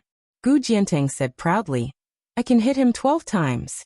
The white-robed monk said exasperatedly, "Do you think you have the celestial physique that Su Gai inherited from Gao Shulu? And the great yellow cord of Wudong that has an endless flow of qi? Wang Xianji can smash you to death with 3 or 4 punches." Gu Jiantang laughed coldly. The white-robed monk touched his bald head. "You really don't believe me? In this world, there are only a handful of people who truly know how powerful Wang Xianji is. Li Chenggang, Su Fengnian, and at most Hong Xixiang. The others, even Dong Tai and Chao Chongqing, are unable to fully understand. After all, those 2 have never had a true life-and-death battle with Wang Xianji. Also, even if this poor monk does not use the essence of Wudong's martial arts and stands still for you to hit 12 times, this poor monk's body will still be as immovable as a mountain. It's just that I will have to do this personally soon, so I can't afford to waste my strength here." Gu Jiantang was silent. The white-robed monk sighed and said, "Gu Jiantang, if you can focus on the blade without any distractions, you might have a chance to fight for the title of number 1 in the world." Gu Jiantang regained his composure and said with a smile, "In this Gu's opinion, the blade can only be used to kill people on the battlefield. Using it to fight for the name of Jianghu is too much of a waste. The sword is distinguished in Jianghu, the blade drinks blood on the battlefield." Perhaps this was the true understanding of the great General Gu Jiantang. Gu Jiantang finally asked, "I want to know, who in the world can break your Vajra physique?" The white-robed monk touched his head and extended 3 fingers. "Dong Tai's Taiya sword." Gu Jiantang nodded. He had already guessed it. The white-robed monk continued, This poor monk's wife snoring. Gu Jiantang took a deep breath. He left without saying goodbye. He didn't want to know who the third person was. The white-robed monk continued. Then there's this poor monk's daughter's small wooden mallet. She likes to use her father's head as a wooden fish. His daughter doesn't know how to care for her father, but her father naturally does. Bai Yu and Han Gui looked at each other and smiled. The most difficult things in the world didn't seem difficult in front of the white-robed monk Li Dongxin. Han Gui suddenly said with a bitter expression, "Teacher, what about that damaged mountain peak?" The white-robed monk turned his head and said with a smile, "Find Su and ask for money to repair it." Han Gui thought for a moment. "That's a good idea." As the provincial governor of Liangzhou, Bai Yu quickly waved his hands. No. Our Bailiang doesn't have much money now." Not long after Gu Jiantang left, the group of people who went to Bai Rouge returned earlier than expected. Behind them, the two children, Qing Xian and Yu Fu, were secretly laughing. Among the three people in front, Li Dongbei was pulling Wu Nanbei's ear, and Li Dongxin's wife was pulling her daughter's ear. The woman said with annoyance and anger, "Li Zi, are you still mother's daughter? If you didn't drag that stupid Nanbei to listen to you talk about Jianghu and delay time, he would have gone to Yuqing Temple earlier and bought the Mianyan Ji from the Tobacco Willow Lane." Li Dongbei pulled on the stupid Nanbei's ear and said angrily, "It's all your fault. What Mianyan Ji from the Tobacco Willow Lane? You said it. Why didn't you say it earlier?" Wu Nanbei said with grievance, "Master's wife Li Zi, I didn't know that Master had hidden money from the start." The three of them looked at the white-robed monk. The middle-aged monk put his palms together and looked up at the sky. He muttered, "Buddha, please bless us. We will have food to eat tonight." At this moment, no one knew that the string of Buddhist beads on the white-robed monk Li Dongxin's chest was actually a string that connected 108 peachwood beads. Because of years of wear and tear, and also because of Gu Jiantang's blade, it had already dissipated like smoke. Although there was no string, the string of Buddhist beads was still connected. It was actually done by Li Dongxin in one breath. The affairs of the world were unpredictable. Dongxin was normal. Chapter 1894. Inside and outside the hall where Jingwu the Great Emperor was worshipped, the incense was burning. An old Taoist with a solemn face quickly stepped over the threshold. Seeing the tall figure in white, the old man calmed down and slowed down his pace, standing side by side. The figure in white, who was taller than the average Bailiang man, was actually a young woman. Her face was faintly radiant. This was probably the so-called solemnity of a treasure, like a bodhisattva descending to the world. The elderly Taoist was originally here to take over the task of knocking the chimes. Although his seniority on Wudong Mountain was the highest, and he was the great spiritual master, who had been in charge of the mountain's commandments for dozens of years, he still had to attend to everything personally. When he was approaching the main hall, he sensed her unusual aura.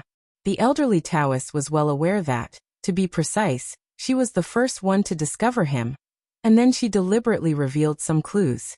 The old Taoist followed her line of sight, and saw a devout believer kneeling 3 times and kowtowing 9 times on a futon. Although his body was extremely weak, the etiquette of kowtowing was meticulous. The old Taoist was very familiar with this. When he was young, he was brought to the mountain by his master, Huang Manshan, to cultivate. He was Wang Zhongluo and Song Jiming's senior and junior brothers. Now that he was almost 100 years old, the old Taoist had been burning incense for people for nearly 80 years. The old Taoist said with emotion, "People pray to immortals for longevity, for relief from worries, for freedom from suffering." The tall woman in white said indifferently, "Then why does Wudong Mountain want to cut off the thoughts of all the cultivators in the world?" The old man was none other than Wudong's enlightened immortal Chen Yao, the senior brother of the former leader Hong Shixiang, and the senior uncle of the current leader Li Yufu. The old man smiled and said, "Master Tantai, I only know the rules and regulations of this mountain. I know what should be done, and what should not be done. But if you ask me about the art of immortality, or some other bigger questions, I would be asking the blind. If you had climbed the mountain earlier, my master, senior brother, and junior brother would have been able to answer. Even if you had climbed the mountain 10 days earlier, the chief would have been able to answer." Tantai calmly withdrew her gaze and looked up at the majestic statue of Zhenwu the great emperor. It was high and mighty, overlooking the world. Is it hard to understand? Or do you not want to understand? Why did the spring and autumn period fall? Why did the central plains sink? It was because a small group of tycoons had blocked the entire world's path to prosperity. It was obvious that if the current emperor of Liang discriminated against the white-clothed Han clan, and only promoted the descendants of aristocratic families to fill the imperial court, the fate of the Zhao clan would not last long. Running water doesn't rot, the pivot doesn't rust. How simple is this logic? The old Taoist smiled and nodded. Grandmaster Tantai is right. Tantai Pingjing asked again. Is the ambition of Mount Wudong so great that they want to turn the whole world into a separatist town? The old Jinren asked. In the eyes of Sect Master Tantai, the mortals in the human world are inferior to the immortals in the heavens. Tantai Pingjing rudely stretched out her finger and pointed at the statue. Isn't it? Then why is this statue able to sit high up and look down, making people willingly bow their heads and enjoy 1,000 years of incense? The old Jinren was not annoyed by the disrespectful behavior of the former leader of the Qi cultivators in the south. He shook his head and said, It's still the same as what I said before. When people pray for immortals to grow old, they have to ask for something. I'll be bold to make an inappropriate analogy. It's like the officialdom at the foot of the mountain or the marketplace. When you ask for someone's favor, you always have to bring some gifts. When you talk to someone, you always have to lower your voice. That's how it is. That's how it is. But it doesn't mean that the person who is being asked can do whatever he wants. The old Jinren, who was not talkative, started to talk. His tone was a little heavier. I heard that the immortals in the heavens are good at fishing for the fate of the human world.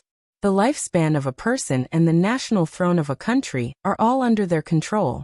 If it's just that the heavens are ruthless, it's fine that people don't die early because they're evil, and people don't live long because they're kind.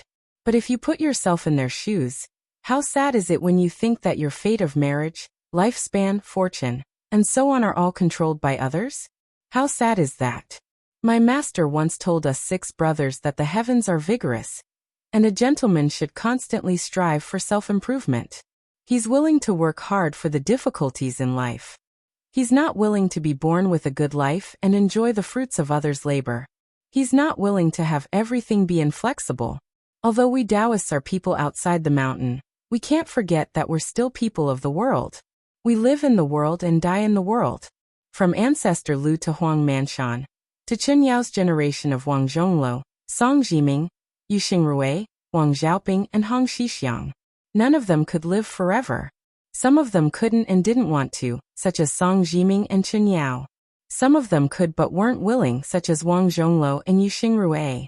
Some of them were disdainful, such as Hong Xixiang and Wang Xiaoping. Chen Yao suddenly laughed out loud. He turned his head and looked straight at this land immortal who was said to have reached the celestial realm. He was fearless. How many people can ascend in the human world in 100 years? Among the few people, who isn't a banished immortal who descended to the human world? Why, who is Grandmaster Tantai trying to persuade? I only know that the person who can make Sect Master Tantai do this is definitely not the Zhenwu Great Emperor. Tantai Pingjing frowned. A strange smile appeared at the corner of her mouth. She asked, Have you ever wondered if the king of Bailiang, Su Fengnian, and your sect master, Li Yufu, are banished immortals? Why do they have to commit treason in this world? Chen Yao's face was full of righteousness. He laughed and said, I'm only in charge of Wudong's commandments. Why should I care about that? Tantai Pingjing's face was cold. What a Wudong mountain. As expected of ancestor Lu's dojo. Chen Yao still smiled and said, You flatter me. Tantai Pingjing turned and looked, her eyes snow-white. Yu Xingrui stood outside the door of the main hall. However, she looked directly at the small lotus peak outside the big lotus peak. In the next moment, her figure dissipated. Yu Xingrui, who hurried over, was relieved. Chen Yao slowly walked towards this junior apprentice brother. The old spiritual master, who was famous for being serious, made a rare joke. Junior apprentice brother Yu, quickly wipe your sweat. Yu Xingrui asked worriedly. Are we letting her go just like that? Chen Yao said open-mindedly. Actually, the fact that she's willing to show herself at this time means that she doesn't have any killing intent. Think about it. His Highness is on the mountain, Dong Tai is here, Li Xiaoxin is here, and so many grandmasters are here. Who would dare to behave atrociously here? After all, she's not Wang Xianji from Martial Emperor City. Yu Xingrui nodded and said, "That's true." Chen Yao suddenly asked, "Have you really thought it through?" Yu Xingrui said in a low voice, "Unlike you guys, I, Yu Xingrui, have been born and raised in Liang'o for generations." Chen Yao patted Yu Xingrui's shoulder unceremoniously. "Then go without worry. There's Yu Fu, Han Gui, and that Yu Fu. They're all very good." Yu Xingrui said regretfully, "Unfortunately, I probably won't be able to wait until the day junior apprentice brother becomes enlightened." Chen Yao nodded. Senior apprentice brother is about the same. Senior apprentice brother, can I talk to you about something? Go ahead. Junior apprentice brother is still so young. He's at the age where he loves to sleep. How can there be an elder like you who knocks on his door every day before dawn? Junior apprentice brother, are you the disciplined Taoist on our mountain or me? Is there anything else? Chapter 1895. Yes, junior brother is occasionally greedy and stealthily buys some candied haws and other snacks when he interprets the lot for others. Senior brother, can you not be so discerning every time? He is so young, but he has to copy the scriptures several times. I feel sorry for him. Jade Axe has been quietly waiting outside the room every time. Oh. Senior brother almost forgot that junior brother is now your disciple's disciple in name. The three of you are very close. Senior brother, you are a little jealous, aren't you? Haha, I can't help it. Junior brother has accepted a good disciple. Junior brother, aren't you supposed to be on duty today? How do you have time to chat with senior brother here? Copy Taoist issue tonight. Senior brother, then you should be striking the chime at this time. Haha, I can't help it. Senior brother is in charge of Wudong Mountain's commandments. In front of the lot booth, Su Su and the other two had gone far away. Wei Miao was still in the distance. The enchanting Miao woman who had been married for a long time was sitting on the bench in front of the table in high spirits. She looked at the young lord who had begun to close the booth and said in a bad Central Plains official's accent, "Little handsome brother, do you also interpret the lot for me?" Su Fingyan couldn't help laughing and said, "Sister, you have been married for many years. Why are you still asking for marriage?" She said carelessly, "I can't help it. My man is not afraid of anything. He is just afraid that I don't want him. I don't have any thoughts. I just want to see if I married badly." Wei Miao, who was short and average-looking, grinned. As a man and one of the few martial arts grandmasters in Jianghu at that, his temper was really too good to be true. Su Fingyan looked at the couple and said firmly, "No need to look. It must be a good lot." The Miao woman hesitated and finally gave up. When Wei Miao left, he turned his head and looked deeply at Su Fingyan. Su Fingyan naturally wouldn't take away the table and the stool. He also didn't intend to take the lot. Of course, there were a small mountain of copper coins, not a single coin less. This was the life-saving money for him to make up for his mistakes. At this moment, Su Fingyan was slightly stunned. A young woman wearing a wooden hairpin and a cloth skirt slowly walked over. Even if her clothes were shabby, even if she didn't know any martial arts, her unique aura that seemed to be tainted with the arrogance of the Tian family could be seen at a glance.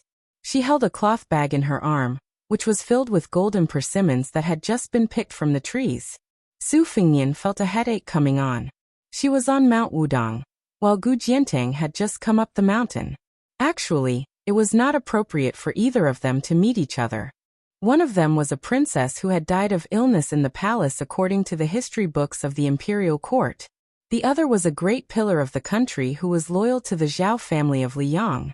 It was none other than Princess Suizhu, Zhao Fingya. She was sitting on a bench that had already been closed, facing him. Su Fingyan returned to his seat and helplessly asked, "Why are you here?" She smiled indifferently and said, "Let's see if I can shake out the first lot." Su Fingyan was about to speak when she continued, "Where did you hide it? Take it out, otherwise how can I shake it out?" Su Fingyan shook his sleeve unabashedly, and a bamboo stick fell out. She sneered and said, You really know how to do business. Even if you can't become the king of Bailiang in the future, you can still hide in the Central Plains and become rich. Su Fingyan chuckled and said, should I say that you have a crow's mouth, or should I say that I'm borrowing your auspicious words? She said with a cold face, Lot Cylinder. She was as arrogant as she was in the past. Su Fingyan only cared about money and not people. You have 100 copper coins? She picked up a ripe persimmon from the cloth bag and put it on the table. Su Fingyan widened his eyes. It was not because of the arrogance of Princess Liang in the past. It was because of the appearance of another princess behind Zhao Fingya. It was just the princess of Dechu in the past. Zhao Fingya turned her head and glanced at her. Oh, the female sword immortal who likes to fly around and show off her power has come. Jiang and I said unhappily, it's none of your business. For some reason, Jiang and I felt that the culprit who had once destroyed her vegetable garden, even if she had become the emperor of West Chu, even if she was now a female sword immortal, she still did not have the confidence to face Zhao Fingya, who was supposed to be a fallen phoenix who was inferior to a chicken. In terms of fighting, when they first met, Zhao Fingya, the Princess Suizhu who was familiar with archery and horses, was slightly better. Now, Jiang and I could probably beat down 1,000 Zhao Fengjias. But the more this was so, the less Jiang and I wanted to fight.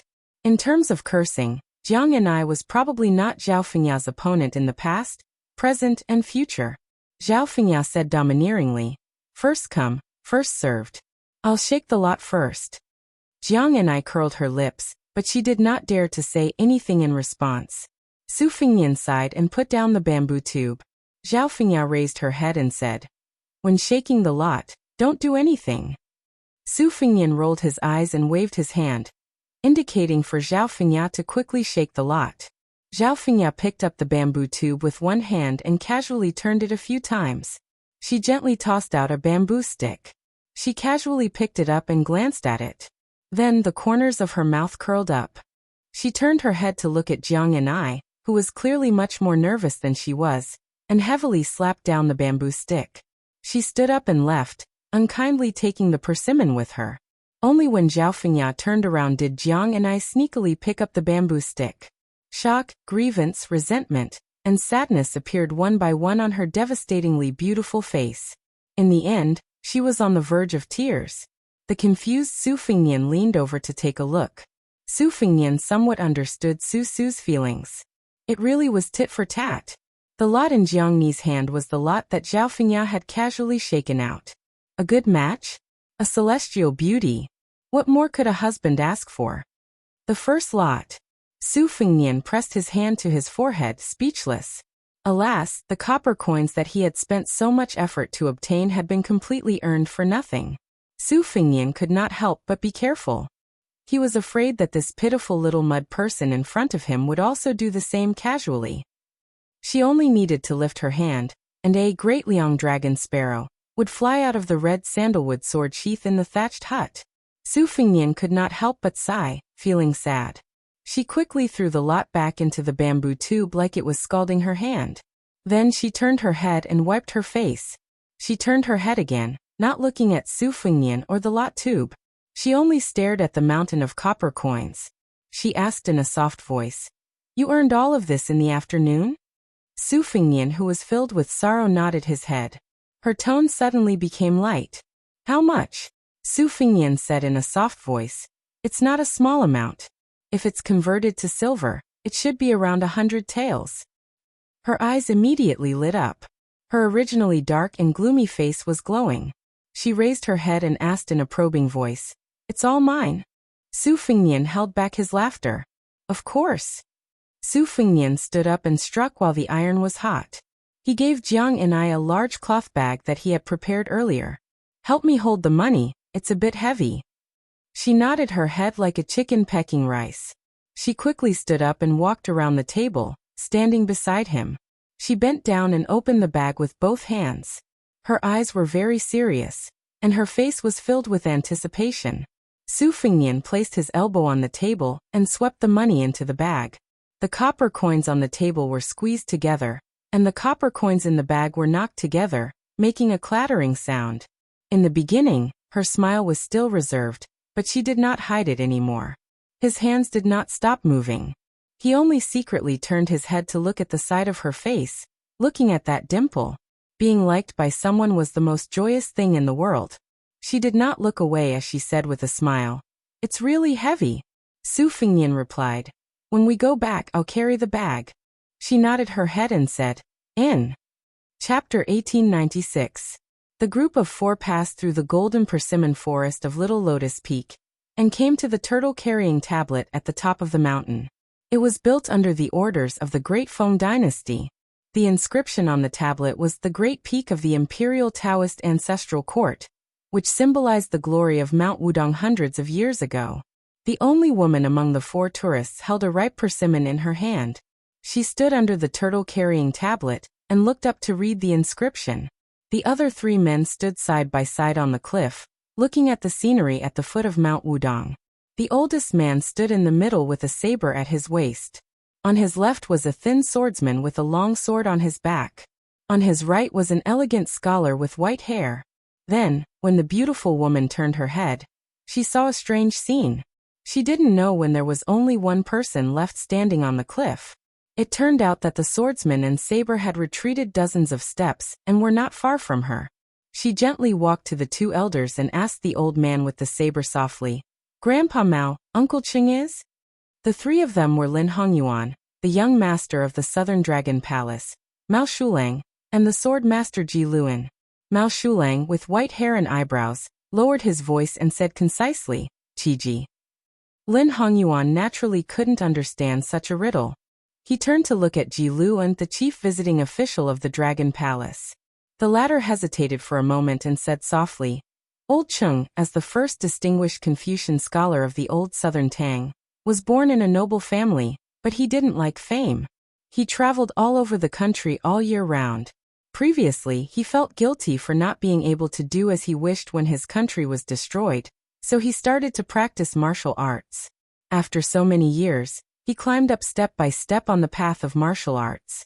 Finally, for some reason, he stayed in the finger-profound realm for as long as 20 years. This trip to Liang, he accumulated a lot and showed signs of breaking through. It is similar to Chao Chongqing of West Chu and Xianyuan Jingqing of Mount Hui." Lin Hongyuan was surprised. Uncle Cheng is finally going to enter the celestial state. Mao Shulang didn't care if she was the future master of the Dragon Palace, nor did he care about her relationship with the Southern King. "Quiet." Lin Hongyuan suddenly kept quiet and blushed. Cheng Baishuang clasped her hands behind her back and gazed towards the south. The old Confucian scholar stood on the edge of the cliff and muttered to himself.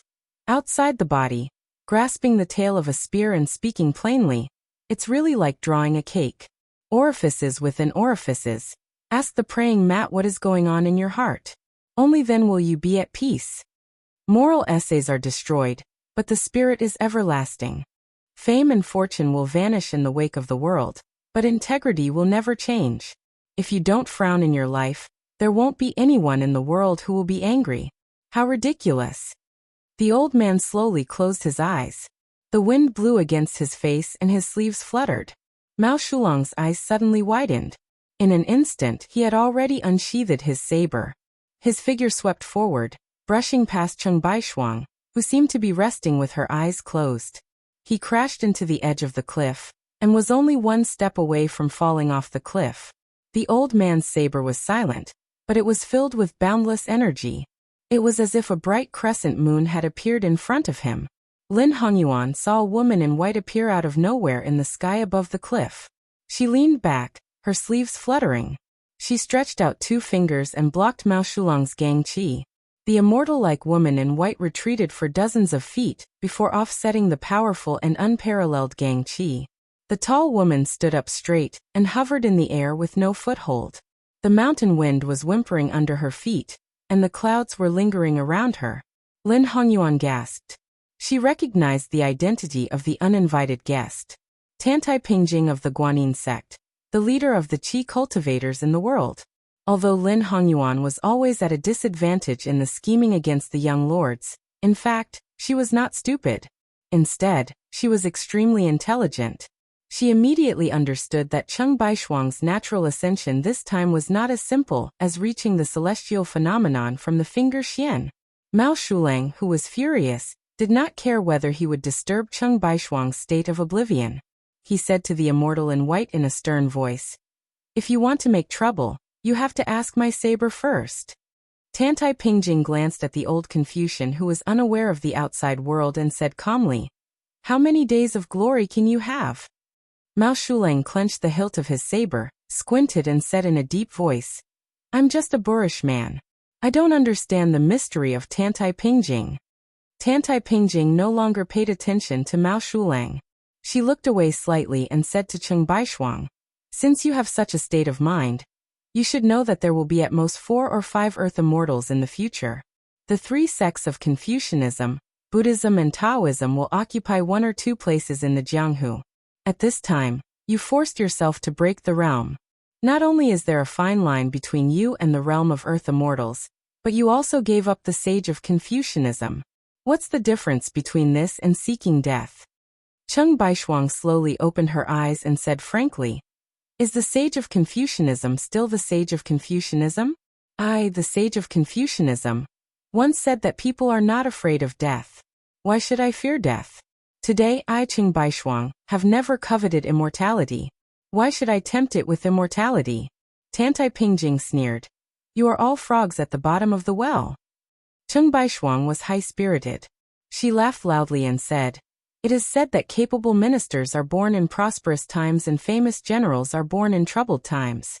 It is also said that poets are lucky when the country is unfortunate. I, Cheng Baishuang, have made some sour poems. I am not willing to nod my head and agree. When the country is in trouble, I am willing to die. Even if I die, I have no regrets. How can we scholars let the warriors on the battlefield enjoy the beauty alone?" Tantai Pingjing sneered, "If you want to die, just die. You are just another lonely ghost of Confucianism in my sect's water moon courtyard."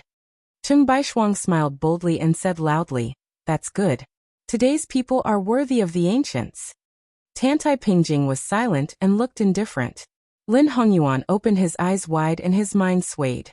He stared at the beautiful and tall woman in a daze. Lin Hongyuan was no stranger to qi cultivators who claimed to enforce justice on behalf of heaven. There were several such strange people around Zhaobing. The king of Yen Qi, they all had a cold aura that looked at the world as if they were watching a fire burning across the river. They were extremely unreasonable. Those immortals in white hated the fame and fortune that ordinary people all yearned for. They were silent all year round. When ordinary people interacted with them, they would not expect them to bare their hearts to you. Because Tantai Pingjing was a woman, Lin Hongyuan had always worshipped her. Jiang Anai was another worthy female sword fairy after Wuxia, and Xianyuan Qingfeng was also a character with the best cultivation in Jianghu. However, these 2 women were after all too young. It was difficult for the proud Lin Hongyuan to sincerely admire them. Tantai Pingjing was different. She was 100 years old, but her face was still youthful. She was an immortal in the human world. Therefore, the person that Lin Hongyuan admired and envied most in his life was undoubtedly Tantai Pingjing. It should be known that the old beauty of a famous general was especially pitiful. Lin Hongyuan had all kinds of ambitions since a long time ago. One of them was to ask Tantai Pingjing about the unique method of retaining one's youthful appearance. Lin Hongyuan hoped that she would die young. Unfortunately, Tantai Pingjing came and went without a trace. She did not even look at Lin Hongyuan from the beginning to the end. Ji Lu and Cheng Baishuang had known each other for dozens of years. Their relationship was the most sincere. He said sadly, "Old Cheng, is it really like what Tantai Pingjing said?" Cheng Baishuang did not hide. He nodded and said, "My celestial state is indeed spoiling things through excessive enthusiasm. I can't maintain it for a long time. As for becoming a Confucian saint one day, I don't even think about it." Ji Luan sighed deeply. Cheng Baishuang comforted his best friend. "A scholar should always put what he learned into practice. What's the benefit of being a prime minister in the mountain and an immortal in the forest?" Ji Luan exhaled deeply and said in a low voice, "Fine, I'll accompany you to the outside of Liangzhou Pass."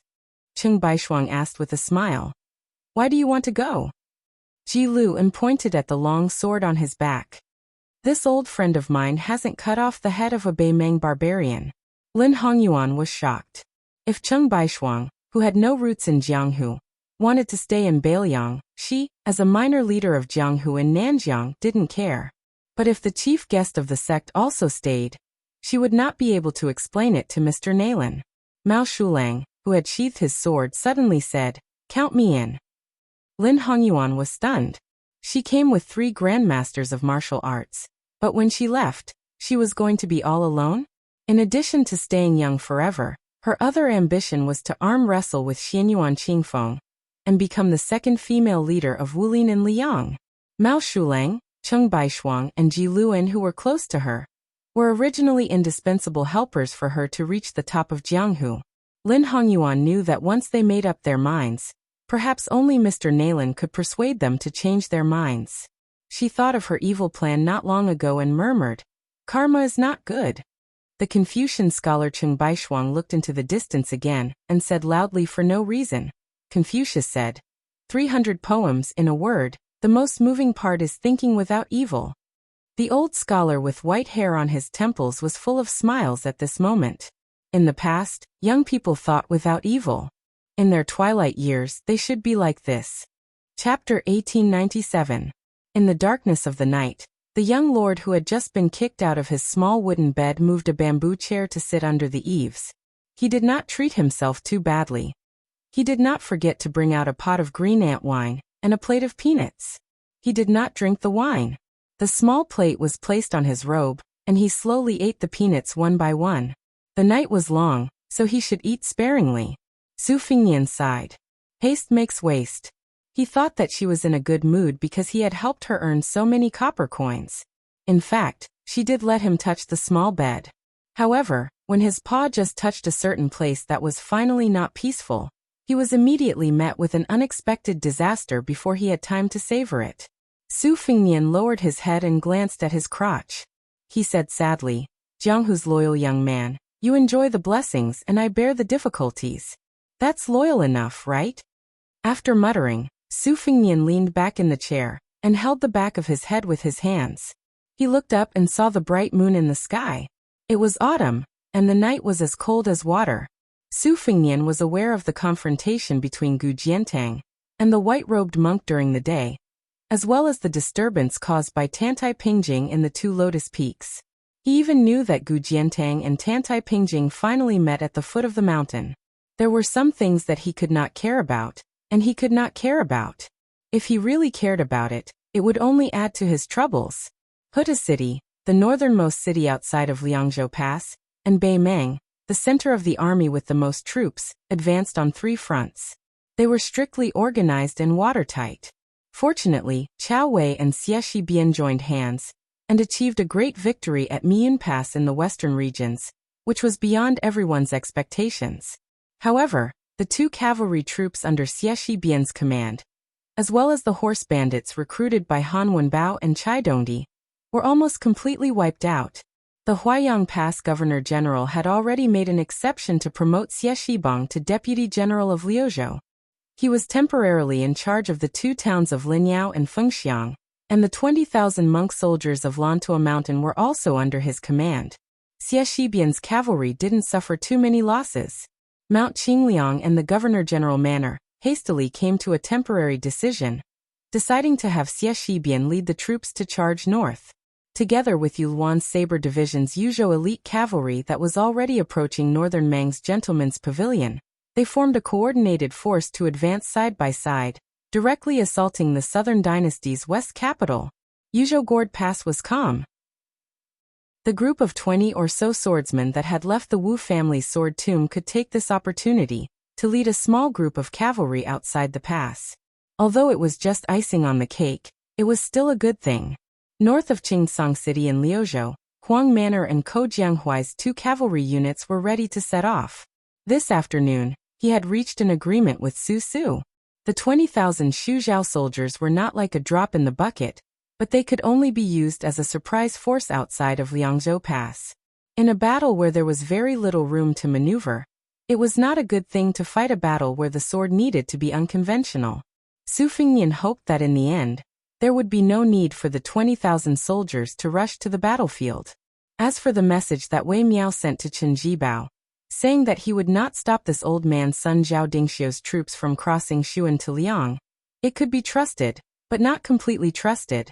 Currently, the northern and southern territories near Guangling River were in a mess. Yan King Zhaobing, Shu King Chen Jibao, King of Jing'an, Zhao Sun and Liyang, these three vassal kings were working together. Maybe the Liyang court that was loyal to the Zhao family still felt that with Gu Jiantang, this stabilizing force, the court still had some advantage. However, Su Fengnian knew that Gu Jiantang's fate with the Zhao family of Great Peace City had come to an end. His son-in-law Yuan Tingshan had betrayed the court during the spring snowbuilding's celebratory feast. In the eyes of outsiders, he had given his father-in-law, Gu Jiantang, a difficult problem. However, that ambitious mad dog had also gone with the flow. Right now, Su Fengnian, other than the situation outside the Guanbai border, was truly worried about the grain that the court had promised before entering Liang. With his friendship with King of Jing'an, Zhao Sun, and the fact that Zhao Sun was about to be pushed onto the dragon throne, it would be strange if the court's grain could be smoothly transported to Lingzhou. Originally, these things were not a problem. Even if Zhao Sun really did put on the dragon robe, he was just a puppet. He could speak, but he could not truly change the situation. Even if Yan King Zhaobing was wary of Beiliang, as long as Zhao Zhu was there, he could still change the situation. However, ever since he met Lin Hongyuan, Su Fengnian had to prepare for the worst, which was that Beiliang would face the greatest predicament of being attacked from the front and back. Su Fengnian carefully chewed on a peanut and calmly said, "Zhao Zhu, you force me to fight with you. Even if I can't sit on that throne in the future." Su Fengnian sighed and did not say any harsh words. That evening, the Gerfalcon sent a secret message from Wutong'an on Mount Qingliang. It only had 4 words. "They have arrived at Liangzhou." These 4 words were personally written by his second sister, Su Weisheng. Furthermore, one could tell that she had written them with great care. This was a secret matter that had been planned for a long time. Even the Whisk Room and the Eagle Room did not participate in it. From beginning to end, it was only Su Weisheng who planned it. A few years ago, when Su Fengnian traveled to Jianghu for the second time, other than the old man with the sheepskin fur coat and the little mud man, there was also Lu Qiantang, who later died in the reed marsh, and Xu Xiu, who was very likely to be the empress. There were quite a few people. Among them, the plump woman holding the white cat was very inconspicuous. In the end, she was borrowed by Su Weisheng from Su Fengnian and brought to Shangyin Academy. At that time, Su Weisheng said something very strange. He said that he wanted to use Yu Yue, whose real name was Yu Xuanji, as bait to fish out a 1,000-year-old turtle from the mud at the bottom of the lake. In fact, Su Fengnian did not think too much about it, and had almost forgotten about it. This year, Yu Yue, as Mr. Ji Shang of the academy, led a group of students from Beiliang Academy to study in Beiliang, and began to teach in various academies in Beiliang. Only then did Su Weisheng tell him about what happened that year. It turned out that Yu Yue did not just have an extraordinary background. As a member of Dechu, Li Chungang had casually mentioned that there were female sword attendants in Dechu for generations. With their brilliant sword dance, they stood out in the world. Their cultivation was not high, but their skills were profound. It was really a strange thing. Yu Yue's mother was the last eccentric sword attendant of Dechu. Her chess skills were on par with that of the state preceptor Li Mi. As for why she was so amazing, it was originally a confusing secret of the Jiang family of Dechu. With the end of the Battle of the Western Wall, it was buried in the dust of history. Naturally, the world did not know. During the years when Su Weisheng was studying in Shangyin Academy, he only addressed 3 people as Mr. 2 of them were his teachers. One was the master of literature, Han Guzi, whose disciples were almost all taken in by Beiliang. The other was Chancellor Wang, who was the first to seek refuge with the Su family of Beiliang. He was also the leader of the scholars who died in the cold. The last one, Su Fengnian, was only heard to be a blind old zither player. He lived in the Daoda forest of Shangyin Academy all year round. The news from Su Weisheng that he has arrived in Liangzhou was precisely this person. An unworldly master was still in the human world. Ordinary martial artists would think that this was nonsense.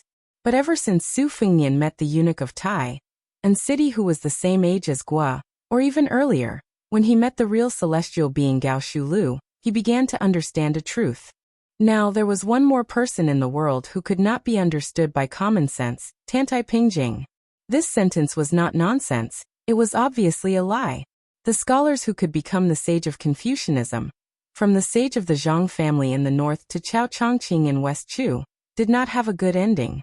People of the same three religions, Buddhism and Taoism, almost every generation had people who succeeded in proving their Tao, reaching perfection, or ascending. Why was it that only Confucianism did not have a good ending? Tantai Pingjing once used her identity as a qi cultivator to explain that it was caused by the Tao of heaven. Su Fengnian felt that what she said made sense, but she did not explain the whole reason. Su Fengnian, who was in a daze, suddenly remembered something. He put down the wine pot and plate, got up and ran to fetch water. Late at night, the elephant washing pool should have finally quieted down. Then he filled the water tank with water. But just as Su Fengnian pushed open the green bamboo fence, he could not help but jump up and curse. In the middle of the night, there were two groups of people coming to the elephant washing pool. Chapter 1898. Su Fengnian hesitated for a moment. He didn't care anymore. Those Jianghu ruffians could do whatever they wanted. If they really pissed him off, he would let those bastards have a taste of the cool autumn air and cold water bath. He carried the burden and continued to walk in that direction. Stepping on the fragmented moonlight shining through the bamboo forest and approaching the elephant washing pond, Su Fengnian already had a rough understanding of the situation. Two groups of foreign Jianghu people had a conflict when they were burning incense during the day. Because Bailiang's laws were harsh and they had already learned a bloody lesson, they didn't dare to fight in public. The two sides agreed to spar at the elephant washing pond in the middle of the night and secretly signed a life and death agreement. They were not allowed to bring weapons and were responsible for their own lives. After the event, they were not allowed to tell the local authorities of Bailiang at the foot of Mount Wudong. Even if they accidentally leaked it, they had to grit their teeth and not implicate others. When Su Fengnian reached the end of the bamboo forest, he stopped and looked up. He saw two groups of people fiercely confronting each other by the elephant washing pond. 7 or 8 people against 20 people.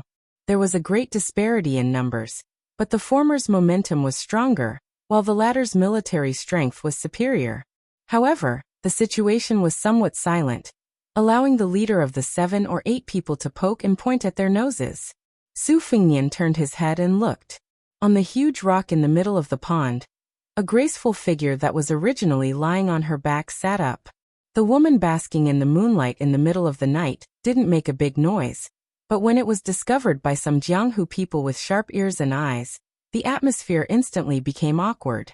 After she sat up straight, she faced the two groups of people who were speechless and said, "You guys continue. Don't pay attention to me." Everyone looked over. The water in the pond swayed and the moonlight dazzled.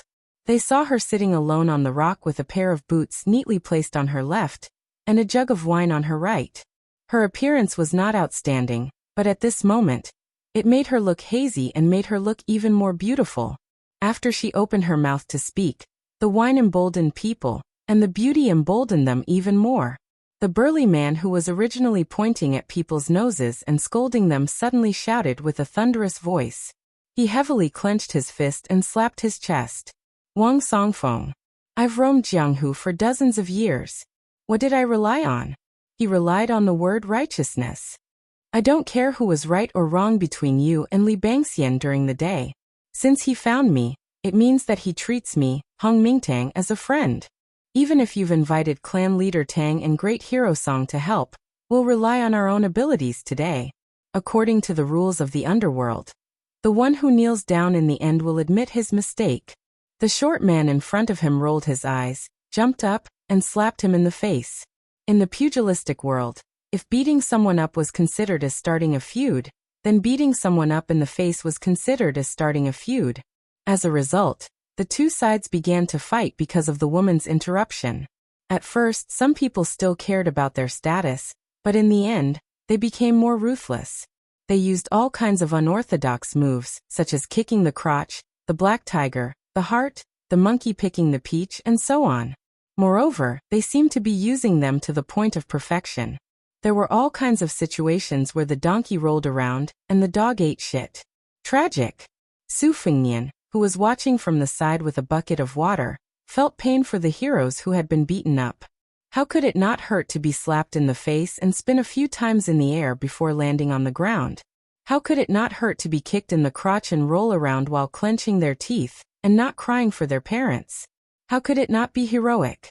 Su Fengnian, who didn't attract any attention, took this opportunity to go to the elephant washing pool and fill 2 wooden buckets with water. The woman had already put on her boots.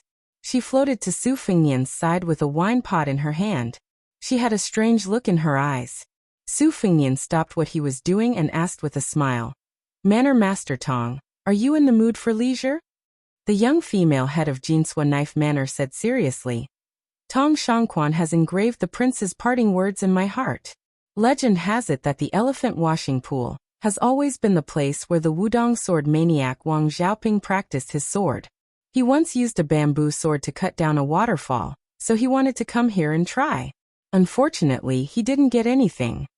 Su Fengnian said softly, "Everyone has their own fate. There's no need to force it. Especially when you're about to break through a bottleneck, you can't rush it." Tong Shangquan had 2 famous knives at her waist, Wuda and Tian Bao. She nodded.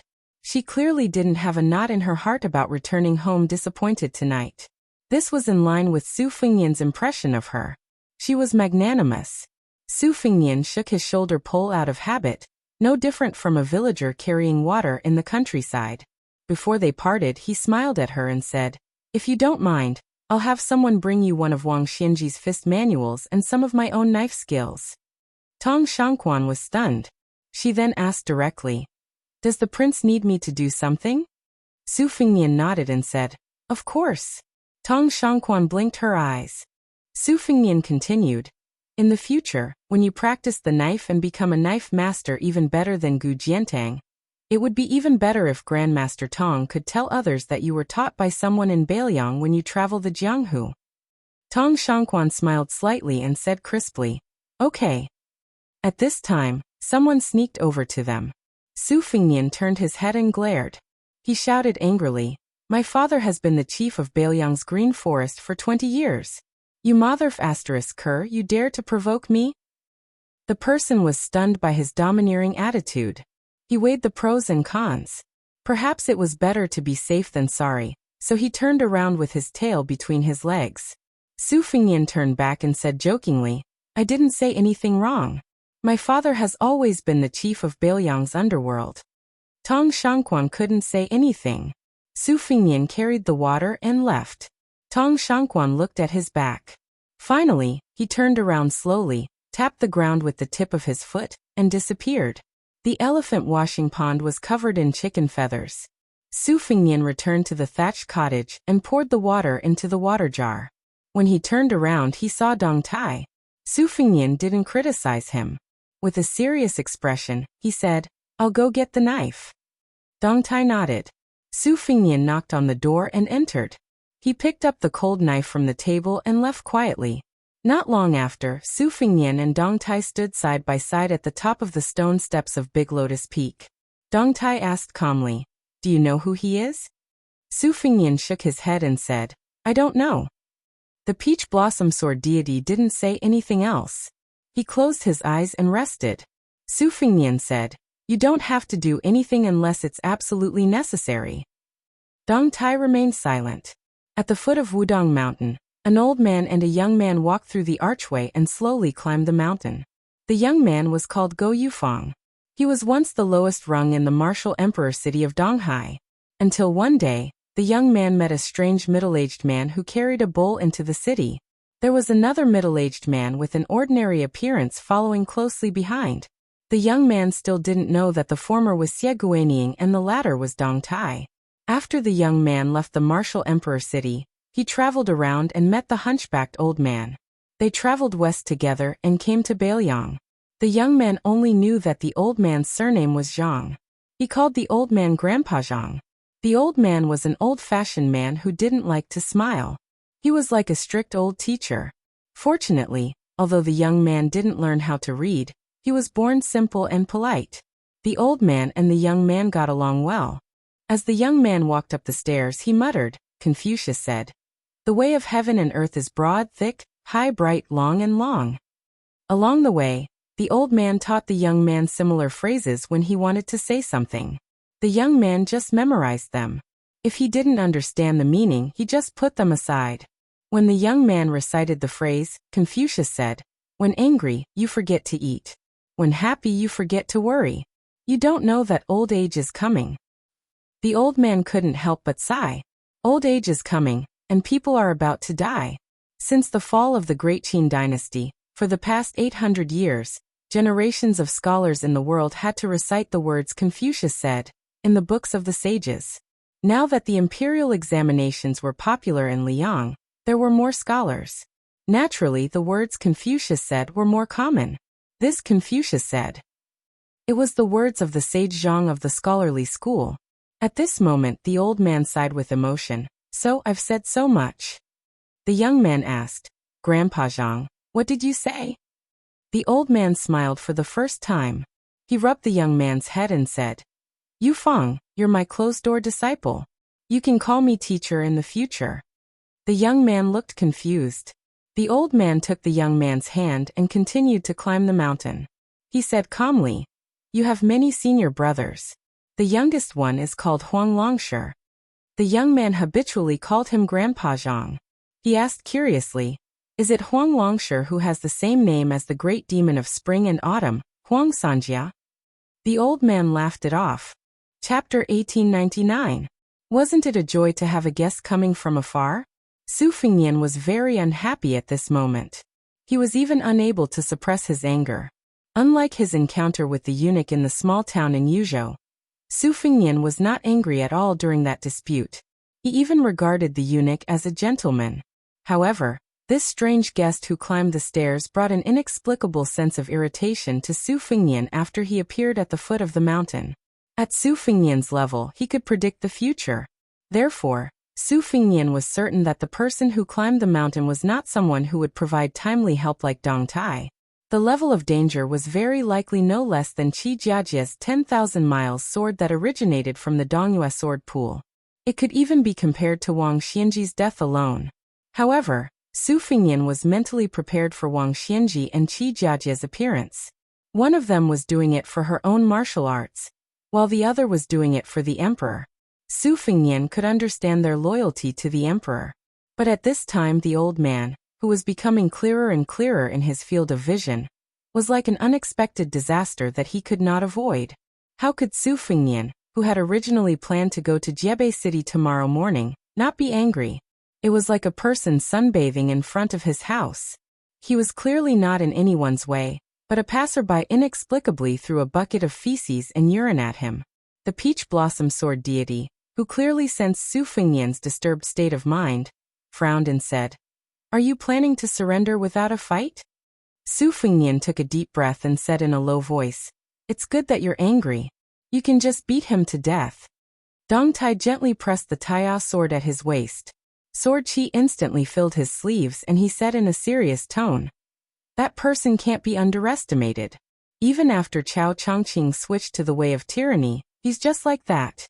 If you still want to fight the enemy with such a state of mind, then go away." Su Fengnian's face was livid.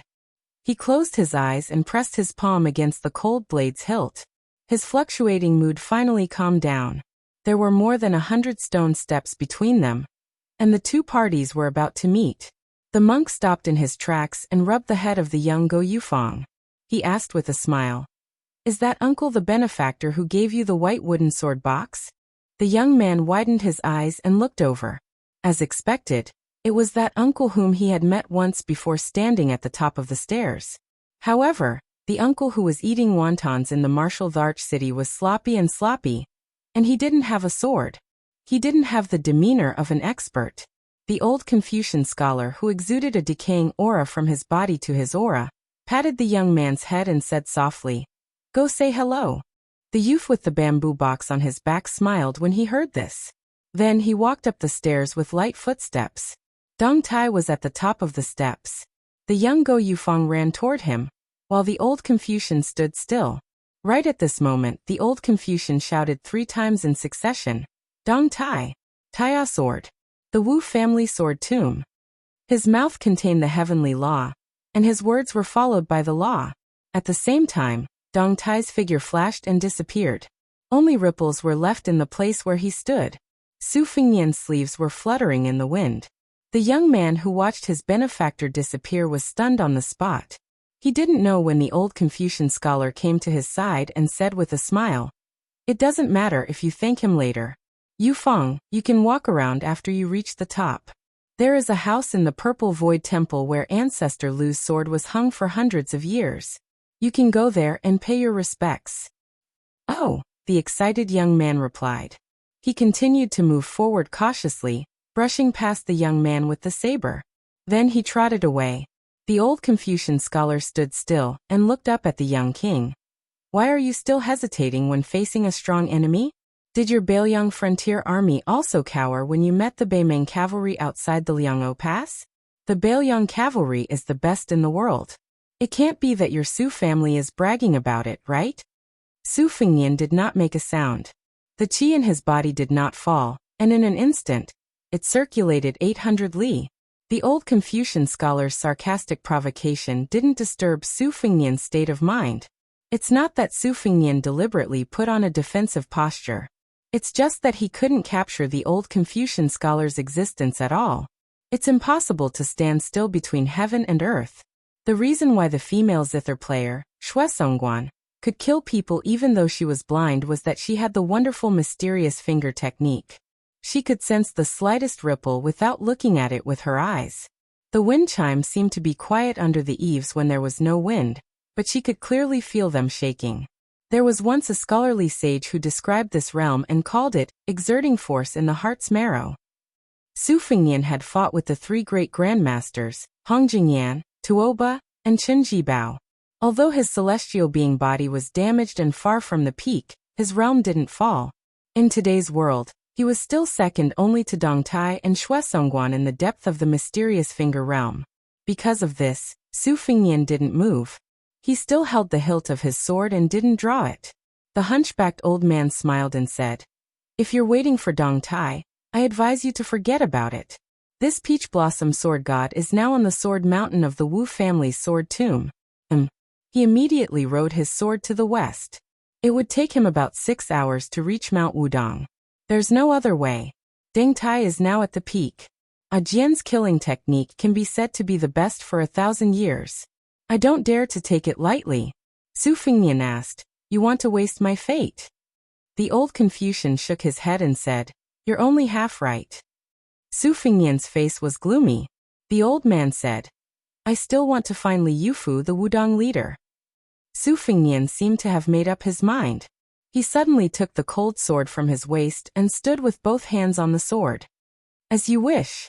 I can't find you, but it doesn't mean that no one can." The old man narrowed his eyes and said, "Oh, then I'll wait and see." In the main peak of Mount Wudong, in the Purple Void Temple of the Great Lotus Peak, the statue of Zhenwu Great Emperor that had enjoyed the incense of the mortal world for 1,000 years was covered in dust. The statue, which was originally a dead object, seemed to have come alive. It stepped on the throne and the main hall rumbled. The young man, Go Yufeng, had just walked to the square outside the Purple Void Temple. Then he was stunned. A majestic statue that was 3 feet tall rushed out of the Taoist temple as fast as thunder. Every step had the power of a thunderbolt.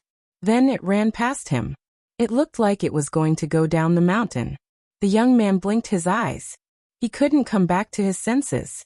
Go Yufeng raised his hand and gave himself a hard slap. It really hurt. On the stone steps, the old man clicked his tongue and said, "Interesting." A series of thunder resounded through Mount Wudong. Behind Su Fengnian, a statue of Zhenwu covered in purple and gold jumped up high. It held a huge peachwood sword and slashed at the old Confucian at the bottom of the steps. The old man who was dressed neatly put his hands on his abdomen and said calmly, "A gentleman doesn't talk about strange forces." The golden-armored Zhenwu statue's sword slashed down with an imposing aura. Chapter 1900. However, just as the sword was about to strike the head of the elderly Confucian, it suddenly stopped in midair. Su Fengnian finally moved. Without hesitation, he directly used the two-sleeved green snake of the old man. Although he used the cold blade, it was the same as Li Chuangong's wooden bowl. On the stone steps between the two, a thick and brilliant green sword essence flowed rapidly like a river. The old man smiled and said, "A gentleman walks the straight path." When the monk took a step forward, the originally still statue of Zhenwu seemed to break free from its restraints. The peachwood sword struck down before the sword essence. The old man raised his left hand and gently held the peachwood sword. At the same time, his right palm met the two-sleeved green snake. This kind of leisurely stroll was like a scholar who had studied hard for many years casually picking up a brush and writing on a whim. It was natural and without stagnation. The aura of a saint. The monk had straightened his back and walked up the steps step by step. His left hand held the statue of Zhenwu, and his right hand blocked the two-sleeved green snake. The peachwood sword of the statue of Zhenwu. Li Chuangong's majestic sword essence. Under the contrast, the old man's steps were slow, but he never stopped.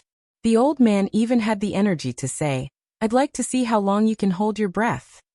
The purple qi on the statue of Zhenwu the Great Emperor was wavering. Visible cracks began to appear on the wooden sword that was almost as long as a person. From these cracks, countless rays of dazzling light bloomed. This statue of Zhenwu from the main hall of Wudong's Purple Void Temple was, of course, not the Dharma of Zhenwu the Great Emperor. Su Fengnian had long given up on that fate, and was no longer involved. But for some unknown reason, Su Fengnian quietly condensed his own fate into it after climbing the mountain. Previously, the young king had jokingly asked Dong Tai how to arrange his fate after death. The Peach Blossom Sword God's answer was, of course, as carefree as ever. But Su Fengnian could not be so carefree. He had too many people and too many things to consider. Asking Fan Xiaochai to search for the wooden sword wanderer was the same. Many seemingly unintentional actions were the same. The old Confucian scholar's weathered face shone brightly under the purple gas and sword energy. He sneered and said, "King of Bailiang, I don't think you can do it with your own fate energy." At the beginning of the magnificent sword force, the young lord said in a deep voice, "Li Yufu, continue your closed-door training." The old Confucian took a big step forward and said in a clear voice, "Su Shao led his troops to trample the Six Nations and broke the spines of the Spring and Autumn dynasties. As a result, the Central Plains were littered with new graves. Now that he's dead, do you really think that the Su family doesn't need to repay the debt?" The boundless energy swords kept shattering in the old man's palm. The old man was also somewhat angry. He shouted, "Su Fengnian, do you really think no one in this world can kill you? Will I let you do whatever you want? As long as you don't give up, Xie Guaning's death will be followed by Tantai Pingjing's. Even if Tantai Pingjing dies, there will still be the next person." A purple gold date mark appeared between Su Fengnian's eyebrows. He said slowly, "A gentleman walks straight? My Bailiang cavalry guards the border, Huta City, Crouching Bao City, Wanha City, and Qingsong City. Only those who die with their backs to the south will die." The old Confucian scholar suddenly pushed his right palm forward. At the same time, his left wrist shook slightly. The entire energy swords were pushed back dozens of feet. The statue of Zhenwu, whose peachwood sword had turned into powder, was thrown back hundreds of feet. Even when facing Su Fengnian, whose combat strength was not at its peak, the old man was able to gain the upper hand from beginning to end. The old man's unfathomable cultivation was enough to shock the world and make ghosts and gods weep. The old man finally reached the top of the stairs. In his sight, the young lord stood in the distance with a cold saber in his hand. A trace of blood seeped out of the corner of his mouth. The old man smiled and asked, "Even though you've fallen to such a state, you still don't want to use the entire Bailiang's fate to fight against the enemy?" Su Fengnian spat out the blood clotted in his mouth and took a breath of fresh air. If he had not been hit by Tuoba's full-force hammer, even if the old man's cultivation was profound, he would not have been able to push back the energy swords with one palm, even if he could block the energy swords of the mortal world. Su Fengnian twitched the corner of his mouth and said with a smile, "My fate is indeed not much, but I still have a chance to keep you on Mount Wudong." The old man's eyes were full of pity. He said, "I thought you would say, even if I die here, there will still be a king of Bailiang on Mount Qingliang who has the same appearance and height. What, is this the confidence you have to fight me to the death? When did the leader of 300,000 Bailiang cavalry, the well-deserved grandmaster of martial arts evaluation, become so unambitious? Su Fengnian tightened his grip on the hilt of his blade. The old man did not seem to be in a hurry to make a move. It was unclear whether he was worried that both sides would be injured or that both sides would be destroyed. He asked, "Aren't you curious who I am?" Su Fengnian sneered and said, "A stray dog." The old man was stunned and then laughed. "You hit the nail on the head." At the foot of Mount Wudong, there was a purple aura climbing the mountain. It was the statue of Zhenwu that the old Confucian had casually thrown down the mountain. Although the body of the statue was broken, the purple aura lingering around it was even thicker. Su Fengnian sneered and said, "I'm just curious why you didn't continue to pretend to be a blind zither player in Shangyin Academy's Dowd Forest." The old Confucian nodded and said, "No wonder you were prepared. It was Su Weisheng who revealed the heavenly secret to you. You're really cautious. Originally, you shouldn't have regarded me as an enemy because of how I took care of the girl surnamed you in Shangyin Academy. It's a pity that Tantai Pingjing won't help you now. No matter how many tricks you use in the end, everything will be for naught." Su Fengnian held the cold blade in his left hand and held it horizontally in front of him. He put 2 fingers of his right hand together and gently stroked the back of the blade. The old man laughed and said, "An ant trying to shake a big tree." Su Fengnian replied, "There was a disciple of your Confucian school who said that he was overconfident." The old man waved his sleeves. "Isn't that because I misled him?" Su Fengnian put his 2 fingers together and stopped at the tip of the blade. Silently, the cold blade was like a talisman. Gao Shulu had once been sealed by this move. The old Confucian was still calm and composed. He glanced at the previously ordinary Bailiang blade and felt as if it contained endless Tao. On the bright blade, there was a faint pitch-black dragon floating around. However, the old man was still in the mood to praise. "Very interesting. The person in front of Su Fengnian should have been dead for 800 years, especially when the Dafeng dynasty was founded, and the status of the Confucian school rose. After that, he was respected by the kings as the most sacred teacher of the dynasty. Countless civil officials, regardless of whether they were famous or not, accompanied him when he was alive and regarded it as a supreme honor. The Zhang family's holy mansion and the Taoist master's mansion of Mount Longhu had been known as the Holy Mansion for 800 years. However, no one really thought that the Zhao family could be compared to the Zhang family, especially in the hearts of the scholars in the world. The Zhao family was probably not even worthy of carrying the shoes of the Zhang family. This inconspicuous old Confucian. He was the first-generation saint of the Zhang family. Chapter 1901. The commotion caused by this battle of immortals was not small. On Wudong Mountain, apart from the wife of a certain white-robed monk who was still snoring, almost everyone had put on their clothes and got up. But without exception, no one went to join in the fun.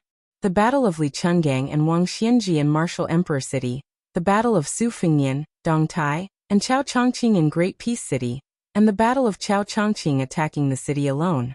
There were also grand events of the Jianghu that were second only to these peak battles. They had all taught the people of the Jianghu a bloody lesson. If they had not reached that level, they should not get involved. Otherwise, they would be implicated. It was as difficult as ascending to the heavens to criticize the moves of those martial arts grandmasters. When the true peak martial arts grandmasters engaged in a life and death battle, they would not give the small fries the chance to clap their hands and cheer or be surprised. The white-robed monk without the string of beads on his chest sat on the bench in front of the hut, quietly looking up at the moon. A tall woman dressed in the same white robe appeared in front of him. The white-robed monk did not look at her. He only said softly, "The heart is sloppy and the world calls it suffering. Only you and I enjoy it." The leader of the world's chi cultivators nodded and then shook her head. "You and I are the same, but not the same." The white-robed monk rubbed his bald head and said emotionally, "My daughter heard some nonsense from the foot of the mountain. It said that for the women of the world, it takes 10 years to cultivate Songyushu, 100 years to cultivate Su Fengnian, 1,000 years to cultivate Lu Dongxian." The woman who was 100 years old but had a youthful appearance murmured sadly, "He does not understand." The white-robed monk sighed. "I am more afraid of playing dumb." She suppressed her emotions and looked at the white-robed monk. "No matter what, I am a chi cultivator. I will follow my heart." The white-robed monk made a sound of acknowledgement. "Then this poor monk will not invite you to tea?" she asked. "Is that all?" At this time, the white-robed monk suddenly thought of a young girl's clear voice. "Mother, mother, wake up. Father is secretly meeting with his confidant again." The white-clothed monk's complexion changed. He hurriedly stood up and said, "Sovereign Tantai, please don't leave. Help me explain." How could the woman who only cared about enforcing justice on behalf of the heavens care about these trivial matters? She directly swept past them and disappeared. The white-robed monk turned around stiffly and saw his daughter gloating over his misfortune, his stupid disciple with sleepy eyes, and his wife aggressively running out of the house with a kitchen knife. The white-robed monk had a flash of inspiration as he said in all seriousness, "That woman is over 100 years old. She's not someone of the same generation at all." The woman was stunned. "So old?" The white-robed monk nodded vigorously. The woman rolled her eyes and turned to leave. "I'm as beautiful as a flower. At the very least, I'm still a middle-aged woman who's still charming. Why would I be jealous of an old woman who's over 100 years old?" The white-robed monk secretly wiped off his cold sweat and glared at his daughter. She made a face and said angrily, "It still hurts from being pulled by mother during the day." The white-robed monk said in a bad mood, "Who told you to tell your mother about the little private savings that I've painstakingly saved? You've shot yourself in the foot, haven't you?" The girl was stunned. Just when the white-robed monk was gratified and thought that his daughter had found her conscience and had come to her senses, she immediately turned her head and shouted, "Mother! Although that woman is old, she looks very young. She looks younger than you." Suddenly, there was an angry roar that was more majestic than the Buddhist lion's roar in the house. "What?" The white-robed monk silently raised his head and looked at the moon. He guessed that this time, even Buddha couldn't save him. Buddha probably really couldn't save this monk who drank wine, ate meat, and married his wife. However, his stupid disciple suddenly became enlightened and bravely explained to his master's wife. He actually persuaded his master's wife to go back. The white-robed monk who had narrowly escaped death rubbed his cheeks and called his stupid disciple to his side with a smile. "Nambe, while the moon is bright and the stars are scarce, your mind is clear. Master will teach you the profound Dharma." Little bald head sighed. "Master, you're so old, but you still don't know how to behave. No wonder Master's wife has been telling me and that thing these 2 days, flies don't bite a seamless egg." The white-robed monk glared at him. Unfortunately, his stupid disciple wasn't afraid at all. Instead, he said in a methodical manner, "Master, Buddha said that feelings against oneself are born from feelings. When hatred arises, resentment must be removed by observing the 5 meanings." The white-robed monk's temper was gone. Li Nambe made a cute and playful pig face and swayed back into the house. The white-robed monk couldn't do anything. The stupid Nambe suddenly whispered, "Master, I've actually been helping you string the prayer beads the whole night. I was afraid that Master's wife would find out that the string was broken and would worry about the impermanence of life. I didn't even dare to light the oil lamp. I just used the moonlight from the window to string the prayer beads." The white-robed monk's face was full of joy. He said matter-of-factly, "Master's daughter." The middle-aged monk who was in a good mood smiled and said, "Disciple, I'll continue to teach you the Dharma." The little monk was young, but he was already the Sanzang master of the 2 Zen temples. Whether it was the seniority of the sect or the profoundness of the Dharma, he was fully deserving of the title of an eminent monk. The little monk's face suddenly turned red. He said sneakily, "Master, let's put the Dharma aside for now. Why don't you lend me the 3 taels of silver you hid at Han Daozhang's place? Tomorrow, I'll buy some things and send them to Mianyanji." The white-robed monk waved his sleeves and strode towards the thatched cottage. "The moonlight tonight is not good. It's not suitable to teach the Dharma." Only the little monk was left sighing. Chapter 1902. At the foot of Wudong Mountain, the statue of Zhenwu Great Emperor strode up the mountain with purple clouds rising. 2 people were confronting each other at the top of the stone steps. Su Fengnian was holding a talisman knife that was glowing. The saint of the Zhang family was still calm. His hands were hanging down, and he gently shook his sleeves. "You're really stubborn." After a long period of silence, Su Fengnian did not launch a thunderous charge. Instead, he appeared in front of the saint of the Zhang family in the blink of an eye. He leaped high, twisted his body, and slashed down diagonally. His sleeves fluttered, and he looked like an immortal. The saint of the Zhang family raised his arm and stretched out a finger. He smiled and said, "Benevolent Lushan." Su Fengnian's blade that contained a lot of gang qi stopped moving. It didn't even touch the old monk's finger. Between the two, there seemed to be hundreds of thousands of undulating mountains. They were separated by a thin line. Su Fengnian, who was in the air, almost said at the same time, "Open the mountain." His spirit was Li Chuangong's. "If the mountain doesn't come to me, I'll open the mountain with my sword." His move was Jian Jiuhuang's 6,000 miles. The tip of the blade continued to press down.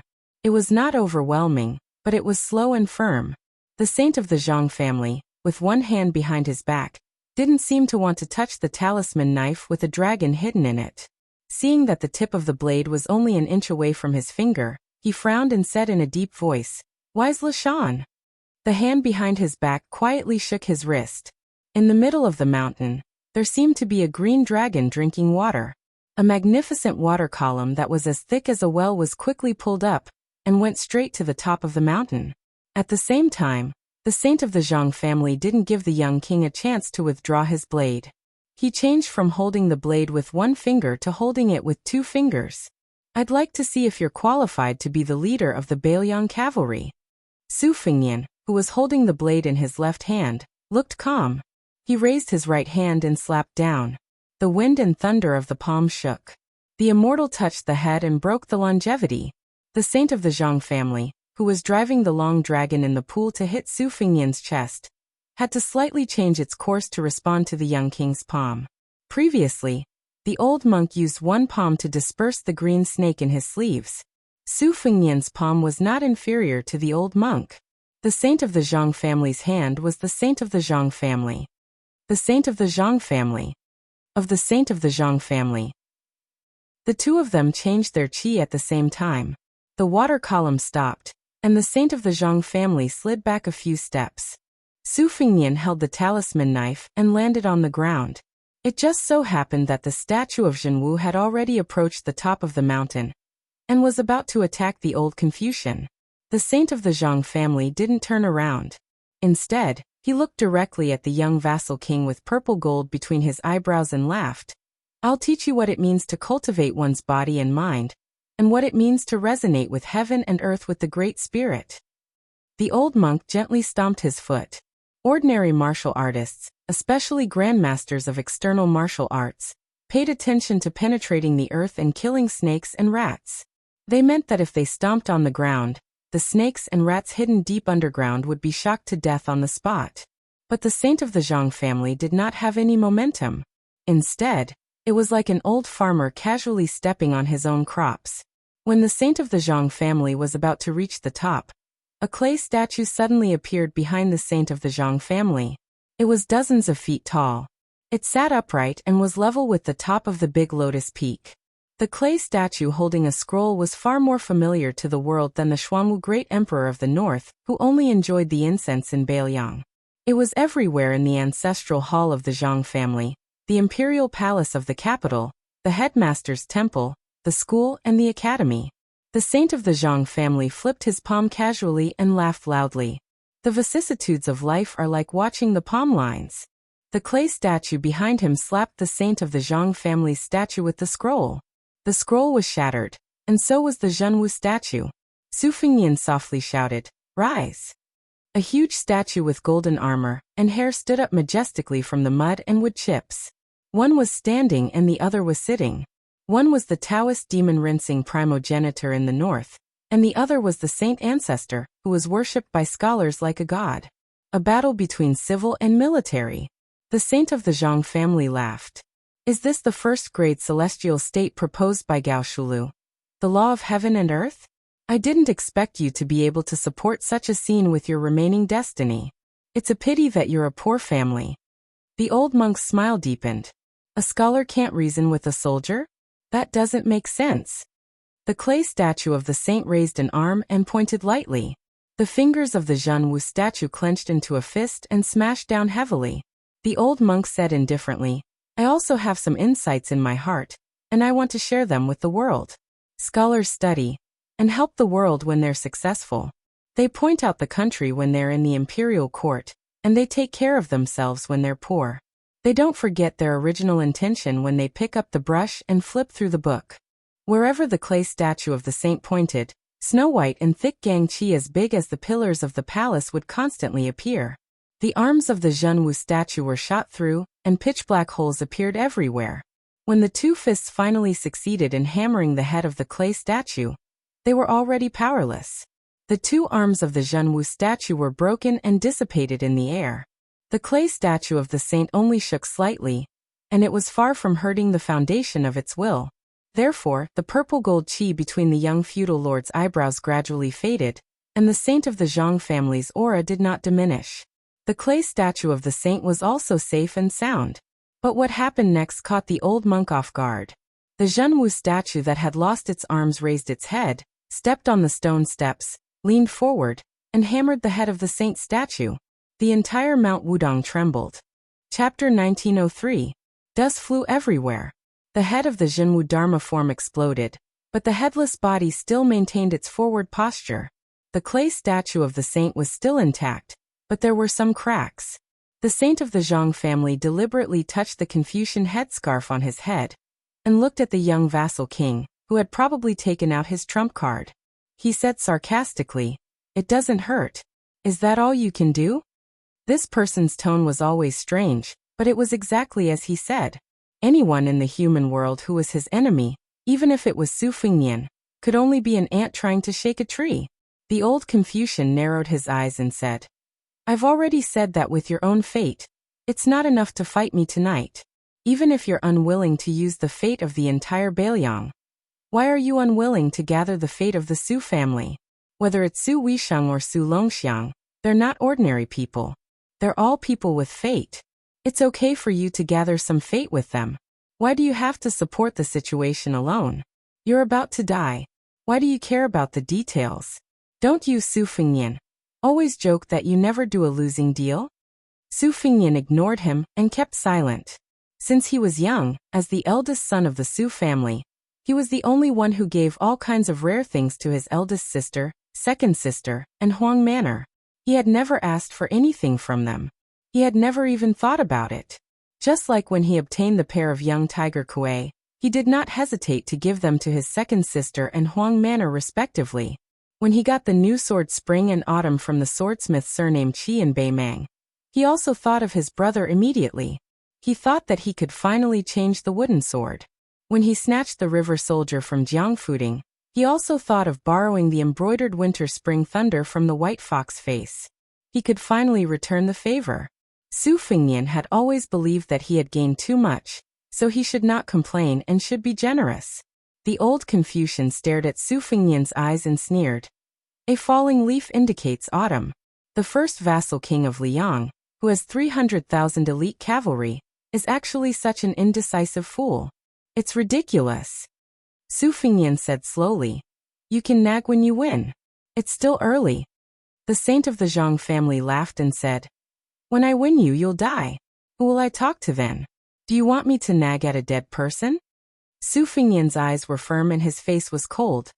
"My masterly Yishan, the chancellor of the Shangyin Academy, Zhang Jiulu of Liang, Wei Jingtang of Jizhou, and many others. In my heart, they are the real scholars. It's lucky that you, the sage of Confucianism, did not dare to show up for hundreds of years. Otherwise you'll be a laughing stock." The saint of the Zhang family did not take it seriously and said with a smile, "It's still too early to say that." Su Fengnian held his breath and concentrated. Since the disappearance of the Zhenwu Dharma form, it was harder to catch the old Confucian's qi. The old man raised his arm and waved it in the air. Suddenly, a 3-foot green gangqi appeared. The old man seemed to be lost in thought and sighed. "Maybe the descendants only know about my knowledge, but they don't know that it was me who started it." When the saint of the Zhang family condensed his qi into a sword, Su Fingnian instantly attacked silently. The old man stood on the spot and twisted his sword-wielding arm behind his back. With a simple sword stance, he blocked the talisman knife that was trying to cut off his head. After that, no matter which angle the elusive talisman saber appeared from, the saint of the Zhang family only used an ordinary sword-holding stance to defend himself flawlessly. The two sides' qi lasted for half an hour. Su Fingnian finally stood 20 steps away from the saint of the Zhang family. The old man was still calm and composed. The 3-foot sword qi in his hand was as powerful as before. The clay statue of the saint that he had invited into the mortal world did not disappear. It was still quietly looking at the foot of the mountain. The old man looked around leisurely and laughed. Ghost talisman. It's not bad to use the remnant soul of the Beimeng true dragon in the talisman knife as the talisman gallbladder. However, it's a little far-fetched to use the divine lightning technique of Mount Longhu. What kind of lightning pool is this? How can it summon gods and ghosts? How can it suppress demons? There were 21 pocket-sized flying swords hovering around the old man. The 12 flying swords were given by Dong Tai. Black armor, childhood sweetheart, morning dew, spring water, peach blossoms, moth eyebrows, vermilion bird, yellow tongue, and golden thread tai. The 9 flying swords were later forged by Su Fingnian according to all kinds of life's will, and earnestly requested Mount Qingliang's Moism master Juzi to forge them. They were Fengdu's old Jiaodu, Yushui's fine beard, childish wild fox sheep fat ant Shin. Above each of the motionless flying swords, there was a yellow talisman glittering with golden light floating above them. The saint of the Zhang family exclaimed softly and asked curiously, "Why is the word talisman gallbladder missing?" The Taoist sects in the world are divided, but at the end of the day, the talisman gallbladder is nothing more than a dozen words in the word aura. The talisman gallbladder has no words. You worked so hard to create this talisman. Where did the spiritual energy come from? Su Fingnian gripped the hilt of his saber tightly and sighed softly. This was supposed to be a lightning pool that he used to suppress the heavenly being, Tantai Pingjing. As for what kind of talisman this was, it was obvious. Since Su Fingnian was in Beiliang, this talisman was naturally the cold talisman. The 21 swords were connected to each other. The 21 talismans were connected to each other by lightning. The old man shook his head and said, "When you read to your heart's content, you can read through the rise and fall of 1,000 years. What's a small lightning pool?" The saint of the Zhang family stood on the spot. He held the sword in one hand and dipped the other in his saliva. He made a gesture of flipping a book. The pages flipped. Every time a page was flipped, a flying sword would fall to the ground. When the last flying sword swayed and fell, Su Fingnian held the saber with both hands for the first time, and began to run forward. The saint of the Zhang family waved his sleeve and dispersed the 3-foot aura. He stepped forward and sneered. "Do you really think I'm afraid of your mountain sealing technique?" In an instant, the old man's left hand gripped the tip of the saber. Just as the Confucian saint was about to slap him with his right hand, he stopped and frowned. A ray of rainbow light suddenly cut through the sky from the elephant cleansing pool, and then fell behind the old man at a faster speed. Or in other words, in front of the saint's clay statue. The sword was called snow armor. When the sword fell, there was no snow, but it brought 2 brilliant beams of light from the sky. It was like opening the gate of heaven. The saint of the Zhang family said helplessly, "You're really annoying." The old man probably wanted to save his strength to deal with the brilliant gate of heaven. He just let go of the tip of the saber, then pushed the young lord away and turned around. The saint's clay statue seemed to be pulled by someone and slowly slid into the gate of heaven. Its towering figure gradually disappeared. The old man lifted one foot and stepped on the ground one after another. It landed and took root. There seemed to be a strong wind blowing behind the old man. His sleeves fluttered as he fell toward the gate of heaven. Su Fingnian turned his head to the east and said in a deep voice, "Sword, come." Still thousands of miles away, the peach blossom sword god who was flying on the sword laughed and replied, "One sword tomb of the Wu family, 200,000 swords, is that enough?" If you like to watch the heroes and heroines in the snow on your mobile phone, you can follow my WeChat public account, Fenghua 1985. The snow is coming to an end. If you follow me, I believe there will be a lot of surprises.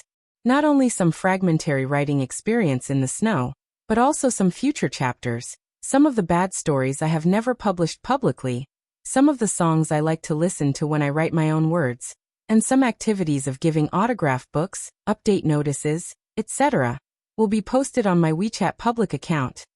Chapter 1904. The gate of heaven opened wide. Vaguely, one could see the heavenly maidens scattering flowers.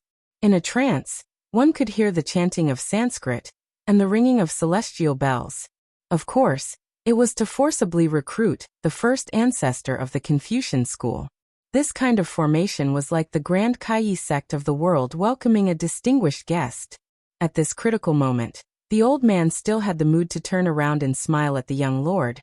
My old body has been buried in the ground for hundreds of years. I can't stand your torment.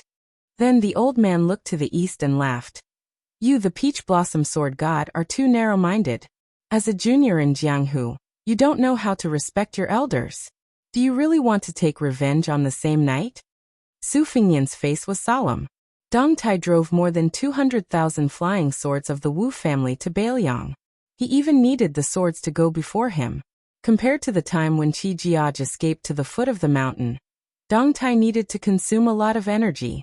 Even if Dong Tai was regarded as the most powerful person in Jianghu, the most powerful person in the Finger Mysterious realm, and the best swordsman in the past 1,000 years, Su Fingnian knew how difficult it was for Dong Tai to drive the entire ancient swords of the Sword Tomb at the same time.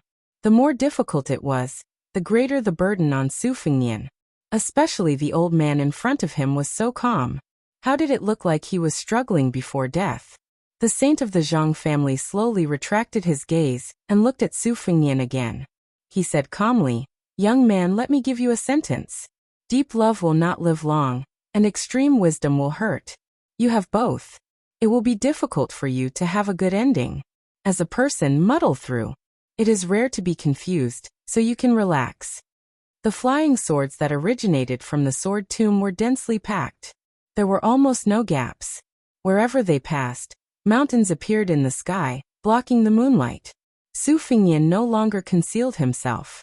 His qi circulated rapidly, and his divine will reached its peak in an instant. Using this as a guide, he was like a lone candle in an eternal night, attracting moths to the flame. In the face of Su Fingnian's determination, the old man's eyes flashed with a touch of complex emotions. He no longer had the mood to ridicule the young king, nor did he look at the gate of heaven that was no different from a dragon's pool or a tiger's den for him. Instead, he turned around and looked down. The ground where his feet stood was cracked like a spider web. After the old man raised his head, he turned his back to Su Fingnian and said indifferently, "It's said that a scholar knows everything in the world without going out. I've long heard about your battle with Wang Xianji. That woman surnamed Jiang tried to force Wang Xianji's hand away by opening the heaven gate with her sword, so how could she make me go to the celestial court?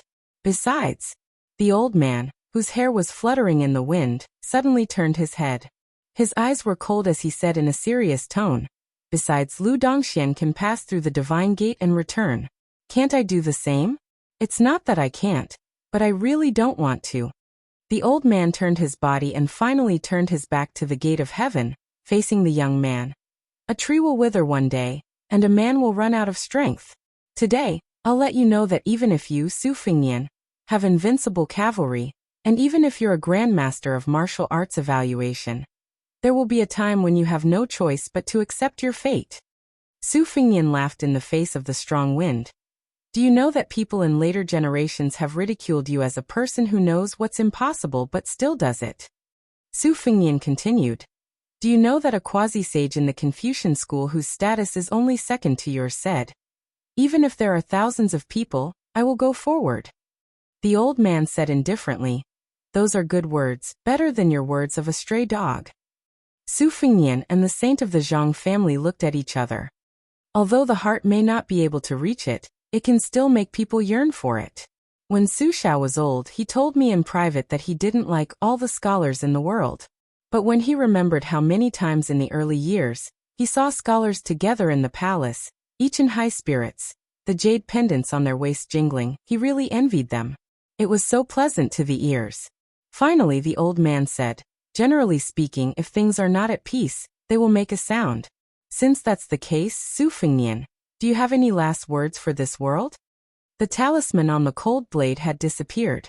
Su Fengnian hung the new cold blade of the Su family's 6th generation. Countless heroes have died in Bailiang.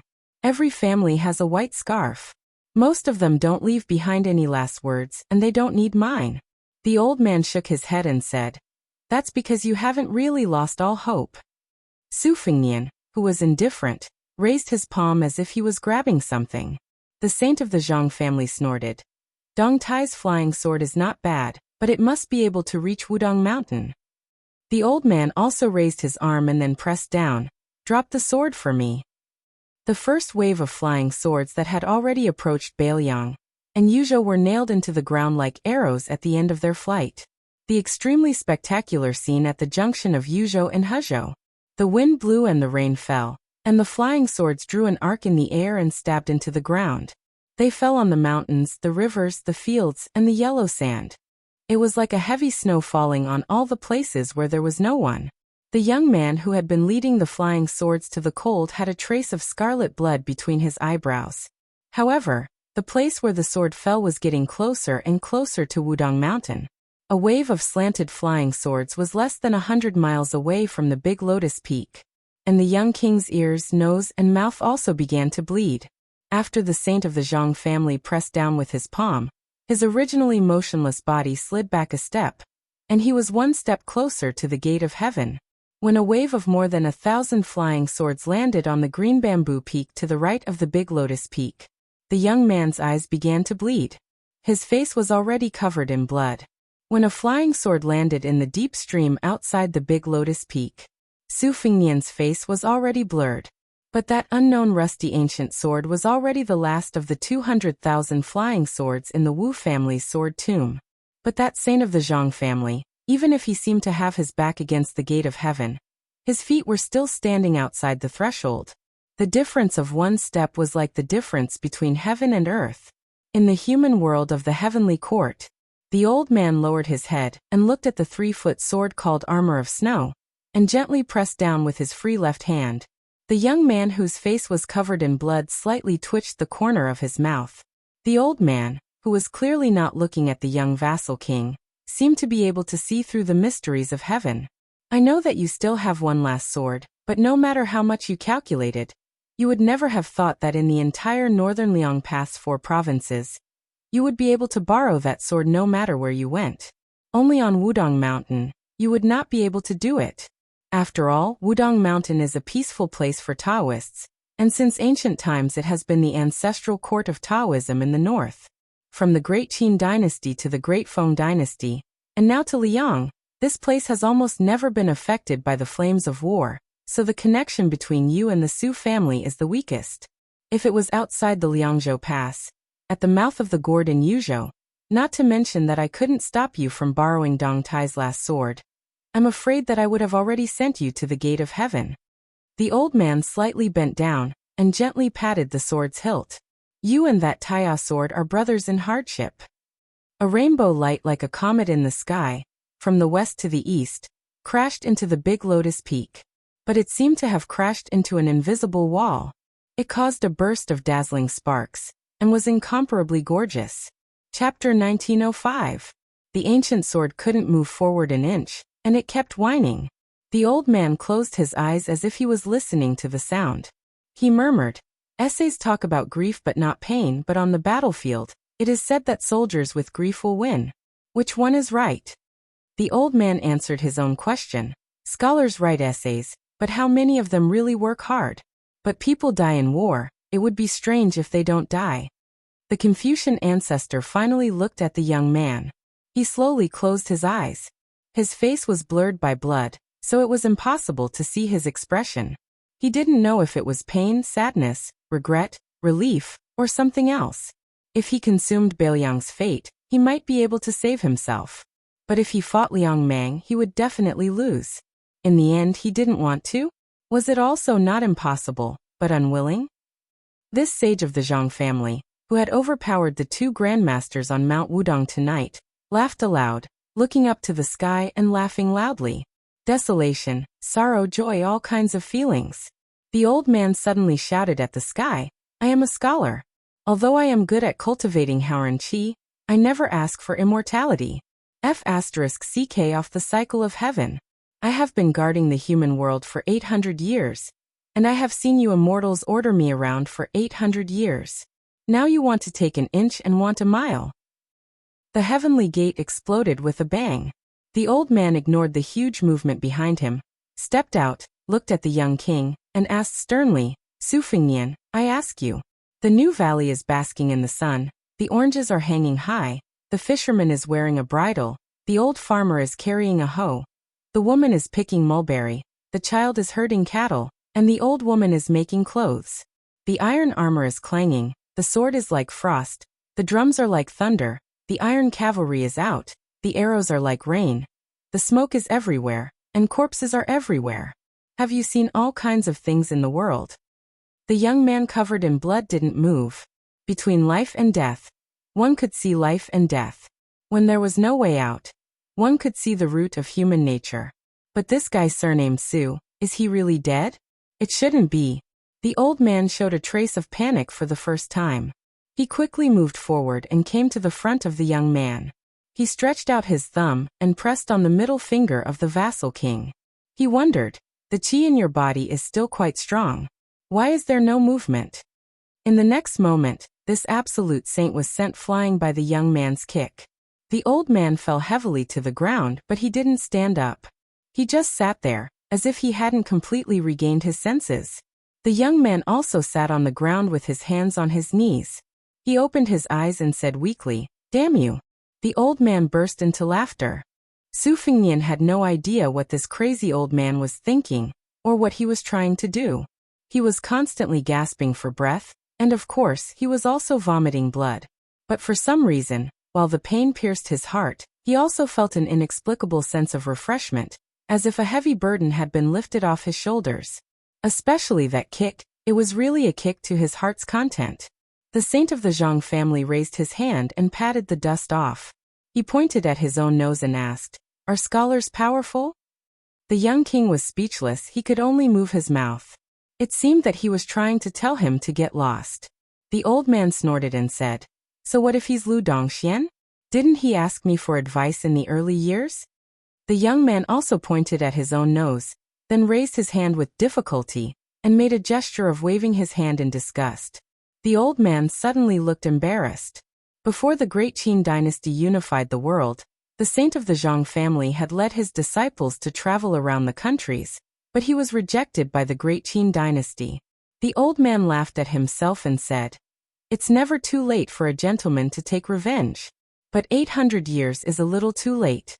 Su Fengnian, who was extremely embarrassed, recovered slightly and asked weakly, Apart from the personal feud, what else is there? The old man sat upright and said in a deep voice, Before you and Li Yufu cut the gap between heaven and man, I'll bear the pressure of heaven for you too. Otherwise Li Yufu, who is cultivating in seclusion, will be fine, but you Su Fengnian won't be able to deal with the Beimang in peace. Do you really think the immortals will watch you commit treason? Maybe those guys will simply let the Beimang barbarians take over the central plains. Su Fengnian glanced at the old man from the corner of his eyes, and then lowered his eyelids. The old man said angrily, Little bastard, don't take advantage of me. I've already helped you open up the stasis in your acupoints. Others don't know how difficult it is, but you Su Fengnian don't know? This is no different from Zhang Jiulu's regulation of the water transportation in Liyang. Su Fengnian ignored the old man. The old man took a deep breath and said, Su Fengnian, can we not be so tacky? It's such an impassioned feat, but you turned it into a business deal. How embarrassing, isn't it? Su Fengnian directly closed his eyes. He was really not used to this kind of social interaction with the old man. Even if he was full of strategies, it was difficult to use them. However, the old man's only weakness happened to be the Achilles heel of the Confucian holy sage. There was a long silence. Su Fengnian finally opened his eyes and bowed with cupped fists. The old man accepted it calmly. Su Fengnian stood up shakily and asked softly, Why don't you give me something extra to solve the problem of the grain cooling? The old man wanted to refuse on the spot, But he suddenly thought of something and said with a smile, "This is not easy, but as long as you let that guy surnamed Deng talk nicely later, I'll give it a try. However, I can't guarantee success." Su Fengnian waved his hand. "No one in the world can stop Dong Tai with the Taiya sword, not even me." The old man stamped his foot and said anxiously, "Hurry up and hide the Taiya sword." As he spoke, the Taiya sword had already flown back. Su Fengnian gloated and slowly walked toward the old man. The old man smiled and turned to look at the foot of the mountain. Su Fengnian and the old man stood side by side. The old man pointed into the distance. "In the past, I heard Huang Longshi talk nonsense about the strange situation in the next 1,000 years. I was relieved and worried at the same time. It always made me hesitate." Su Fengnian said softly, "Why don't you think about it from another perspective? Looking at the present from 800 years ago, the world has changed for the better, right?" The old man nodded. "Some have changed for the better, some for the worse. Generally speaking, the present is indeed better." Both of them were speechless. The old man suddenly said, "I probably won't be able to wait for Deng Tai to return to Mount Wudong. Help me pass a message to him. If we only talk about the level of swordsmanship and not the distance of the sword, he is the first person since ancient times." Su Fengnian said, "Okay." The old man stared into the distance with his eyes wide open, his figure ethereal. He sighed with emotion. "Then let me see this world one last time." Su Fengnian asked softly, "Do you have any last words?" The old man thought for a moment. "Yes." Su Fengnian said in a deep voice, "Sir, please speak." The old man said calmly, "Shut up. If you like watching heroes and heroines in the snow on your phone, you can also follow my WeChat account, Fenghua 1985. Snow is coming to an end. If you follow my account, I believe there will be a lot of surprises. Not only will there be bits and pieces of writing in the snow, but there will also be future side stories, or some of my favorite songs that I have never published publicly, or some activities that I like to listen to when I am writing, or some activities to give out autograph books, update notifications, etc. They will all be posted on my WeChat account."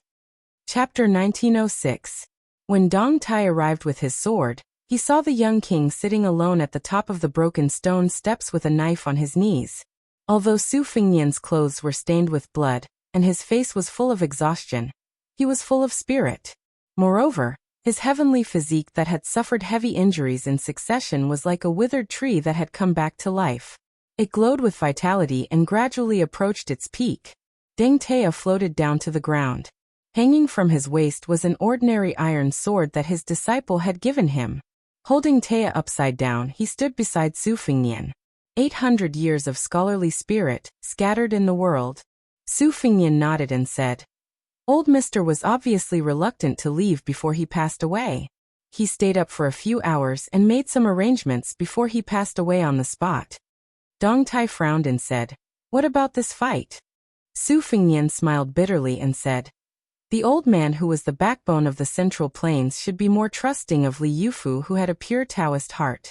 When Master Li escorted the dragon carp along the Guangling River to the sea, the old man must have secretly observed and trusted him. As for me, he did not have much confidence. Not only was I the son of Su Xiao, but I was also very likely to fight for the throne. If it were me, I would not be at ease to hand over the old man's belongings. That was why there was such a storm. The old man must have forced me to a dead end, and was only willing to let it go when he saw my true nature."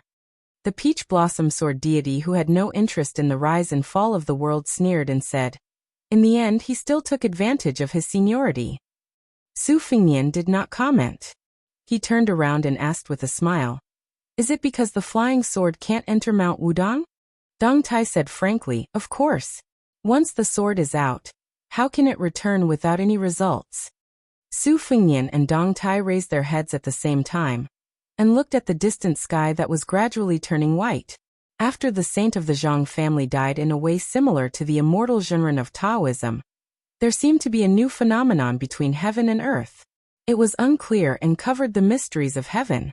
Heaven and earth were filled with righteous qi.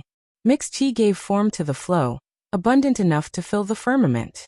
Su Fengnian said in a low voice, "To establish one's virtue, to to establish one's merit, and to establish one's words. Sir, I really can't do it anymore. Dong Tai crossed his arms in front of his chest. It's amazing, but in my opinion it's still a little unsatisfying. Su Fingnian sighed helplessly. How can everyone be like you, Dong Tai? You don't just stand there and talk. Su Fingnian remembered something and said with a smile. That's right, before the old master left, he wanted me to tell you that in his opinion, since the beginning of the sword 1,000 years ago, you Dong Tai have the best swordsmanship. Dong Tai grumpily said, the path of swordsmanship is just a sesame seed abandoned by ancestor Lu after picking up a watermelon. Su Fingnian rolled his eyes and said, talking to you is boring. Dong Tai glanced at him from the corner of his eyes. Su Fingnian asked, how should we deal with the 200,000 swords scattered on the ground of the Wu family's sword tomb? Do we need you to return them? Dong Tai asked in return, why do you want to keep them?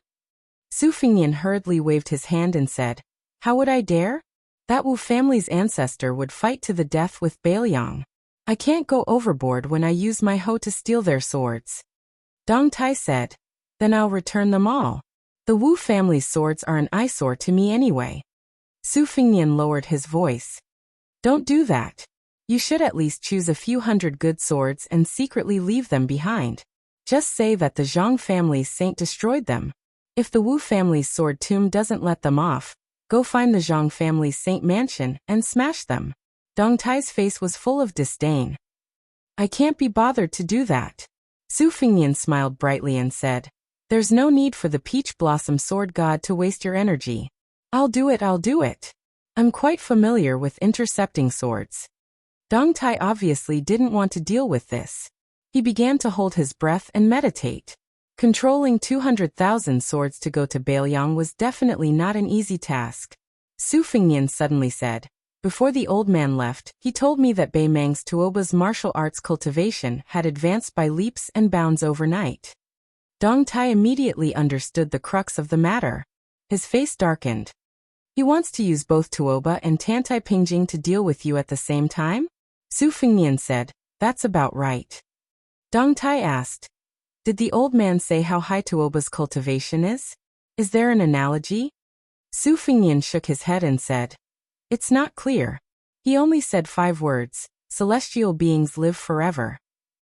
Dong Tai frowned and said, I've never been good at these cryptic words. Just tell me directly. When Wang Xianji left the Eastern Sea, was Tuoba slightly inferior or similar? Su Fingnian had obviously thought about this troublesome question long ago. He blurted out, I guess the best result is that he was slightly inferior. Dong Tai asked, then the worst result? Su Fingnian half-joked, I'm afraid I'll scare you if I say it. Dong Tai twitched the corner of his mouth. Has anyone ever told you that it's actually quite boring to talk to you? Su Fingnian shook his head and said, no, especially women. There's a popular saying in the Central Plains that proves it. 10 years to cultivate Song Yushu, 100 years to cultivate Lu Dongxian, and 1,000 years to cultivate Su Fingnian. Dong Tai said indifferently, oh, not 100 years to cultivate Su Fingnian, 1,000 years to cultivate Lu Dongxian? Su Fingnian pinched his chin and pretended to be confused. Did I remember wrongly? Dong Tai couldn't help but raise his voice. Spit it out. Su Fingnian put away his joking expression and sheathed the cold blade at his waist. The worst outcome is that at some point in time, Bodhisattva Tuoba's combat power will be slightly stronger than Wang Xianji's. Dong Tai dismissed it with a smile, loosened his arms and stretched. Dawn was coming. Then that's the worst result. Why don't you let me deal with Tuoba? Su Fingnian shook his head and narrowed his eyes as he gazed at the serene scene of the sky gradually turning blue and white. He lazily said, you've already fought him once in the northern Mang. Let me do it this time. Dong Tai was silent for a moment and then said sarcastically, don't forget, you fought with him twice in the western regions and outside Liangzhou Pass. If I remember correctly, it was a draw and a loss, right? Su Fingnian allowed the breeze to blow away the last bit of blood on his body. When have I ever lost? Moreover, that time in the western regions, if Li Mibi hadn't interfered at the last moment, Tuoba would have been a dead man. Dong Tai dismissed it with a smile. Fine. If you want to be a hero, I Dong Tai will satisfy you. Su Fingyan said softly. Perhaps in terms of combat power, we are all in the celestial realm, so there's not much difference between us. However, there's a state of mind unique to Wang Xianji. Even if you Dong Tai have Tai, and even if Tuoba received a gift from an immortal, it's still impossible. Dong Tai asked curiously, invincible in the human world? Su Fingyan suddenly pulled out his cold saber and pointed it at the great sun leaping into the human world's vision. The entire world's enemy? Dong Tai asked again, you have it. Su Fingyan didn't answer the question. I've always had it in Bailiang. For those who like to read on their phones, you can follow my WeChat public account, Fenghua 1985. Yesterday, I added more than 10,000 people. Today I guarantee at least 2 chapters.